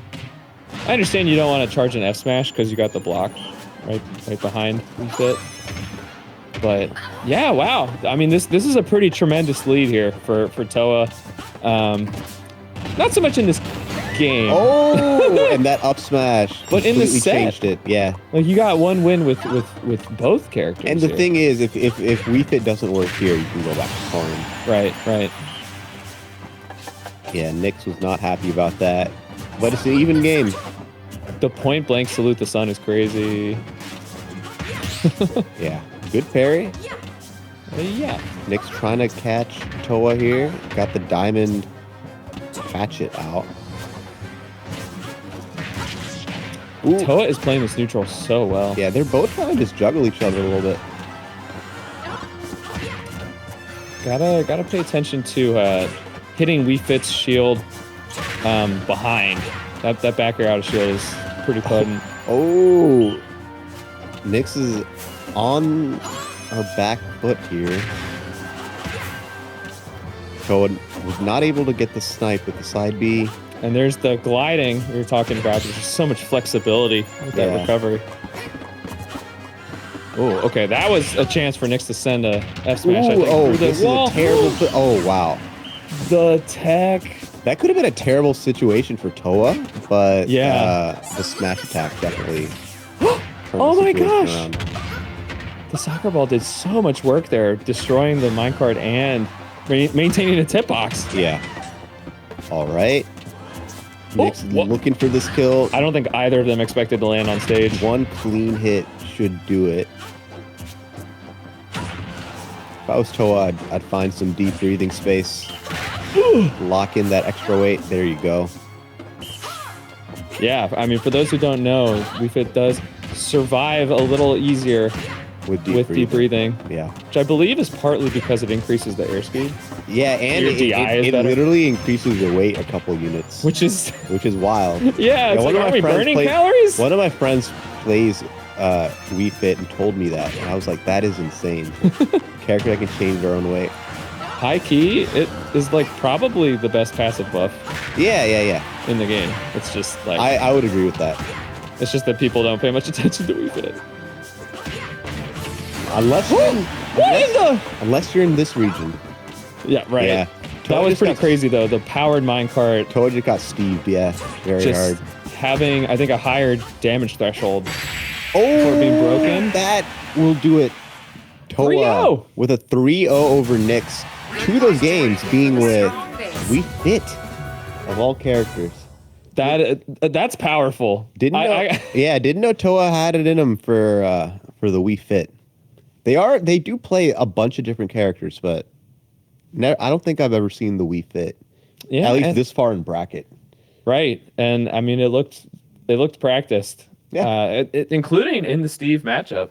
Yeah. We didn't see just swinging haphazardly into the blocks. We didn't see any real difficulties with recovery. Yeah, and the Corn was also a commanding victory as well. It was a lot closer, solid, but it was solid stuff. I think that second game with Wii Fit helped a lot. Toa figured out. I mean, the game 2 was good too, but the second game with Wii Fit, game 3, the one that we just saw, could absolutely do the job. It did what it needed to do. I mean, the example that everybody always goes to is the Proto Venom. Yeah. Where he was famous for winning a game with Min and then switching to Lucina, or vice versa. Yeah. That's how he won Summit. That's right. Against MK Leo. Crazy. That feels like so long ago. That was ages ago. I feel like that feels like mid-pandemic or pre-pandemic to me. I have mid-pandemic. I have a really specific point in time, carbon dating of when it was the first major offline event, but everybody was wearing masks and stuff, of the Summit when Tweak brought out the Diddy. Won. Yeah. That was kind of that wasn't like post-pandemic, but it was the first, I think, like we're actually playing offline Smash. Right. And yeah, I think that was the first big tournament for Kazuya. Yeah. So I remember Riddle's doing some work. Smash was so different. It was so funny because so funny because right before the pandemic, Joker came out, and we had Frostbite 2020, which was like the last big offline event, and then the world went dark for a bit. But then when we reemerged, there's so many new characters in the game because season 2 has now like been a thing. Rest of season 1 was a thing, and it's a different game. Like it's just a very, very different game. You got Kazuya, you got Sephiroth, Steve, of course. I will always say, the peak of Smash Ultimate for me really was right before the pandemic. Like right when Joker came out and Leo was chopping it up, that was just very different. And then the book kind of closed on everything for like a year. Yeah, and we reopened a new one. And then you reopen and then like it's just very different because season 2, Fighter Pass 2 was just like specifically so game changing for this game. And I mean, something to keep in mind with that is that yes, like especially the Fighters Pass 2 characters have made a humongous impact on the meta, but we also had really impactful balance changes. Yeah. You know, 100%. like part of the reason that Ashimo is beating people up with Ryu is because he got buffed for like more than once. Yeah. Ryu was garbage in the beginning of this game. Bayonetta, Bayo meaningful as well. Buffs. Significant buffs. Dude, Cloud. Yeah, Spargo, I'll luckiest say, man in Smash. I play one of the characters I play is Cloud, and especially the final time they patched Cloud, he did not need any of it. But being able to do like up air into finishing touch and stuff like that, like they gave him that, and I'm like, oh, what is this? We're cooking. But yeah, they buffed up Smash. They really did that. Yeah, they did. They did. All right, but for today, right now, we've got Mata and Voltage Striker. A character they did touch with bounce change is Wario. Yeah. Actually made it tougher to confirm into Waft. I'm just happy that we still see Wario mains sticking with it. Yep. Voltage Striker, I don't even know, like, I thought of Voltage Striker as a Mega Man main. I'm not so sure now. It's kind of a co-main situation with this hero. Yeah. We did see the Mega Man earlier today, but we're seeing the hero just as often. And this is also a character that can be, in the right hands, can be very terrifying. Yes. I don't think people talk about it enough, but Hero is a character that you just have to be prepared for a lot of different things. My general philosophy with this character is playing against Hero is if you know if they're menu happy and they keep whipping out that menu, there's like a general space in front and above Hero that you just want to stay away no matter what they choose. And you kind of have to play the game from there. I think Wario can do it really well because Wario is a very aerial character, is often up there using weird aerial mobility to get in and weave in and out. And I think that can be effective, not just against all sorties, but against Hero in particular. But less so now with the Accelerado online. Yeah. This is a different character. Now you're playing against Sonic with the sword. Well, I was saying Yoshi with the sword earlier. Yeah. Just with that air mobility, it's crazy. Woo! Bang. Yeah, that's the thing. Anytime a hero has the menu out, the one place you do not want to be is in front. Like, just right in front of the character. Dude, like, look at that movement. Bro was cornered and jumps off stage and lands center stage. Like, uncontestable. Yeah. Yeah. That's the thing. Hero mains get the buff, and they're like, let's see how far I can take this. Yeah, yeah. But I mean, the thing with Accelerado is that it allows you to space more easily. You know, you don't notice the bad frame data on the sword aerials because you get to start them from so far away. Especially, moves like forward air and neutral air, they benefit a lot from that buff in particular.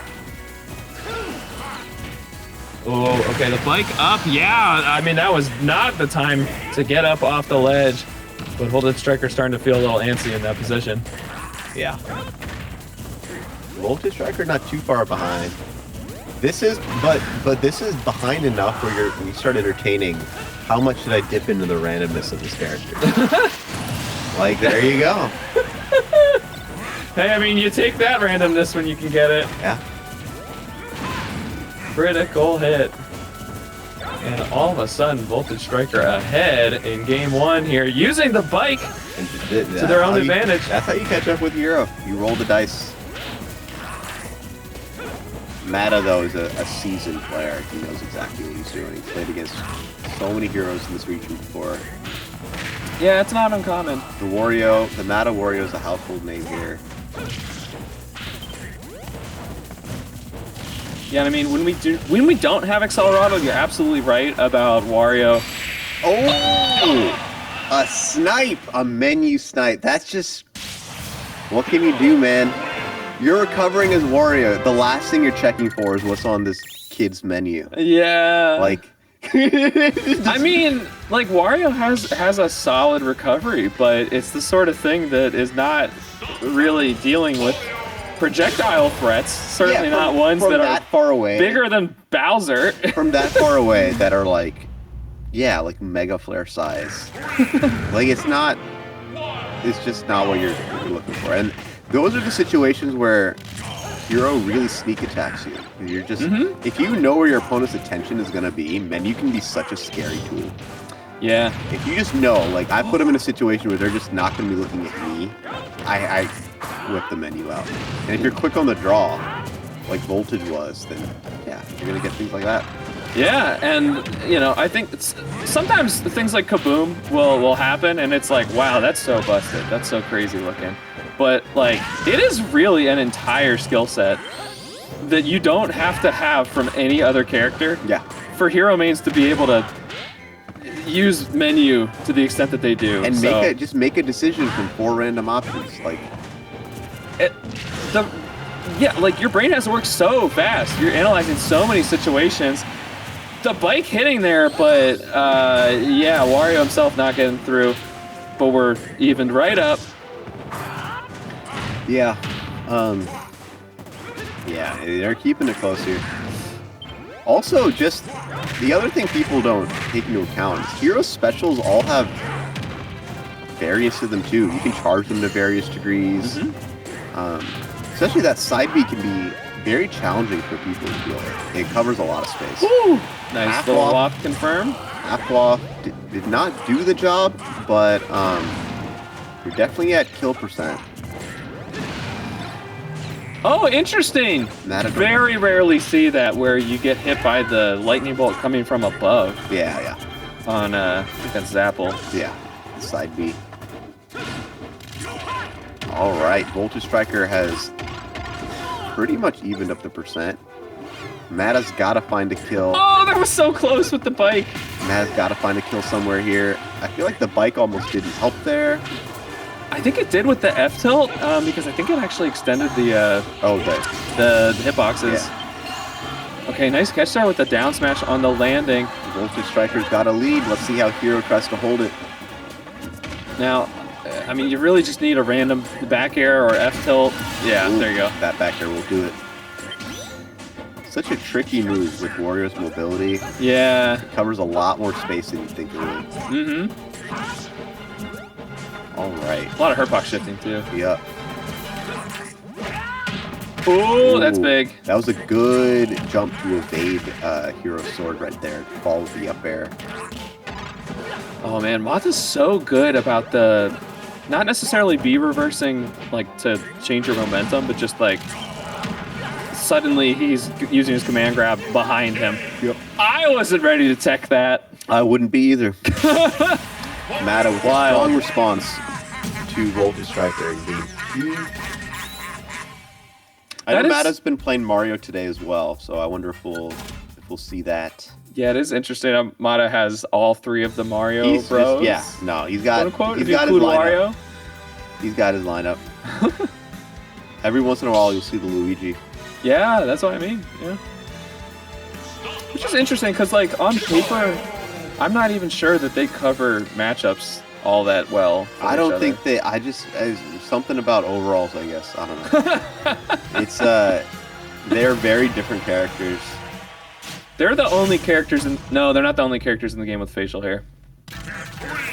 We've got Snake. Snake, yeah. I think that's it. I think so. None of the Fire Emblem characters do. Yeah, I can't think of any other. Actually, I can't think of all that many Fire Emblem characters in general with facial hair.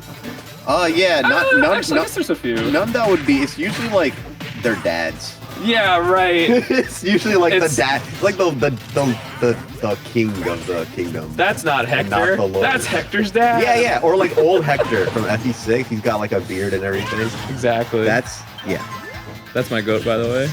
Yeah, absolutely. I really wanted him in Smash. It would be so cool. Oh my god, he would have been so cool to actually have an axe character in this game. Ike was the right choice. I'm not upset for Brawl. I get it. But we could do it. I mean, the thing it's always the case that all the lords just use swords for the most part. Yeah.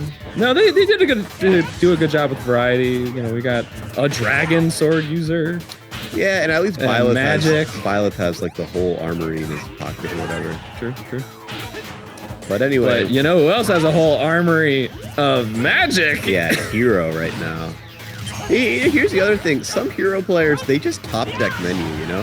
When you see a hero player that's able to make really quick decisions with it, that is someone to be scared of. I do think at this point, like, anytime I see anybody play hero, like, there's no top decking going on at this point in the game cycle. Now they're used to it. I feel like it is one of those things that you have the urge to do when you're a beginning hero player. Yeah. But Voltage with a wild lead on Matador right now. It really is. It really is.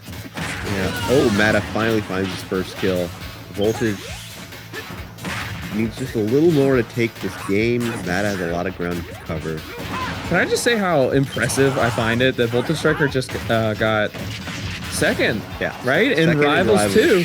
Oh, again with the kaboom! What is it with that move and Voltage and ending games against Matador with it? That move is an unbelievable jump scare. Yeah. Like, I think I've overused that term before, but it comes out so fast, you're almost definitely not ready for it. It also, it doesn't just come out fast, it travels across the screen in a blink. Like, it is just, you blink and suddenly you explode on the other end of the stage. It's wild. There was one game when I was trying to, as Yoshi, double jump, like, not necessarily through that move, but like full drift away. Yeah. And I swear to God, the vacuum effect was so strong that Yoshi couldn't get away. I had to air dodge out to be able to avoid it. I was like, wait. That's the other thing. The move kind of guarantees nearby it'll take you. I have not seen a lot of magic burst from hero mains in a long time either. I have not either. That was very well timed. And I mean, if you get all of that, that is low percent to get the kill. Yeah. Like at the start of that move. Yeah. Sheesh. Yeah, oftentimes you see hero players like preemptively trigger it when someone's about to fall into it. But no, he actually just hit him with 100% of that move. You know? Yeah. I mean, and Mata was in a tough spot to be able to do anything about that. Yeah. It takes up so much space. Oh, you went for the kaboom again? No way. Notice how it bounced off. Yeah. And at like a 45-degree angle, there's those hitboxes. It looked like Mata got caught by just a teensy bit of it. There was like that little flame effect. Voltage is showing what hero can do. Yeah. We haven't been seeing much neutral B. That move is also pretty insane.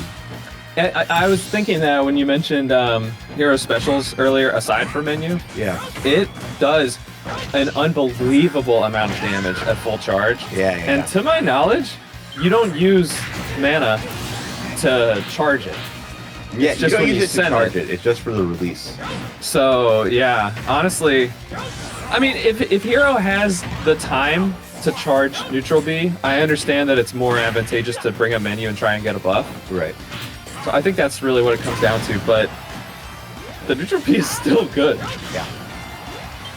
It also, you know, if you're a player that doesn't use it that much, then every once in a while when you do use it, you really surprise your opponent. Yeah. Especially with the size of that move. It's definitely something to play around and watch out for. Ooh, need to watch out. Mana getting around that kaboom this time. But I mean, you have zero room for error. Like everything Hero has is going to kill now. This is a devastating position to be in for Matador. At least he has Waff. Oh, no, well, that is the game. Yeah, that's the up tilt that does not look like an up tilt. Yeah. No, that is an up smash. I don't care what anyone says. That is, what are you talking about? That's Ike up smash in like hero form. Just like just it's better. It's crazy. And you know the funny thing is you compare that to Hero's actual up smash, which is not nearly as like dynamic. It doesn't cover as much space. I mean, when it crits, you feel it. Though. Yeah. When it crits. But that up tilt is just wild. Yeah, I mean, and great call there. It's like, I think of this a lot with Diddy and Wolf players, where you will not see them up tilt until the opponent's at 140, and then it's like, oh, we actually have this like really nice quick button. Yeah. That kills anyone. The Wolf up tilt, especially if you get someone like waking up on a platform right above you. Yeah. You just give them the boot. No need for up smash. So yeah, I mean, I think of that similarly. It's like we don't see a ton of the. Yeah. You see up tilt when Hero wants to get a kill. Yeah. You see up smash when Hero wants to cheese a kill. Yeah. Right when they're at like 60, and if it crits, it actually does kill. And then other than that, you don't see it much. You don't see it much. It's just there are some moves you kind of pocket to surprise your opponent with. That's true. Not to mention pocket. No villagers in the building today, though. Nope. To my knowledge. Though we do have some good villagers in the region, but we do. Baskree. Dalton plays. Yeah. Who at least said on Twitter that he's retired. CVA did that to him. They all say this. You'll never quit. You know it. Gosh, I was listening to Tweak Talks earlier today. It's like everybody's taking it like, oh, Tweak's done with Smash. Bro's gonna be all over the next Smash release. Right? There's gonna be some form of Smash. I'm sure he's done with this game. He may not even be with that. But it's when the next game comes around, which who knows when that'll be the case. Sakurai's working on Kirby Air Riders now. Chat, let us know what you think. I personally think that is a shoo-in for a Switch 2 edition. Oh yeah, 100%. And like, we'll pay $30 more for it, maybe. But like, if they're doing that, then it's not just a free upgrade like they're doing with Breath of the Wild. So it's like, they're not just gonna like make it look nicer. They're going to add. They're going to change. Yeah, I mean, if they could go a bunch of different directions. I hear generally 3 different things. Could be an enhanced port of Ultimate. Could be Smash 6, like a proper, just continue, rework everything, but continue expanding whatnot. Or it could be like a full reboot, as if they never made Smash before.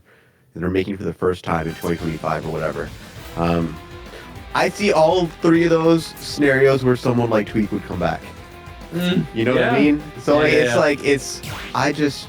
sometimes the sun sets on your run with a game, but there's always the next one, man. This stuff prints money for Nintendo. It's just like it will be soon. I don't know how soon. That's what makes it so funny to me that the Kirby Air Riders trailer is so tongue-in-cheek for Smashers, because like, I know I was far from the only one thinking World of Light at the beginning. Oh, yeah. Like, when I heard the Warp Star and they're in pitch black darkness, I'm like, oh, this is the opening of Ultimate. And Sakurai had some cheeky, like, tweet. Yeah, it was like, that's not what you thought it was, right? It was something. So, I don't know. You gotta know that Sakurai, that Nintendo understand how important this franchise is. 100%. I would really, I'm fine waiting. Like, I would love for them to take their time with it and give us an incredible next Smash game. I really hope it's not just Smash Ultimate moved over to the Switch 2, but that we get something different and refreshing and good. Oh, good. We get more time to talk about this. I don't know if they're gonna have to reset, probably for the stage, but honestly, like, it's hard for me to envision like a step up from Ultimate in terms of like, how do you cut these characters? Oh, we're just going with it. Okay, minus 20 seconds. This set is not going to time. It's fine. No. With these characters, this will be snappy. So at face value, Vici, I look at this and kind of feel bad for Zero Suit Samus because I feel like back air is just gonna kill you so early. Not just that. I think I play Cloud. I think this matchup can be really rough for ZSS. The walls Clouds can set up with this disjoint is insane. It's one of the things that makes this character so nuts. Enhanced also, you certainly know this player's at the caliber to be able to handle just about anything, except recovering from there, I suppose. Yeah. But Cloud is a character that, for any characters that are agile and quick and can dance around you, Cloud is very good at controlling the space around him and can shut you down. That forward air is something to watch out for, the neutral air, and obviously the back air. That's so nice, the flip kick. It's like you go for this risky edge guard and then you flip kick and you actually have not given up the ledge trap. Yeah. You have not given up stage. Yeah. Ooh, saw the up smash coming out, but wrong way against BV. I mean, Zero Suit is tall enough to get hit by the backswing, but 100%. she's fast enough to get something out before that point. Ooh. He's looking for the back air. Oh, I don't hate that down smash. You're looking for a spot dodge. Yeah. Enhanced really needs to take the stock. And there's the back air. Yeah. Now, I mean, AOS is a great start so far. Yeah, it's very solid lead from AOS, capitalizing off of the SD from Enhanced. Enhanced with the cross-slash punish. Cross-slash is such an insane move. You punish with it. Does a solid 25%. Enhanced, really letting these stocks go. Yeah, that looked pretty close to being able to grab ledge. Every time also. you see cross-slash, just understand that's another 24-25% being added to you. Yes. It's such one of the best punishing moves in the game. Yeah, I mean, I think in a lot of scenarios, correct me if I'm wrong, you kind of have to make a call. Yeah. That move, you can't just swing it all the time. 100%. But yeah, so much damage. But I'll say this, the nice thing about cross slash is you can be disciplined with it, and if you miss that first one, you can just stop. Yeah, I mean, you can just stop. It really is dependent on how focused you are in that moment, because some Cloud mains really love just mashing that through. That's you fair just way punch to it put it. in. They just punch it in. But like, no, it's sometimes you stop and you take the breath, and you can get out of a situation where you whiffed. And all of a sudden, we're at an even game. Enhanced is trying to take it, but limit cross slash actually, it's the one limit move that Cloud mains will complain about a lot. They have buffed it a lot, but it still takes quite a bit for you to kill with it, and it's very easy to DI. The unfortunate thing with that is finishing touch just cleans that. Yeah. Finishing touch would have definitely killed there. It will just send you straight vertically.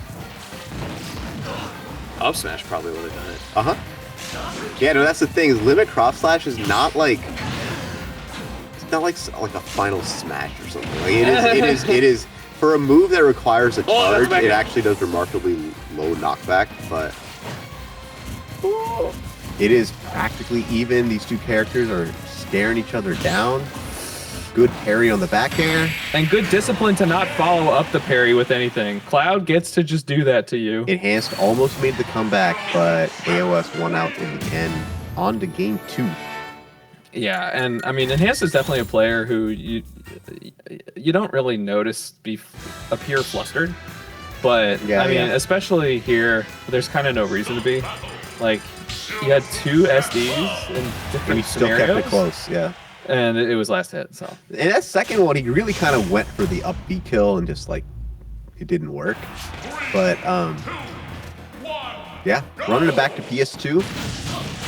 Let's see if Enhanced has a little more discipline over those SDs and if he can put one on the board here against AOS.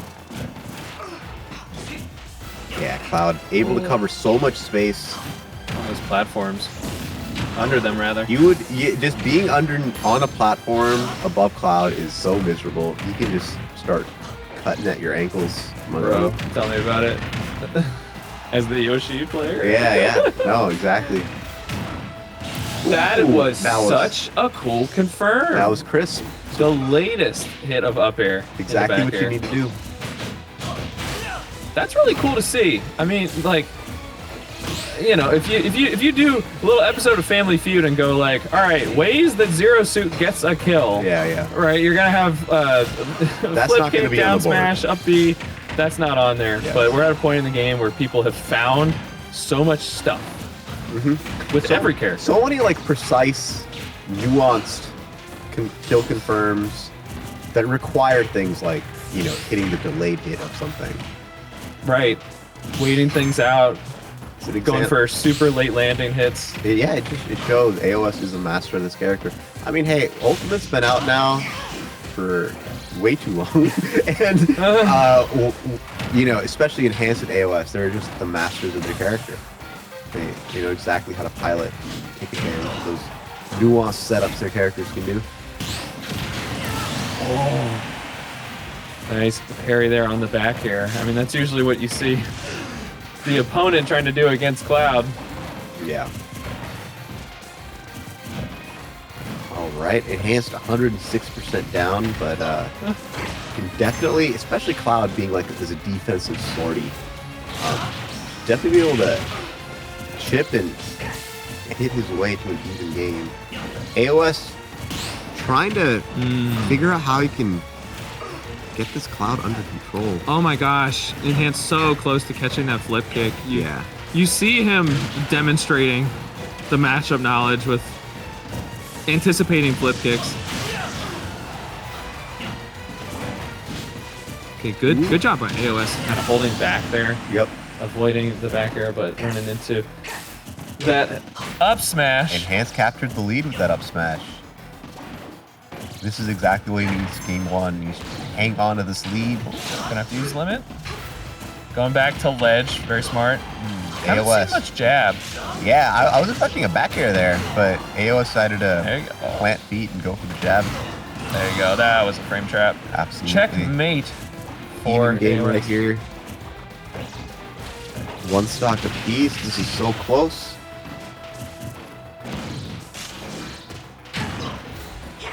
Enhanced.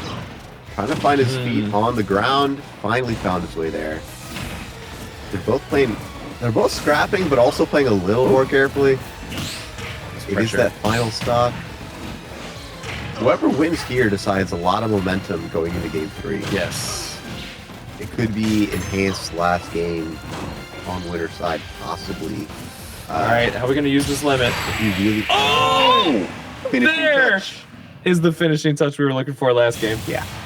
In the final patch to Cloud, they also did increase the size of finishing touch. It's like significantly, vertically. So like anyone who's approaching the shield from kind of above really puts themselves in danger.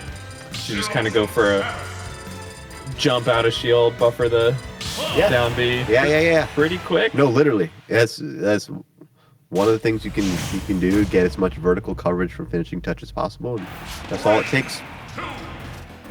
I don't think this is an especially new thing. I mean,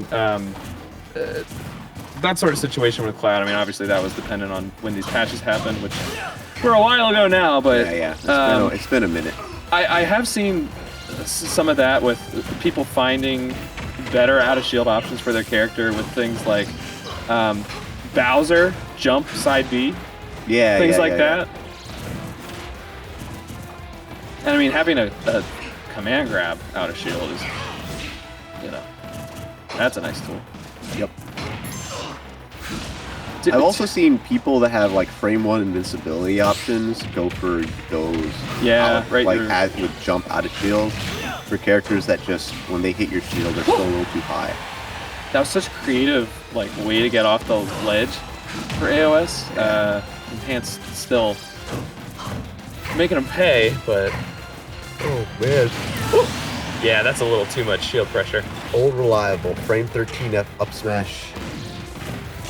I would have guessed that's faster, actually. Wow. Well, yeah, frame. It used to be frame 15 actually, but oh, not gonna be a stock, but enhanced mashed out of that hole very quickly. Yeah, no, you put it. That down smash could have hit. Being very hard to hit for AOS. Oh, yeah, that active down hit air by the back air. Enhanced getting a read on the flip kick. AOS. Okay, basically frame trap there. Finding it just very hard to hit Enhanced right now. Enhanced trying to run away with the game. Limit is live. We'll see how long it stays live. There we go. Lifts the blade beam out. Was not able to get the hit. It's not even so much that AOS isn't getting hits. They're not getting the right hits. Yeah, and it's just hard to pin Enhanced down. Cloud actually, I was surprised to learn this even as a Cloud main, but Cloud is among the fastest characters in the game. He doesn't look like it. He has this kind of flat acceleration, but just like sprint speed? His sprint speed is within the top 10 percentile in the game, and his aerial speed is the top 25 percentile. Which you would not expect. No, but his run speed is insane. Like, he's actually a really fucking fast character. Chat, my jaw dropped a teensy bit there.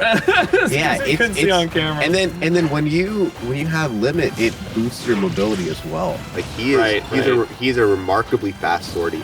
Thank goodness, and I hope you agree with this, even as a Cloud main, that they made it so you can't keep limit indefinitely. That was totally a fair change, I think. I actually really like, so as a Cloud main, from both Smash 4 going into Ultimate, I like that you don't keep limit. Yeah. It forces you to use it. You know, it just, you know you're going to lose it, so it forces you to use it. In Smash 4, quite often, they would hang on to the buffs. Yeah, you just, right. And it just becomes a boring version of Cloud to play, because I'm not incentivized to actually use my powerful moves. Right, it's just use mobility. If I know it's counting down, then at some point I'm gonna let it rip. And that's how you win with Cloud. As you can see. Solid play from Enhanced. He's playing like he's in the driver's seat. He's figured this matchup up. We'll see if AOS has the adaptation. Yeah, you have 6 seconds. Or no, not 6 seconds. You have like 15 seconds with limit. Yeah, it takes 6 seconds to charge. Right? It takes 12 seconds to charge it, or 6 seconds to charge it all the way from 0 to 100. And yeah, you hang on to it for a little while, and then you just gotta use it. And if I sense that I'm about to run out of limit, then sometimes just letting it rip is a sort of Hail Mary that like makes the game interesting. Yeah. Makes it exciting to watch. Instead of just suddenly, oh, I earned my buff, so now I can just like be a better character for the rest of the match. Yeah. It's like now I can bunny hop with back air pressure even better. Yeah. And that's the other thing. Is like I think in Ultimate you see a lot more smart limit use than Smash 4, because people literally are using limit more. Like they have to use the limit more. Oh. Okay, Enhanced kind of gave AOS an opening there, sending limit blade beam the wrong way, but didn't have to pay much for it. AOS finding it just difficult to weave around Enhance's sword, just actually get the right hits in. Enhance with the get up attack. Yeah. AOS kind of swinging back here. Nice parry. Oh, I love that grab. Never expecting the Cloud to grab. The runoff nair. Not often expecting that from Cloud either. Not expecting it to kill. Like usually runoff nair is just a little fly swatter away. You know, yeah. Like we're gonna reset the edge situation here, but that just did the job. Oh, great play there. Yeah. With the plasma whip. Because I mean that covers roll. I mean that covers everything except for, you know, depending on timing, jumping from ledge or holding on to ledge. Ooh. Ooh. Yeah. Both players just oh my gosh, sussing each other's range out. Limit is live. Yeah, and see right now, like knowing that he has to use it, it's hold on. Use it or lose it, as we saw. Yeah, limit is also very fragile. If someone breathes on you, like it doesn't give you super armor or anything when you use your moves. When someone breathes on you right during your startup, your limit is just gone. I didn't even notice what like limit move was starting there. You think? I have no idea. I think. Wow. Whenever I see interrupted limits, it's most usually a side B. Limit cross slash is like notorious for just you touch them once and then the move just will not come out. Yeah, I can picture. I feel like the limit up B would come out earlier also. Yeah. Good. Glad I have someone to fact check here. Yeah, no, I mean it does. That move also is really underrated. Limit up B will kill you at like 110. It makes his out of shield really dumb. Yeah. It's so good. The other thing, out of shield's already too good. People don't realize this thing with Climb Hazard, but it's not just a vertical move. He sticks the sword out first. Yeah. Like he sticks it out and then he jumps up. And so it has a really, really large range. And especially when you have a limit, you can get some really stupid kills with limit up B. Yeah. I mean, that is the sort of thing where, you know, years ago, we were only seeing limit cross slash basically. Like that! Yeah. And hey, when it works, it works. Yeah. But we have seen limit climb hazard like more and more. Yeah, the last couple of years. Including from Spar Goat. Yep. LCS will do it. Limit cross slash. Crazy good move. So, I mean, aside from that game one with enhanced SDing essentially twice I mean, that was commanding from enhanced. You take that out, and yeah, it was more commanding than it looks on the scoreboard. Yeah. And I mean, AOS was playing the matchup well, I think. Especially that game 3. Enhanced just ran away with it. Yes. It was just it was 3 stocks to 1 brutal. at one point. Yeah. Now we'll see how this goes. I actually want to see if I can get their set history, but we'll next have our other winners semis match: Smub versus Deli Boyd. Oh, that's a very MDVA low tier matchup. That's gonna be Ridley versus Toon Link. We love our mid tiers, bro. Although honestly, like, I don't even talk about tiers now. It's just matchup. No, yeah, it's just matchup chart for me. It is. This game is weird. I don't know where. Look, I know in general who the best characters in the game are, and then there's like a small loser kid table of like terrible characters, dude. But and then everyone in the middle really just like, especially at the local and regional level, like you just don't know. Yes, you just don't know. That's a good point. That it's like, are we talking super major level or like regional? You know, it's kind of a different situation. And it gets even weirder with MDVA. Yeah, dude. Yeah. I mean, we saw our Wii Fit trainer earlier. We got some Greninjas. We got, I mean, it's really just Smub at the. Well, we've got other Ridleys too, actually. We've got, Smub isn't the only Ridley that's like a household name now. I was just thinking Creepuba's kind of been retired, but yeah, I mean, we've got Fool. Yeah. So it's. The thing for me is you talked about like there's like a small portion of Peanut Little Mac. Yes, thank you. I mean, iconic MDVA. Alternate Little Mac. Little Mac. It's more than one. Goodness, but we saw the Stretch Marth. Stretch doesn't compete as much anymore, but when Stretch came down from New York, I'm a Marth main. That's like my character in every Smash game. It was unbelievable watching Marth like win a Xanadu and everything. Like it was just like, but that type of stuff can only happen. That type of stuff can only happen here. Yeah, like MDVA. It's just crazy to me though because the subset of like characters that you kind of put at the bottom that you were saying, like a few years ago, I would have put Bowser Jr. there, and everyone, dude, like I'm watching people like Chewy Hobo locally. Yeah. TM7 Zap. I mean, I'm blanking. There's others. Like, suddenly, like, that's one of the characters people are complaining about. We also have tons of Incineroars as well. Do we still? I don't know if still, but this region here has, today. This region has had tons of Incineroars. Yeah. Oh, by the way, for context here, Smub versus Deli Boyd. Smub has won 12 to Deli Boyd's 9.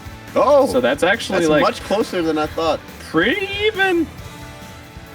Oh, since we mentioned Railwood here, Matador took him out losers side in top 16. Not all with Incineroar, but that was my first thought. Yeah, I mean, Railwood plays a lot of different characters. He's got the Game & Watch, got the Hero, got the Incineroar. Also a pretty fantastic player. Absolutely. And commentator. Yep. Going to small battlefield for this one. Deli Boyd versus Smub. While I'm looking at the rest of the bracket, just to catch you all up, and we probably have a bracket command. But yeah, I mean, the rest of it, we have Toa. Oh wait, no, sorry, we watched that. Never mind. Smub versus Deli Boyd. They locked it in. We're going to small battlefield. Let's see how this goes. Both of these could win the tournament.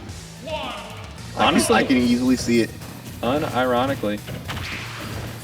Yeah, and the other thing, I mean, Ridley is a rare enough character to run into, like online and abroad, but you see Ridley a lot in this area.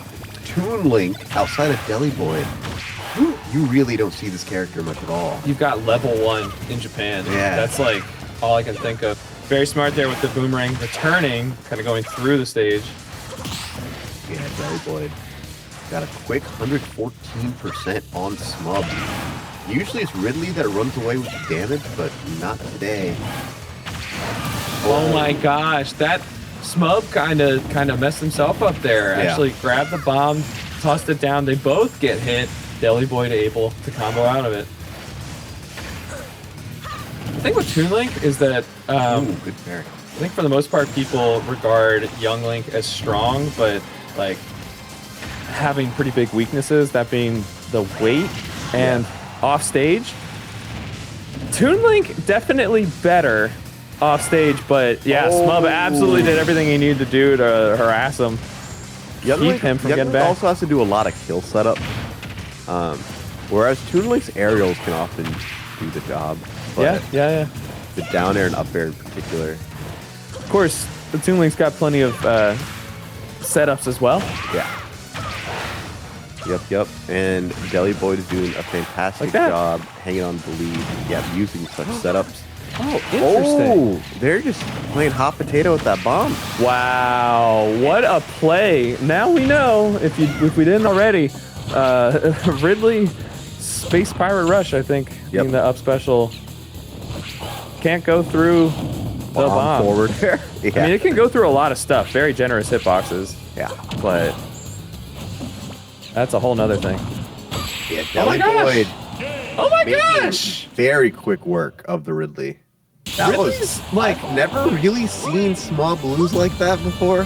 Like I have seen him lose, but that was like Deli Boyd was not letting him breathe. So Smub's definitely gotta turn the tables here. It is so wild. And I should mention, we're watching a Smub set like less than a week, I guess about a week after my man's making a really pretty amazing run over in Japan for Kagaribi. The 13, I think, the biggest ultimate bracket ever. Yeah, in history. I believe he went 5-2. Oh, very solid and stuff. Went game 5 against Spargo. Yeah. So, I mean, this is kind of crazy, you know, with all that context and to look at what Deli Boyd is doing. Yeah. But if anyone's a master of adaptation, it is Smub. You can certainly figure this out. Dude, it's just, he plays such a large character, and there are just so many hitboxes everywhere. Yeah, Deli Boy's covering so much space right now, and Ridley is filling that space up too. It's looking a little rough for Smub. Oh, and that up air is just gonna catch you. And it's active for such a long amount of He time. just keeps that sword out. Okay, now this is where Smub excels. But Deli Boy just using basically just the Zair to fight out of the corner. You cover so much space, and you're a big character. Now you gotta be careful being behind Ridley's shield. That up smash is starting out Yes, behind. it starts from behind. People often forget. Not an MDVA. Not an MDVA. We're all terrified of that move. That'll be Super it. duper Mario. Yeah. Hello? They all do the same thing. Like ladder up and kill you with the up B. Oh, that is so wild. It's kind of wild how easy that looked too, given that we're on small battlefield and not normal battlefield. Right.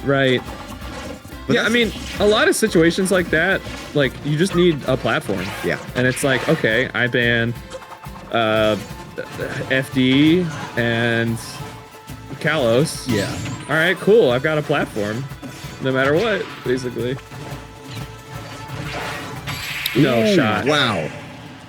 What a confirm, dude! Like, This is up fast. tilt. This is happening fast. He's just chopping them up. Truly, and you may think like, okay, this is a projectile heavy character. We might see this go kind of slow. Yeah. You know, he's just gonna lean back and throw stuff. But I wonder he's who- throwing stuff with a purpose. I wonder who out of the two of them has been winning more against the other recently. You know? Yeah. Because if Deli Boy's playing like he's got this figured out. He's playing like he's got it figured out for a while. So. Oh, this is interesting. The last time they played was end of December. At that maybe I think that's the last grind. Yeah. So I mean, it's been a while, but Deli Boy's won the last two. Okay. He's playing like he's won the last two. Well, actually, sorry, one double eliminated Smub. Oh wow. At that tournament. Wow. So yeah, I mean, both of those sets went to game 5, but yeah, Deli Boy kind of has the I don't know about recent today. momentum. Yeah. I don't know about today. I mean, if Deli Boy wins here, he gets a first class ticket to grand finals, and Smub's gonna have to duke it out on the loser side. Which, I mean, I would anticipate, honestly, given how much I've seen Smub at District E and how he's been doing, we might see them again in grands as well. Yeah, honestly. But this is looking very one-sided in terms of who's got control over the pacing of the match. Deli Boy just seems to know exactly where Smub's going to be. I mean, it's hard for Smub to hit Deli Boy. Seeming kind of small, but I mean, that's a relief. And that's for Smub getting that up smash to land. That's the thing. He catches up just a little bit, and then Deli Boy starts doing this, which is just laying on the percent, widening the gap again. I'm not gonna lie. I think that whiff grab from Deli Boy needed, like, Smub needed to get more out of that. Basically, just got a down tilt. All right, down tilt forward air. Oh, and see, he couldn't. He wanted. Smub wanted to retreat to center there with that nair, but the bomb was just like creating a wall behind him. Deli Boy being wow, hard to hit, not letting Smub get started at all. Smub possibly on his last stock on the winner's side. This is just dominant. I mean, this is such a display of like, this is the least talked about Link, I think. Yeah. And easily. It's insane what this guy is doing. Ooh, that arrow almost hit. You probably would have been able to up you through it, but. Oh my gosh. Yeah, Smub needs an F smash and a few other things. Hope and a prayer, for sure. All the boomerang just covering that whole range. Oh, the neutral air to get him off. I kind of want to see more neutral air from Smub. Oh my gosh! Smub was avoiding, I think, 2 out of 3 projectiles there, got hit by the third, and Deli Boy taking it emphatically. That was a clean 3-0 from Deli Boy. That was the cleanest set I've seen today, and it was over a multiple-time District E champ. So yeah, I mean, that was fantastic play from Deli Boy. Did not let Smub breathe for a moment. I think that's how you beat Smub's Ridley, because like if Smub is the type of player that if you give him a single chance to even hit you, he takes it and he takes it all the way. And Ridley just lays on the damage, and then once you're at kill percent, every move Ridley has can kill you. And Jellyboy, I think, just knows that and just did not let Ridley get started at all. It was just constant, just boom, boom, boom. And these situations where, you know, your eyes sort of light up when Smub has his opponent at the ledge, and it's like, okay, here comes, you know, down angle, F tilt, here comes like the nair. Yeah. I mean, it's just got such great hitboxes for keeping you at ledge and off of the ledge. Yeah. And it would just be like, okay, here's this perfectly placed boomerang. Yes. Here's a couple bombs coming from up high. You realize he has set all of this up. He has just set all of this up. The space control and everything.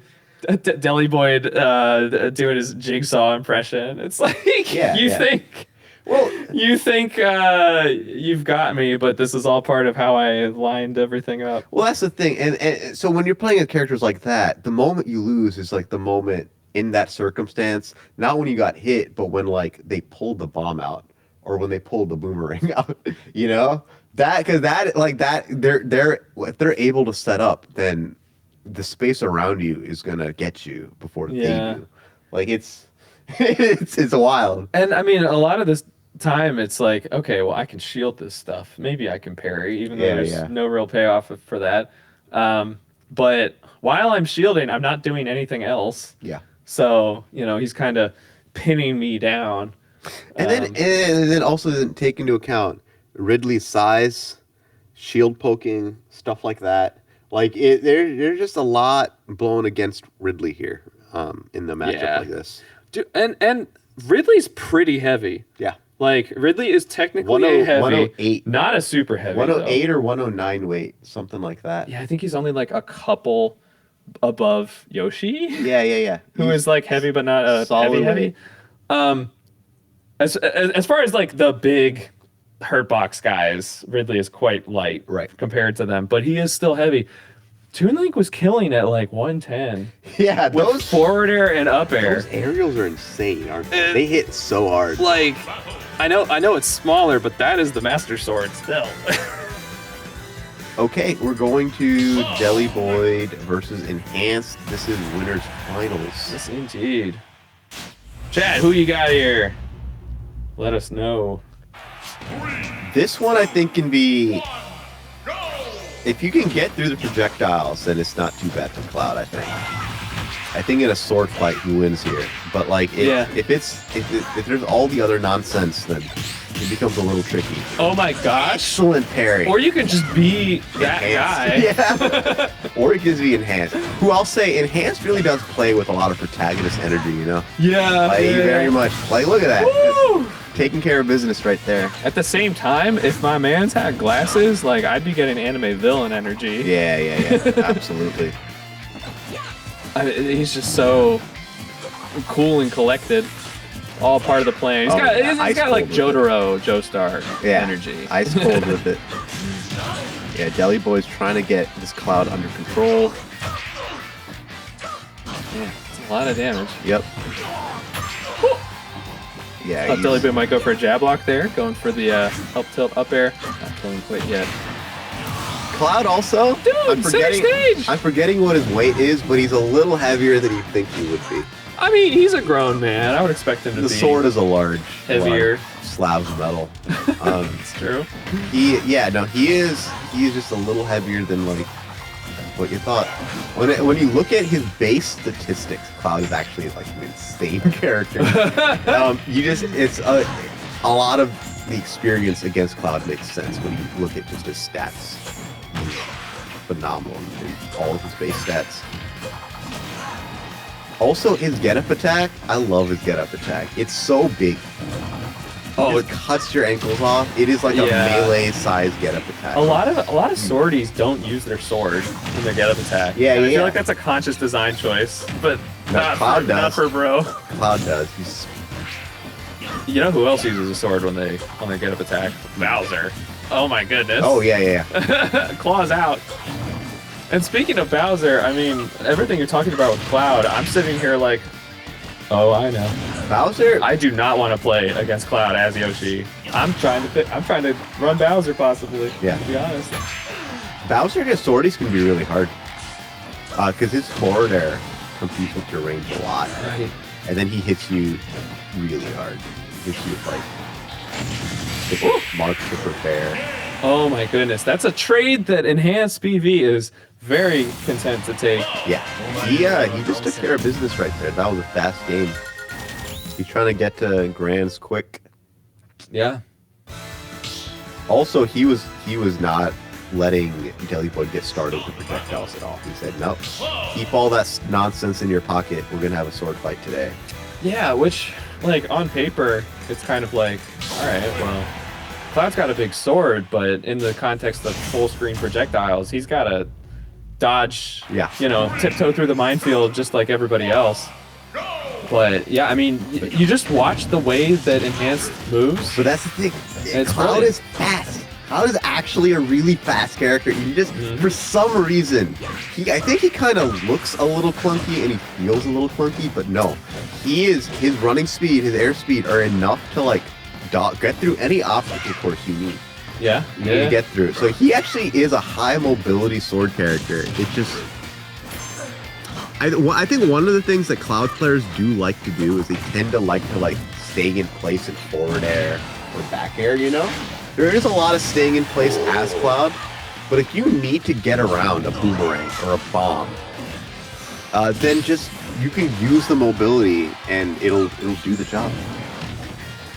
We're looking at a lot. Speaking truths. Yeah, we're looking at a lot closer here for game 2. Oh my gosh, he hit the bomb and didn't get hit. Yeah. That's the Buster Sword difference. Forward throw. That's the other thing, is Buster Sword might as well be its own shield. You can just cut stuff people throw at you. Like forward air lingers for such a long time. Yeah. Any projectiles that run into it, it just eats up. Yoshi egg. Yep. Yeah. Chop it up. Yeah. And that's the thing. Cloud back air is his best move. It's a phenomenal move. Unreal. I enjoy. Yeah. My favorite move of his though is his forward air, because that makes sense. It's just you just put up a giant wall in front of you that stays out forever. Dude, and you watch sometimes like Spargo will just go into forward air mode and it just works. Yes, and yes, it's yes. just like you feel it. And everyone's like, "Why When is they get this hit. working? Why can he just loop forward air over again and again and again?" But I feel the same way about Yoshidora, by the way. Yeah, it's the same thing with a it's- much worse move. It's just you figure out a weird rhythm with it, and then suddenly you're just cleaving at people. And it's like you say, Cloud does have good top 25 percentile, right? Aerial with mobility, aerial yeah. mobility, so Yeah. you can kind of like start throwing it out, drift back, drift in. Yes. He Mix it up. he can literally, for forward air, he can literally drift forward and back in the same short hop with it. Like it's nuts. So it's just, it just covers you. Kind of wild there. Also, I really like that setup from Deliboyd. Z dropping the bomb right at ledge. I can't say this for sure, but I feel like pre-buff Climb Hazard may have got caught by that. Yeah, You know, it used to be easier to do that to him. Yeah. 100%. We're looking at a much closer game. We're looking at a much closer game right now, but Enhanced PV has the stage control, is looking for the kill. Deliboyd very much is trying to gain control over the match. Let's see if Deliboyd can find the kill here. Whenever you're in the corner, oh, and the up tilt will do it. Enhanced on his last stock for this game. Playing very confidently though. He grabbed the bomb, converted into the neutral air. Deliboyd trying to get as much extra credit as possible. He's at 154% right now. 172. A back air, even a runoff neutral air should do it with Cloud. But Deliboyd consistently with the best DI I've seen today. 197. He's trying to get out of the corner here. And that should do it. One stock apiece. Limit Blade Beam has such a large hitbox. And it's a multi-hit. It stays active for a really long time. Enhanced trying not to let Deliboyd put on too much damage. Limit is live now. Deli Boyd is looking for just a little more to turn this into a kill. And oh, enhanced. Just trying to pin down this Toon Link. Deli Boyd has figured out a pacing that has at least let him survive. Oh, okay, he had his jump there. We'll see if... Oh, F smash. That is not a move you see Clouds throw out. Oh, it is anybody's game. Oh my gosh, just barely living that. An up air, probably any aerial will take it. Yeah, definitely any aerial from Toon Link. Oh, that... Wow, okay. That was kind of crazy because right before that trade, getting the kill, fortunately for Deli Boyd, kind of dropped something when Enhanced got hit by the bomb. Yeah. It looked like, oh, that's a full hop up air right there. But yeah, and kept his wits about him there. Deli Boyd with one on the board. It looked really hard, but he got it.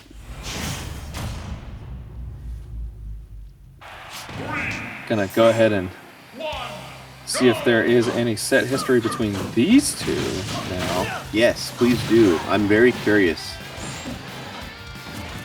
Enhanced definitely, I think, still is in the driver's seat for the set. That first game was just way too commanding, but Deli Boyd really did make some smart adaptations that game 2 to clutch it out. Enhanced trying to go for that double back air early kill.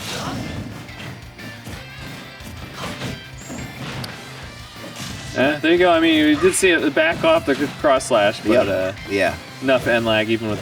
Now you gotta back off that first hit. That's the thing. You punch it even one more, and you get really negative. Yeah. So you have to have discipline with it. It's a tricky move to work with when you didn't get the first hit. That downer is always so funny to me. It just communicates. Sit down. Ooh, let's see. Cloud needs just a little more to put Deli Boyd in kill range. One other thing about Toon Link, the bombs last a lot longer. Yeah. They have a really long fuse, so you have to kind of like think about them longer. That was a complaint I had about Kazooie's grenade eggs. Blow up so quickly, you can't mix. Ooh. Okay. Limit is live. And that's so funny. That's kind of wild. Toon Link's got the. He can move those little legs. Good read that he's gonna fade all the way back with the limit up B. So he can just catch his landing and hit him. Oh my gosh. It might have been better for Enhanced to have gone for the platform there, but I'm not sure. I was just about to say, like, this is kind of a these zoners have hands situation. It's like Deli Boy just rushed down. Enhanced. Oh, great parry. He's been getting a lot of those parries in the up Bs today. Enhanced needs to lay through the extra credit. Got 49%. Deli Boyd looking to lay on just a little more before he can get Enhanced in the kill position, kill percent. Oh, wow. That was such a strange situation because I'm looking at it like, all right, Enhanced is shielding. The bomb will just bounce off. Yeah. Next thing I know, the bomb has hit him and he died. The classic Toon Link setup, bomb into up air. Yeah. I guess that is the thing of, like, you know, what matters is not when the bomb hits you, it's when it explodes on you. So just don't get caught slipping in that moment. It almost reminds me of Wii Fit soccer ball. It's like, you know, even if you block it, you gotta keep an eye on it. Yeah. Ooh, good parry. Ooh, yeah, getting a little projectile happy there. Something I think you kind of have to just lay off of a little bit when Limit's online. Right. All right, this is a pivotal inflection point here. One game apiece. Dead even here. Bro, you can't be getting sleepy on me now. Oh no. I know, right? Oh Just my a little gosh. bit. Deli Boy taking it though with that up air. And I know there's a late hit to that. Yeah. But the strong hit does seem to last quite a long time. It does. Well, I think the whole move is still pretty gnarly. It's just that initial hit is great. But like even the lingering hit, especially since you're doing it so high up on the screen anyway, it's more than enough to like kill in a situation like that. Right, the fact that you're always going to be using it. Yeah, like after you've hit an up tilt. Right, or like a bomb or something, right. So you're at full hop height. That's the thing, is there's so much variance with vertical kills, because like you can just be as far, you could practically be up in the blast zone, you know? Like it's just like it just depends on how far your setup will take you upwards. Right. Ooh, my favorite example of that is doing rising Yoshi down air. Because if you catch people, Yoshi has just double jumped, so we are high up. And it's like it kills it. It does like 30% if you catch all of it. Yeah. And then like, oh look at that, we're way up in the blast zone. Right. Pretty committal. But fun when it hits. Oh, okay. The enhance was shielding. Yeah. Yeah, Enhanced not happy about that last game. Definitely trying to hang on to this lead as much as possible. Laid on a strong amount of extra credit here. Not trying to let Deli Boy get the kill. That dash attack will do the job. That also is one of the moves that was buffed in Cloud's last patch for no good reason. It's so good. The thing about it reminds me a lot of Wolf dash attack, where you could use it in neutral if you want, but you also could just pocket this move and forget about it until you need a kill. And then hit him with it fresh, and you'll kill at like 100. Of course, it's one of those things where you have to be careful with it, like, you know, oh, look at this. Like, Pikachu's opponent is high damage. Here comes a dash attack. It's like, I'm expecting that even if you haven't been using it. Because that's just kind of like what it's for. Oh, and the back air. Oh, okay. Good. And the down air. Whoa, the bomb is orphaned. It's just chilling there on its own. That was about sending a message. He did that so quick. All right, we're going to our first game 5 for the stream. Dude, that game was like 1.5 minutes, wasn't it? Yeah, it was insanely fast. Oh my gosh. We blinked and Deli Boyd was a stock down with 100 on him. Dude, it's like, all right, let's be real here. We're going to game 5 this set. Let's just get there. Yeah. Honestly, they're like, all right, let's get to the real fun. Wow, Cross Slash has enough range. Yes. Actually, so that's the other thing, is Cross Slash has some of the weirdest hitboxes in the game. Hitboxes do not align with the sword. Like, there are so many weird, especially Cross Slash 1 is weird enough, but Cross Slash 2 and 3 have just very strange hitboxes that will catch you. And then Limit Cross Slash has a very light wind box as well that sucks you in. So like there's a lot of weirdness with Cross Slash. You really need to know how to play around that move. There's also, as you may remember, Cloud's the only character in the game that has a left versus right type of deal with that move, because he's writing in Japanese. You know about this? Left Cloud versus right Cloud? No, I don't. No. Okay, so chat, lock in on this. No. There's a video on this. I think I'm forgetting who made it. There's a video on this. So the hitboxes for Cross Slash facing left and right are different because he's writing in Japanese and he's writing the same thing. It's not flipped. Okay. That makes sense to you, right? So there's a debate on who's stronger, right Cloud or left Cloud. I am forgetting which one. Basically, one of the hitboxes will always be like a triangle. That will always be that specific way, no matter, you can't flip it. So like it's just one of the facing clouds is better, and I don't think that matters much for Cloud, because when you cross slash, you don't take that into account. But I do think it matters a lot for anyone playing against Cloud, because when you're trying to avoid hitboxing, right? So like, for them, it actually matters a lot. And so it's, no one tries to get you with the left hitbox of Cloud /2, but you might want to avoid that hitbox to prevent yourself from getting put in. That is an unbelievably fun fact. I'll send you the video later. It is so funny. Dude, Cloud really is a fighting game character, because you know, when you have like fighting game inputs, it's different what you're doing with the stick if you're on the left or the right. Boom, there you go. Yeah, honestly. And I just want to say, like, no disrespect here, that game was really just lights out. Okay, I mean, Deliboy had a nice little get off me with that down air. Basically, the only one we saw all set. Unfortunate. I mean, I want to say SD, but it was kind of forced with that air dodge. Off the left side. But hey, listen, I mean, Deliboy got a wash there. At least in game 5. That was very strong showing over the whole set. But you got a fun fact. Yeah, game 4 and 5 were wild. Enhanced just took care of business. Sometimes something just clicks, especially with Enhanced. I've seen it so many times. Story old as time. Something just clicks and suddenly Enhanced gets the level up and just handles you. It's just wild.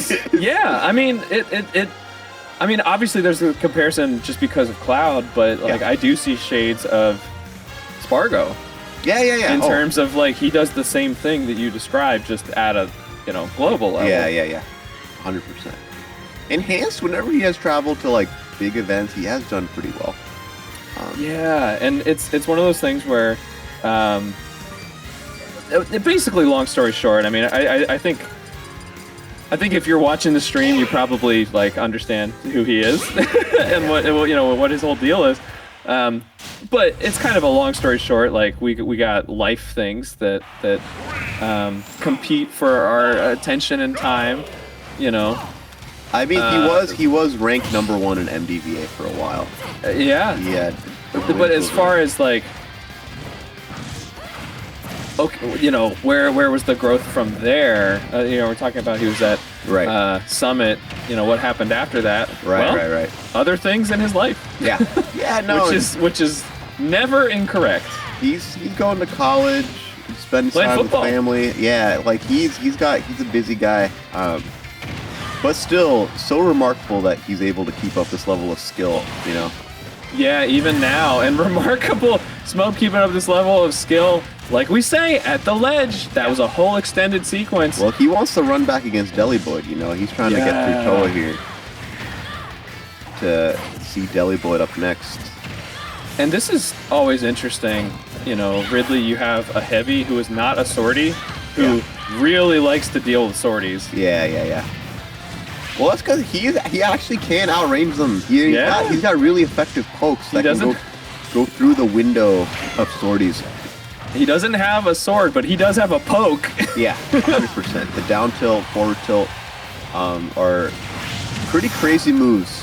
And the thing is, sword. I play all 3 of my mains are sorties. I play Mars, Sephiroth, Cloud. Okay. And I like the range. I like the disjoints. But any character that can challenge my range, and specifically any character that can use a move like Ridley forward tilt to not even slash at me with an arc, but directly poke at me. Really quickly, that can get really annoying very quickly. Sure. Nice find with the back air though, but... Sorry, nice find with the back air there. Yeah. But... another move that's a ways behind. Another move of Ridley that's pretty crazy can be neutral air. Neutral air is just 360 degrees of safety around Ridley. Oh my goodness! So, in case you're not aware, chat, that had to have been up smash. Yeah. We couldn't tell because Ridley's feet did not leave the ground. Yeah. Which is what he's attacking you with in that move. Literally like the first couple of frames of activity. He's like, I don't need to get up to win this game. And that's actually the other thing is, the foreign down air isn't nearly as safe from below, like from above as you'd think, even though it's a hitbox. I mean, Ridley can just hit you out of it. Yeah, I mean, even like up tilt probably does. Yeah. Get the timing. Yeah, that move is very fragile. It's not like an impact move. Like, you want to hit people with it from the beginning and take them down.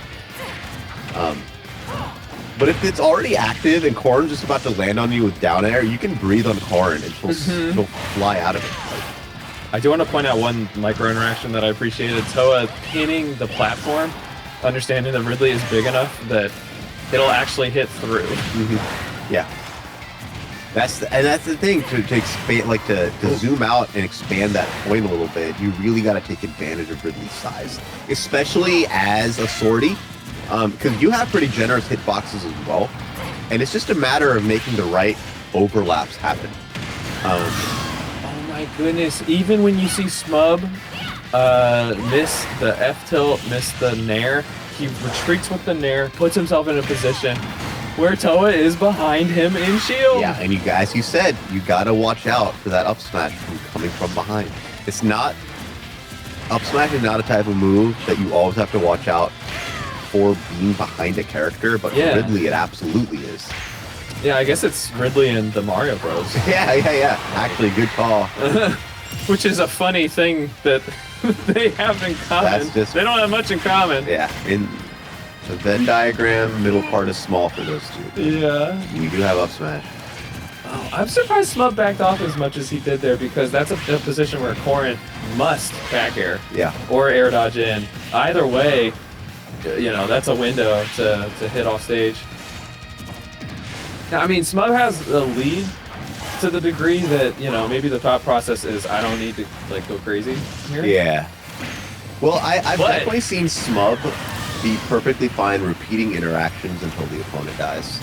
Oh my gosh, that's what makes him great. That's what he and each time he's laying on 20-30% on you. Because Ridley just does so much damage. It's so hard.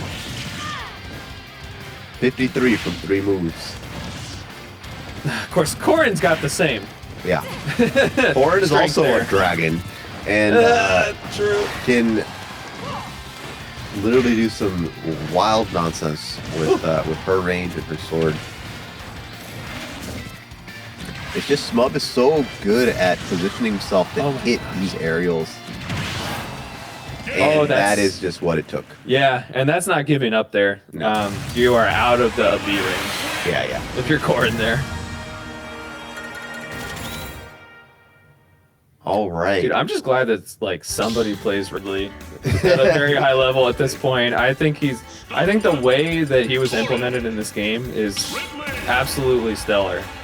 This was one of the impossible characters. Yeah. Sakurai said, he's too big, which I agreed with when he said that. Yeah. But the way that they made it work, especially with the stand-up taunt. Right. Yeah, he is kind of hunched to... Yeah, let me show you how big I actually am. Yeah. But yeah, just the way that Smub pilots this character. That could have been really bad. That was not the tipper. Yeah, which, surprising that it wasn't. I guess even if it was tipper, that was pretty low percent. Yeah. Probably not losing stock. It would have been really scary, though. You know? It would have made Smub be like, huh. Well, I actually appreciated good stuff for Toa taking the first stock. This is definitely a good start. Want to make sure to acknowledge that. But I did really like Smub. Not like this. There you go. That's the edge guardian I'm talking about. Yeah. Dude, I started playing Ridley a little bit on the side because I realized, I can actually edge guard Lucina. Yeah. With Nair, which is I can never do that as Yoshi, but it's a totally different story here. The one micro interaction that I really appreciated was Smub going for the up B to the side when the dragon thing shot was coming. Yeah. Because that's very specific knowledge of okay, I don't go for side B here. Right. I don't really want to keep drifting low because I might get hit, and then, Toa knows exactly where I'm going to be going. Let's just go through that. I couldn't get that out. There's just too many big plays happening. Yeah, no, there's a lot going on. With Smub, that's always the case. Okay, good job, Toa, holding on to the his jump there. Keeps trying to, Smub's trying to go for the kill here. Not able to really find it. Oh, Oh, a wow. full hop. I think you meant a full hop there. And the 2-frame with the side tilt. Yeah. Down angle. Yeah, the way that you can angle it is pretty wild. Also, the hitbox at the end of the move is much larger than you think. Ooh, okay. Nice catch there on Toa, despite everything. Yeah. Evening things up. Oh gosh, that looked a little silly. The downer just kind of. Yeah, it's Just kinda- it's looking a little better for Toa compared to the last 2 games, but I still feel like Smub is driving this. I'm inclined to agree. But Toa's finding his footing. Oh, that was a little. Smub was good to be patient for that. Yeah, Toa kind of showed Really his cards ran into there. it, yeah. Ooh, okay, that was not the right spacing for that you really want for the down angle F tilt, but it was close enough to get a grab. Nice mix up. Oh yeah. And the up smash. When I saw Smub full hop there, I was like, he's landing. If he's not rising with Nair, I think he may be trying to I land. feel like that set, Toa got hit with like every part of up smash at some point. Besides maybe like the small front part. Yeah, I Like, guess not so much in front. But the back hit was a problem, and then that up hit also.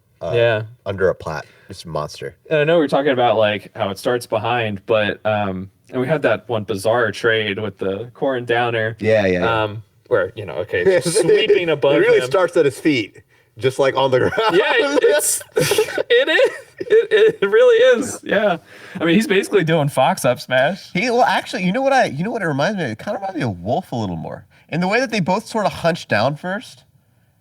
A little, You know what but I mean? Ridley is still very tall. Yeah. At all parts of it. It's all relative, but like he does kind of hunch down a bit and then does his thing. But his size makes it so that I on most platforms that we play with, like he's extending his talons out and then sweeping. Yeah, it covers. So it covers like the whole. And platform. in that way, it's very swordy up smash. It's like Ike. It's got an arc to it. Yep. And it gives you so much platform coverage, especially on say those tiny platforms. It can be a lot. But right now we've got Smub and AOS. Smub is going to be in the hot seat if he wants to win the tournament because he's got to go through AOS. Then she's got to go through Deli Boyd. Yeah, Again, and I mean, you said it when Smub got sent to losers. It's like, this guy's not done.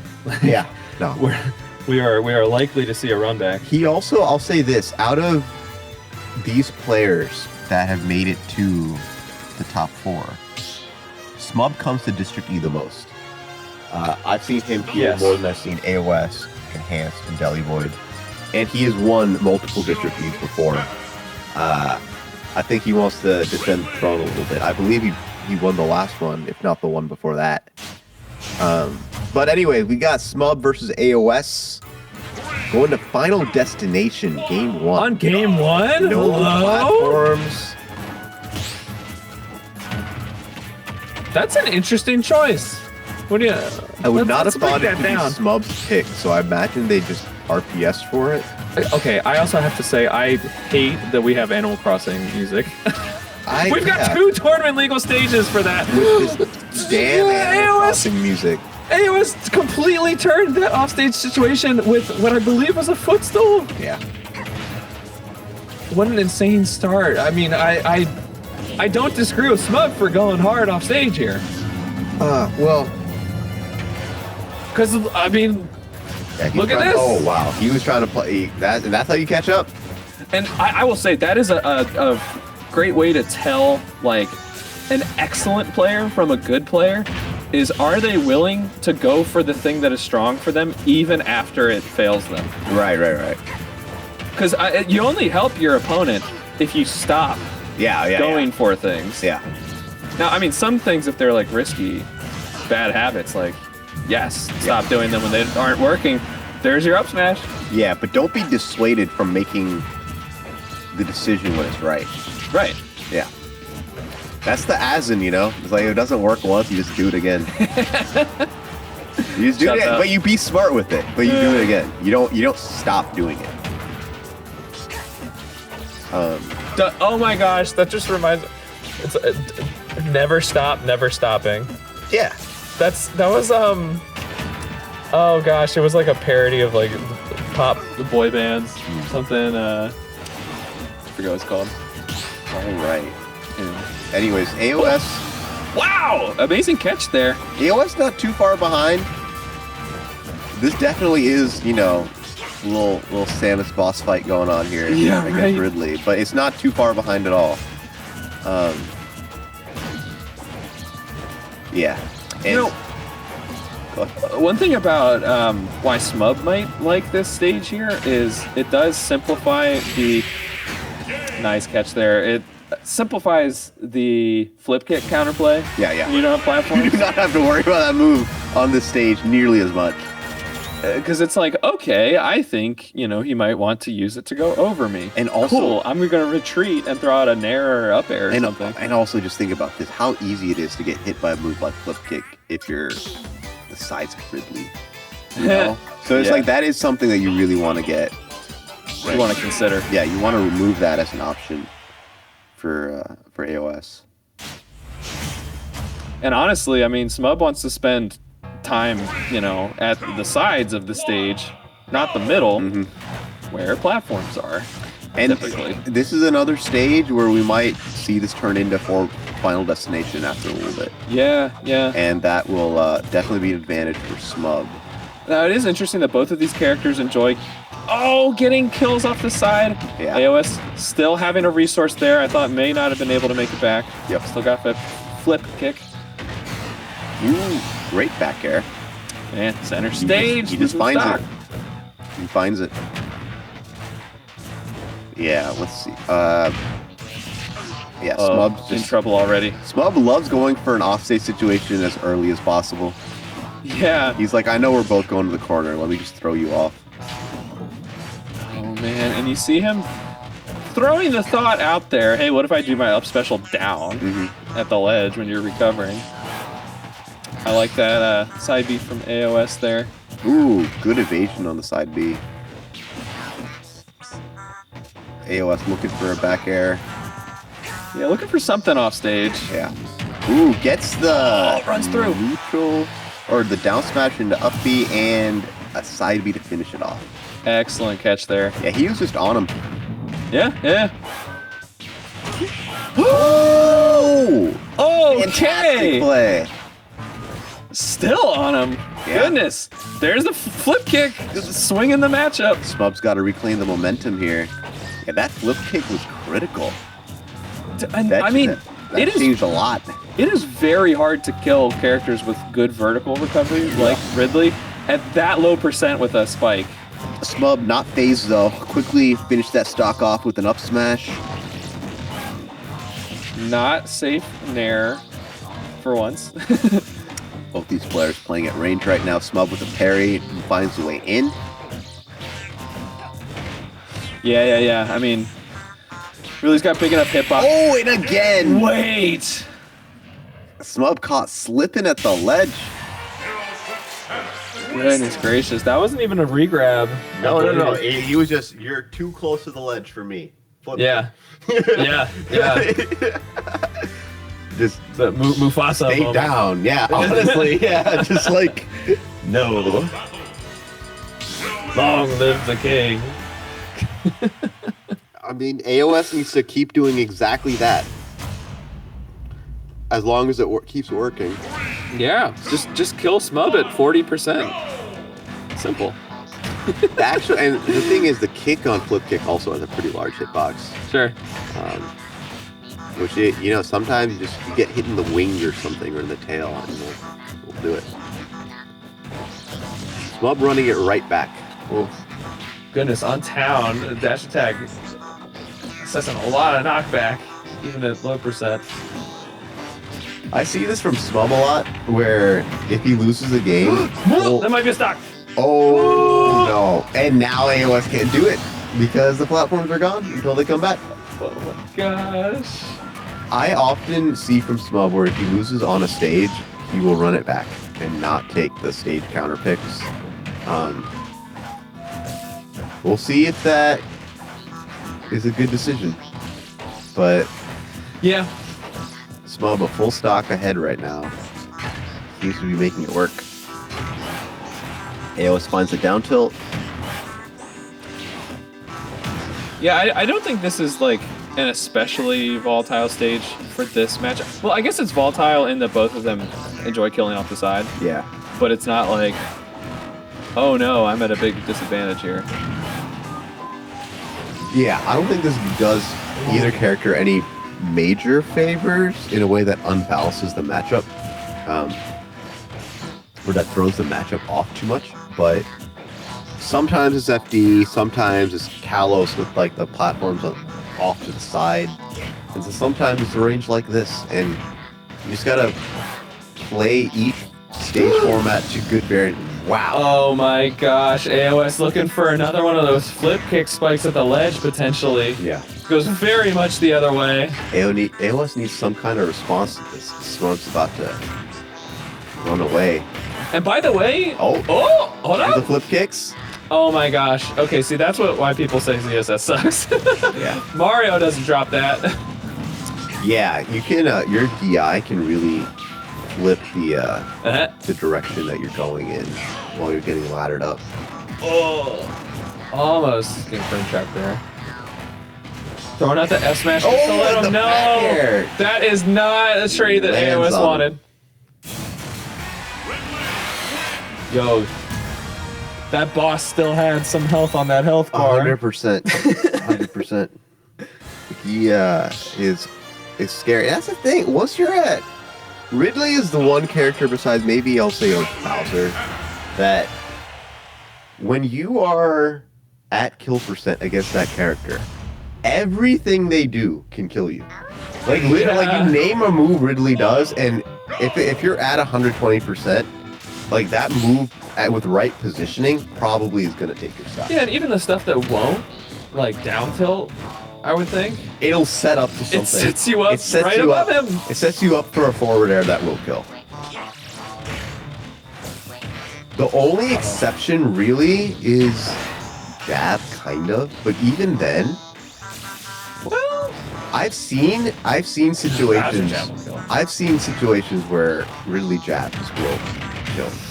I love that call out from AOS. Yeah. That was like a hey, you can't get that comfy kind of message. Yeah. No, this is definitely a different start. Oh, love the read. Excellent read on the roll.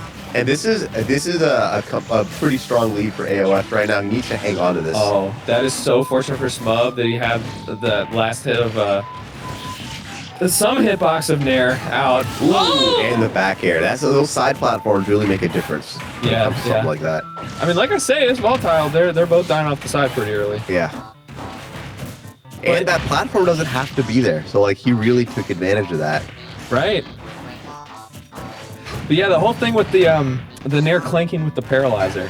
I mean, that's a huge swing. Yeah. Whether that hits or not.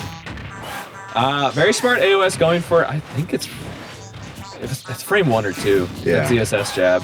I wonder if that shield poke, that paralyzer bolt hit right on Ridley's noggin. Mm-hmm. All right. Ooh. Great up there. I do want to point out the way that last. I was gonna say that's not gonna do it on town. The way that last game ended with AOS not hitting the tech on the the side B thing. Smug has all of the control on when that gets released, so that is a very hard tech to hit. 100%. Oh my gosh, Zero Suit Samus is kind of light, and see that just up smash on a platform will definitely do it at that percent. Yeah. So I'm trying to cover space with neutral air.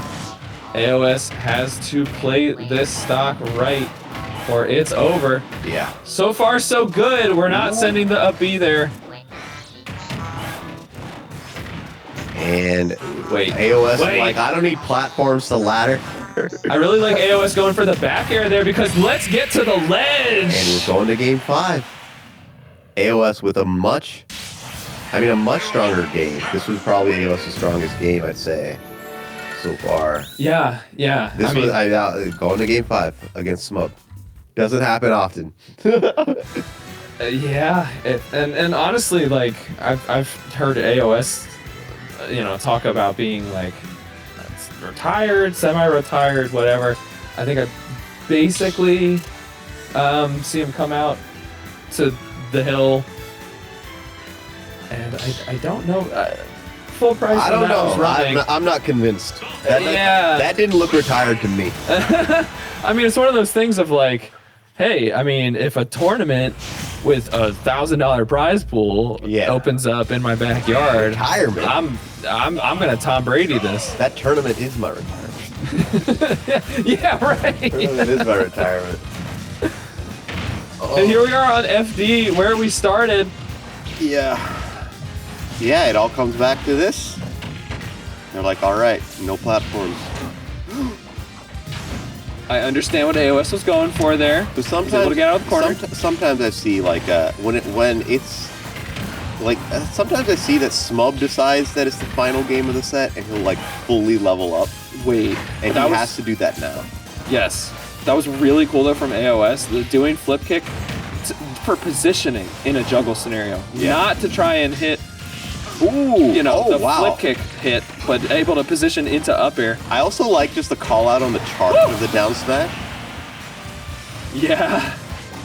That I'm just gonna forward there in your face. And it's such a fast release, too. Yeah, it really is. So it was strong for him to just jump and forward air him in the face. AOS with the stock lead right now. Smug trying to keep it close. This is just excellent Smash Bros. Like there's nowhere to go. Like we're not playing this one slow. And they're not, they're not staying at. Great not, tech! Oh man! They're not the buffered air dodge. Yeah, they're both hungry for it. You can tell. They're not taking it slow. They're not playing at a distance. They're in each other's faces, trying to do. Yeah, I mean, like you can totally play this matchup. Trying to space your Zairs for ZSS and everything. But like, what are we seeing instead? We're seeing here's a Zair followed by forward air. And like Ridley too could kind of hang back, space the tilts and neutral air and forward air, but not. That recovery was unbelievable. AOS throwing out the Zair. Not actually grabbing ledge, but it hit the fireball, which if it hit, I don't know if AOS would have been able to get back. Yeah. And yet, still losing the stock soon after. Yeah, I mean, it's Smub getting the front hit of the up smash hitbox. There you go. Hit with every part of that move now.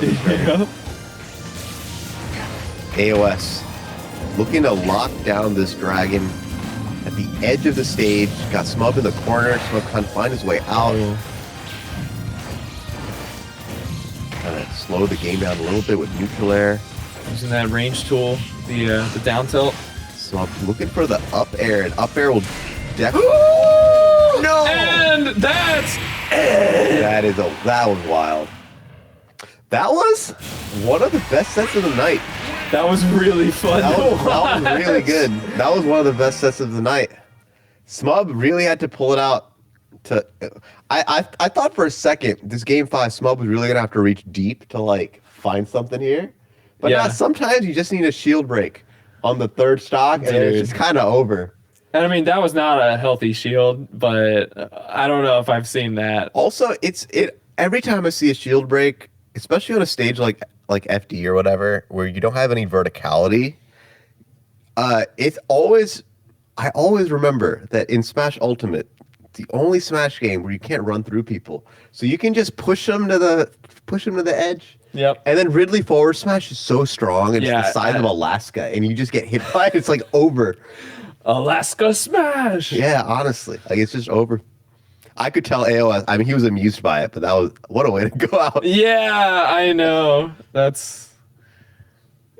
Yeah, you kind of have to just be a good sport about that one. I mean, it's just haven't lost that way before. So AOS out at 4th place, I believe. Up next, we've got Smub with his run back against Deliboid, right?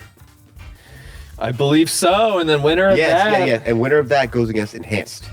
In grand finals, winner side. And it's either Deliboid getting the run back against Enhanced or Smub and Enhanced. Yeah.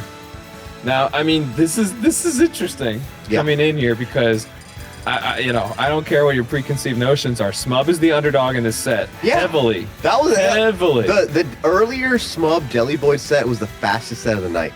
Yeah. Which is not something I never thought I would say, but like Toon Link, man. Yeah. I mean, it's Yeah. It's funny because this game is like, it's like the whole thing with the monkey's paw where you wish for something and then you get it, but not in the way that you wanted. I wish for a balanced Smash game. Yeah. Finger of the monkey's paw curls. We got a quite balanced Smash game, but hey, guess what? It also means everyone has sauce. In terms of like, we're talking about like, so which of the links is best, and it took a while for people to start talking about Toon Link. So I think this game is actually the best example, probably in the history of fighting games, of why having a rather balanced fighting game can be its own problem. When you have so many characters, and that you have to prepare for so many options. Melee, and not to put one above the other, but like Melee, for what it is, you've got like really like 7 or 8 characters to like even practice for, and really 5 to watch out for. That was a crazy grab, by the way. Smub was just about to grab ledge. Tellywood said, "Gimme." No, you're completely right though, and I as a very casual Melee watcher, I very much enjoy that we have a Donkey Kong Renaissance right now. Yeah. Like people are playing a lot of these different characters. It's a very different challenge in Ultimate though, where it's like I need to understand breadth of matchup, and like I need to know which parts of my character are generally applicable to the majority of the cast and the majority of matchups, because there are like 80 freaking matchups to practice. Yeah. In Melee, I'm never practicing the Mewtwo matchup. I'm never practicing the Roy match. I just do not need to. Those people don't exist to me. Don't test me. Like, and if I get cheesed and lose to one of those people, like, okay, fair enough. But like, it's in Melee, at least it's unbalanced, but that adds a level of simplicity to it, where complexity just rests at the top, and those matchups are infinitely, like, learnable and discoverable. Yeah. Here, it's like I have breadth. I have to watch out for my Toon Link and my local Ridley. And I can't play the same way against Toon Link as I do against Adult Link. Yes. They're different characters. They're different matchups. No clones here. Like, shout out for all the odd things about this game sometimes and frustrations people have. Like, shout out to Sakurai for making a game that is remarkably balanced for the number of characters it has. Yeah, that's why I don't see like a wholly new like reboot Smash 6, but that's just me. I don't know. I'll say this: what Sakurai accomplished with this game is an achievement in the analog of fighting games. Always will be. You're never gonna have fighting game this balanced. And that was quite an achievement there. That was so close to not killing Deli Boy. It looked like pretty good DI. Yeah. Right at the end of that, we kind of unlocked a new angle of the up smash. Kind of the slowly the high in front, but above. Yeah.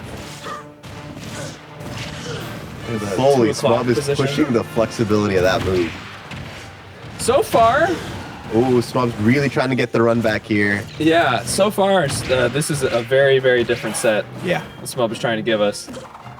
Yeah, well, here's the other thing. Smub's been in the hot seat for a minute now. Deli Boy got iced out a little bit. Yeah, and it's the nature of how a bracket goes. Yeah. That's the thing. Like, Smub's finger's been hot. Wow. Okay, Ridley's big, and I feel like his range in which he can like grab ledge is pretty big too. That was so smart, going for the air dodge to grab bomb and get ledge. That's gonna do it. Toss him. Space Pirate Rush at ledge. Yeah, what's the up special called? So I definitely mix up the names of. Oh, I don't know. Side B. That's a good. I mean, I might. I think you're right. Yeah. If it were me, I would call the side special a real drag. A real drag. That's great. And that's what it feels like when you get hit by that move. I really do love that move though. How like that's only a thing in Subspace Emissary. Oh yeah. In the cutscene when Ridley grabs Samus and drags her along the side of the wall. Prime 3, the first Ridley boss fight. Oh, but that was after Brawl. That's true. So that's actually like a smash That's true. thing. That's smashing that went in. Yeah. I just kind of like Ridley in this game. In case you I can't did tell. too. I played Ridley a lot. I enjoyed playing Ridley a lot. There are not many instances where something is a smash thing first and then it becomes a thing in the game. The only other examples I can think of are the grappling hook for Joker. Was not in Persona 5, wasn't Royal. Poltergeist 3000 for Luigi. Only I would know this, but Fire Emblem Fates Mark the DLC. He had skills that were named off of his specials.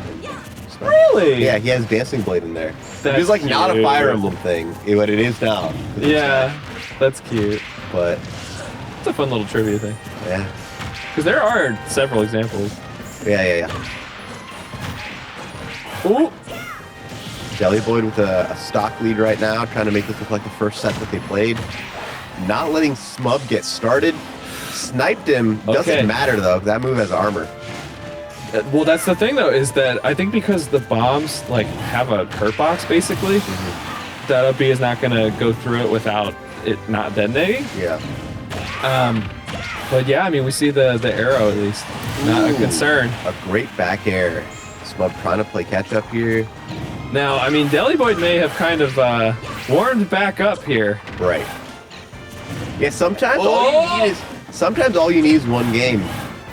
Oh wow! Deli Boyd just decided to take that game. 2 stock Smub for game 2. That's just such a like wild low percent confirm. Yeah. To kill a heavy. Yeah, and I mean, hey, small battlefield, right? And that you were pushed out a little bit towards the blast zone, but that was still a remarkable kill that Deli Boy just got. You mentioned this earlier, Smub being very willing to just run it back the stage. There you go. He just lost that. Yeah, I don't know if I agree with him running it back here. No. So literally last time I commentated him here at the Hill, he paid a big price for it. Apparently, it was like grands.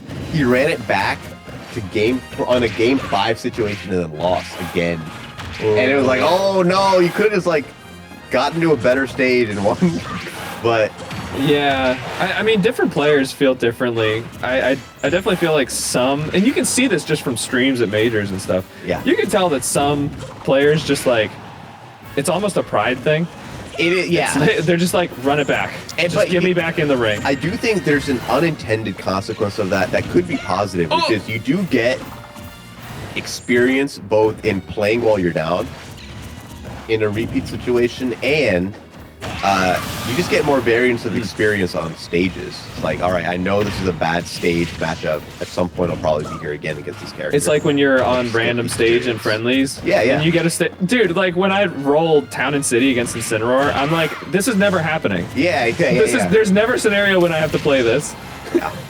But sometimes I guess. What if? And sometimes you might just like lose the counter pick. I don't know. He's got the or he's like, bomb in hand. Yeah, I that's need to figure it out on this stage. But Smub putting together a response here. Deli Boyd is trying to look at getting started back up. Smub catching the bomb. Goes for the aerial setup again. And I like going for the forward air because I'm quite sure the up air would have comboed as well. Yeah. It's not going to kill. I was thinking that he was going to go for the up air, but he went for the fair. Mm-hmm. Okay, that's smart. Smub kind of used his jumps, kind of waited out the projectiles back on stage. Oh, that's such a terrible position. Deli Boyd's looking for the kill now. Nice parry. Oh, wow. Parry and up tilt and what's that? Forward air. Dude, that reminds me of like Diddy parry into banana. Yeah. Look at this, 71% unanswered. Yeah. Oh my gosh, he's getting hit by everything. Yeah, Deli Boy's just running away with it now. Smub not even able to play the game. Okay, that kind of felt like a frustration. Up B onto stage. Sometimes you gotta use that armor to really mess him up. Oh, that might. Oh my gosh. Oh, it did not kill. Not yet. That would have been the wildest kill. The game thought it was gonna kill. Yeah. I mean, good composure there for Smub. Yeah. If you're not on your DI, it's over right there. But dude, these bobs are crazy. It's wild. Deli Boyd really just needed to get warmed up that game 1. It seems like. Yeah. I think also game 2 and 3 has just been wild. Yeah, I mean, I always hesitate to kind of like make answers for players, but it's hard not to find a little bit of storyline there. Yeah, it's just such a difference after game 1. Right. Yeah, no, that was remarkable play from Deli Boyd, and what we're seeing works is you just do not let Smub get started at all. And so Smub, now knowing that he needs to win here, going to Hollow Bastion. Yeah. Not running it back to Small Battlefield. We'll see if it's too little, too late. I think this may not be a great stage pick. I'm gonna be so real. If Smub wins here, it's Deli Boy's stage pick again, and unless Smub bans Small Battlefield. Yeah, it kind of gets you off cycle. Yeah, that's the thing. It's like, and that's what happens when you run things back. Like if Smub wins here, you could have gone Hollow Bastion game 3 and won it there. Right, and then maybe you have game 5. It's your pick again. Yeah, as your pick again. But that's the thing. It's like if you're not optimizing along these steps, then you're kind of giving up future opportunities too. Oh, I love the down smash there. Anytime you can get the back hit. But as far as stages, this is not a particularly low ceiling, but it is lower than the rest. Yeah. In our stage list. Well, I think one of the things that might have been happening is Smub was not able to get started because Small Battlefield got so congested with projectiles. Yes. That you just need a little more space. And the other thing is, you know, if you have characters in the corner, like throwing things at each other, it is much harder to approach them when they have a platform with welcome too. And so it's having a platform in the middle and not having platforms on the side, I think is a strong choice against campers. It's a good call. All right, the bomb bailing out Deli Boyd, and again, the fuse is very long, so that's a little less common. Yeah. With Toon Link. Yeah, in this stage, you can really approach Toon Link from above if he's in the corner, and in Small Battlefield, you're not able to do that. Theoretically, but all these nair approaches that Smub is going for, Deli Boyd is either. What the heck? Deli Boyd just knows. He's like, I know exactly. You took my top platforms, or you took my side platforms away. I'll just know what you're going for. Deli Boyd with an unfortunate SD, but still a very comfortable 2-stock lead. You know, it's interesting because an SD like that with such a big lead, it can. Oh my gosh, the B reverse with the boomerang. I mean, you see Deli Boyd's got the tech, like just juggling all sorts of stuff here. But like, if you don't allow your opponent to get that first stock, then you kind of don't let them start feeling better about their play. Right. And, that's true. And then here we are, like almost a JV3. Yes. Deli Boyd has figured out Smub. So Deli Boyd has figured out Smub. I've actually never seen Smub get handled quite like that. All right, on very rare occasions, and I wouldn't be able to name them. Yeah. And gosh, I mean, even I wasn't on stream. I would love to see this, but you know, even against Spargo, going game 5. I think he went game 4 against Light. I forget at what it was. That was such a funny set because it's just like if he got any hit, you go. Yeah. Because suddenly Fox is at ledge, and it's like, oh, is he gonna illusion? Like, right. Yeah, that's a very weird, like, Ridley is losing until he hits Fox. Yeah. And then he can just run his game. But yeah, I mean, the level of control I think that we're used to of like Smub having control over his opponent, not his character. Right. Smub does not let you play. Yeah, and I mean, it was really the opposite here. So, I mean, Deli Boyd's been working super, super hard at the game. I believe in college at this point. Hard to keep track of where everybody is, but I mean, showing us all what Toon Link is capable of. And the other thing is, Ultimate is not a game where you win neutral once and you can just run your opponent. But Deli Boyd made it seem that way. Like, it's not, this can still be a very touch and go game depending on the matchup. But Deli Boyd was like, no, Like, you drop your controller, and I am going to run my game plan. And it was very commanding. I've never really seen anyone do that to Smub in quite that fashion. And I think with projectile heavy characters like this, it's easy to think like, all right, but let's look at the like hit percentage. You know what I mean? You're throwing out a lot of stuff. A lot of it's not hitting, which like kind of isn't the point a lot of the time. Yeah. But like all this stuff was hitting. Like, yeah, it was. The success rate with bombs. It was actually remarkable. Crazy. Yeah, especially that game 4 on small battlefield, or game 3 on small battlefield. Yeah, Smub was just getting smothered by it. It was like wild. Well, I mean, still great run there for Smub, bound out at 3rd place.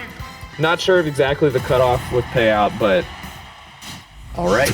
Enhance top 3 is definitely. Enhance is going to try to make this a quick night. He just needs to win 3 here. Deli Boyd coming in from loser side into Grands. He's got a bit of an uphill battle. This is a fun one. This is a fun one. Yeah, I mean, you got you got 2 swords. Don't call it a swordy matchup. A possible run back for Deli Boyd here. Yeah, that's right. Deli Boyd losing in game 5, winners final.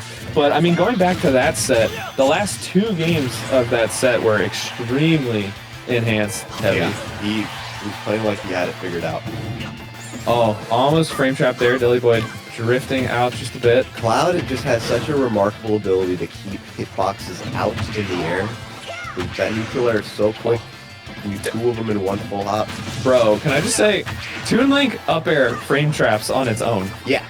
yeah. It's such a centralizing move for that character. Like, if you're trying to kill with Toon Link, like 65% of the time, you're trying to do a setup into up air or forward air. And it's such a strong move. It's just so funny to me how long it lasts. That it's like, you can dodge through it and still get hit by it. Yep, there you go. And here we are, Deli Boyd taking first stock. Yeah, Deli Boyd taking first stock, but still hanging on by a thread, and Enhanced responds with a back air. Yeah, I mean, that's just kind of, open up the recipe book. That's how you slice your opponent up with Cloud. You just kind of whittle the shield down to the point that they have to get out of the corner. Yeah. And just hold center stage. Especially, oh wow, that was brutal. Excellent from Enhanced, and he needed that. That is how you use limit cross slash properly. It's like you do a runoff, and you hit him, and you just hit him with it, and you're usually close enough to the blast zone to kill him at a very low percent. Oh, boomerang betrayal there, actually extending the hitboxes of that forwarder. Again with this up air. Oh, he went for the finishing touch. It is a very finicky. How do we feel about that? I mean, I like going for the clip, but yeah, no. Sometimes I think it is a momentum thing. Like, you got to do it to psychologically put some pressure on your opponent. Really good patience there from Deli Boyd. I liked Enhance going for the first swing of cross slash just to stall, mix up the timing a little bit. Deli Boyd totally followed it. Cross up smash into Climb Hazard. Okay. Cross slash is a good stalling tool for sure. It can give you just enough a little boost in the air. Deli Boyd deciding not even to throw the bomb. Ooh. Let's hope it doesn't blow up in his hands. He got hit by his own explosion. Enhance just needs 1 or 2 hits here. Unfortunate trade there for Deli Boyd. Looking for the back air. Yeah. He needs 1 more. Looking for it there. Smart read on the bomb throw. Well, we got smash attacks. Whoa! That was so risky. The big reverse. Got another back air and with the limit. Oh, yeah, good call. That is the classic, honestly. Is you throw out an aerial to shield it, and then you just let the limit blade beam rip. And like, even if they shield it, it may even shield poke. It might shield poke, and then they might just drop it at any point since it's a multi-hit. Right. And it's just under pressure sometimes. You forget about it. It also has just a disgustingly large hitbox. So if you like drop shield and then dash back, you're still like gonna get hit by it. Or even if you try to jump. Yeah. Out of you need shield. to commit to the shield and hope it doesn't break. And like that's what and then get some type of out of shield punish. Oh, A little point blank bow arrow shot there. Enhanced needs just 2 more wins in order to take the tournament from winner's side. I think Deli Boyd has something to say about that. Yeah. Ooh, a little downer action. Definitely playing like he's got something to say about it.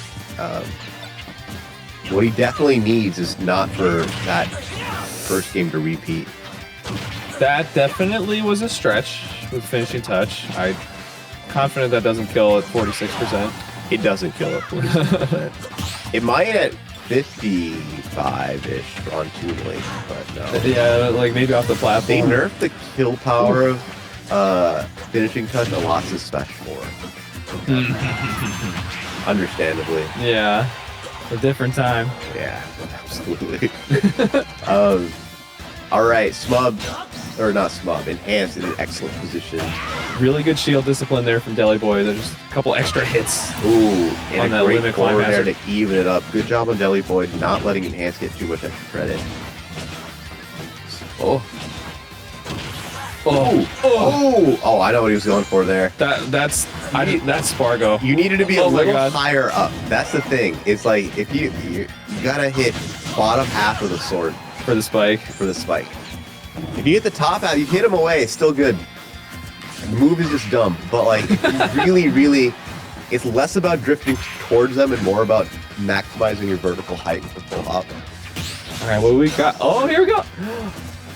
Did we fall out of It happens. one of the hitboxes there? It happens. Yeah, it can happen for sure. Interesting. I mean, I think it was a sound decision there. Yeah. If you're not fully grounded, sometimes you just fall out. All right, sending the Flea Beam. Deli Boyd handling it ably. And Oh, the back air cross slash at Yeah. low percent. it's a Gross. monster. Dude, Boyd really trying to poke him right there. dude, I really feel like bomb and up air are the MVPs for 100%. Deli Boyd. For the whole character, honestly. Like this Toon Link just does that so much. You need to. Ooh, okay. I like the Nair attempt. Yeah. Seen that work earlier in the night. That move in particular is a move where, based on your drift and fastball speed, you can really change the effective size of the hitbox. Nice frame trap there for Deli Boyd. Yeah. Deli Boyd not too far behind, but he really needs to make the stock count. Ooh, hey, sometimes you drop. Yeah. Sometimes you can just send it anyway. Yeah. Sometimes they'll just drop it. Drop shield and you get the rest. That was wild. Why did that hit? I forgot that move exists, honestly. It's not even that it's bad, right? We haven't been seeing it from Enhanced. It's an okay move. It is very useful depending on which way you're facing at ledge. It's very funny that Enhanced used that while Deli Boyd was between him and the blast zone anyway. Oftentimes, what Clouds do is if your opponent has center stage and you are in the corner as Cloud, you down smash and send them into the blast zone. They will always send backwards. Like, that is just what that move does. But yeah, other than that, I mean, his best smash attack is undeniably up smash. You up smash people with his character. That's like what you do. But yeah, occasionally you'll see the down smash. And it's great. 'Cause everybody's forgotten about it. Right. Not ready for it. All right, Deli Boyd. This could be the possible final game of... Not quite. Yeah, that's the thing. The nerf on finishing touch, you still feel it. And I mean, PS2 is big. Yes, PS2 Got a is big. long way to go to the blast zone. It almost did the job, but not quite. Ooh, the 2-frame with the down tilt. Cloud down tilt is also a pretty disgusting move. Sets up into pretty much everything. Yeah, I feel like it's one of the charge on it too. Characters with the slidey down tilts, yeah, gotta watch out for them. I feel like they're all basically equal. I could be wrong on that, but you know, they're all active. They all push you. I'll say basically roll distance. I think Clouds is among the best. Oh my god. Sephiroth has a slidey down tilt too, but it's really slow. It is really good, but I would much rather have Clouds on that character. That's fair. That was such an insane sequence. I mean, in the middle of that string, we had Deli Boyd's bomb blowing up on him. I mean, he didn't even have a moment to try to get rid of it. Deli Boyd's letting it slip. Enhanced is running away with it. Smelling blood in the water. This could be some of the final interactions of the tournament. Oh! Enhanced really went for a clip for the kill, but was not able to get it. He's still got 2 stocks to work with, though. Still got a smile on his face, too. But that did give Deli Boyd a moment to breathe. Let's see if that makes a difference. Now, I mean, it's pretty legendary if you can take that miscue and turn it into a momentum shift. Yeah, what does Deli Boyd still have? We're playing melee out here with these dash dances. Yeah, honestly. Oh, Limit is live. What's Enhanced gonna do with it? And Deli Boyd. Oh, what are we doing? Oh, oh no! You know, Deli Boyd's smirking. He's like, I can't believe that happened. Okay, okay. So that's what I do when I play other characters because I'm trying to throw an egg. Yeah. Not what happened there. Oh man, I feel so terrible for Deli Boyd. That's such an unfortunate way to go. And he was playing chill in that moment, right? He just decided I'm gonna take center stage. Yeah. I'm gonna just relax here. Up B. I don't know. I mean, at the same time, he was kind of like queuing up the next play. It's hey, let's do the spinny move with our sword. Yeah. No, that's the thing. Okay. Enhanced is like, I'll do it too. I don't forget, I can do exactly that and actually kill you way earlier than yours does. It is funny that we saw the finishing touch attempt and then we're like, okay, reaching a little slow bit. down and here, then Enhanced. we've seen it. It was 2 stocks. Yeah. That game. Yeah. So, you know what? Sometimes we just can't say no to Enhanced PV. Yep. And that's why he's the king. That's why he got first place. Congrats to Enhanced at first. Deli Boyd at second. A small bit third. AOS at fourth. That is correct. Yep. I know sometimes in the past we've had a little winner interview. I think maybe not since we're in the studio here, a little removed from the venue. Yeah. So yeah, I think that just leaves us with duties of signing things out. I want to thank all of you for watching from home. Want to thank Coca-Cola for making this possible. Sponsoring today's event. Once again, $1,000 prize pool for this thing, free to enter. That can't happen without things like sponsorships. And that's why you should come out, not just for the Hill, but we also have the Alley, which is your fighting game tournament. We also run Rocket League here. Boost. Check out District E, check out our Discord. All the information could be found on our Discord and Twitter. I've been Vici. I'm Mr. Patch. Thanks for hanging with us. We'll see you next time. Later.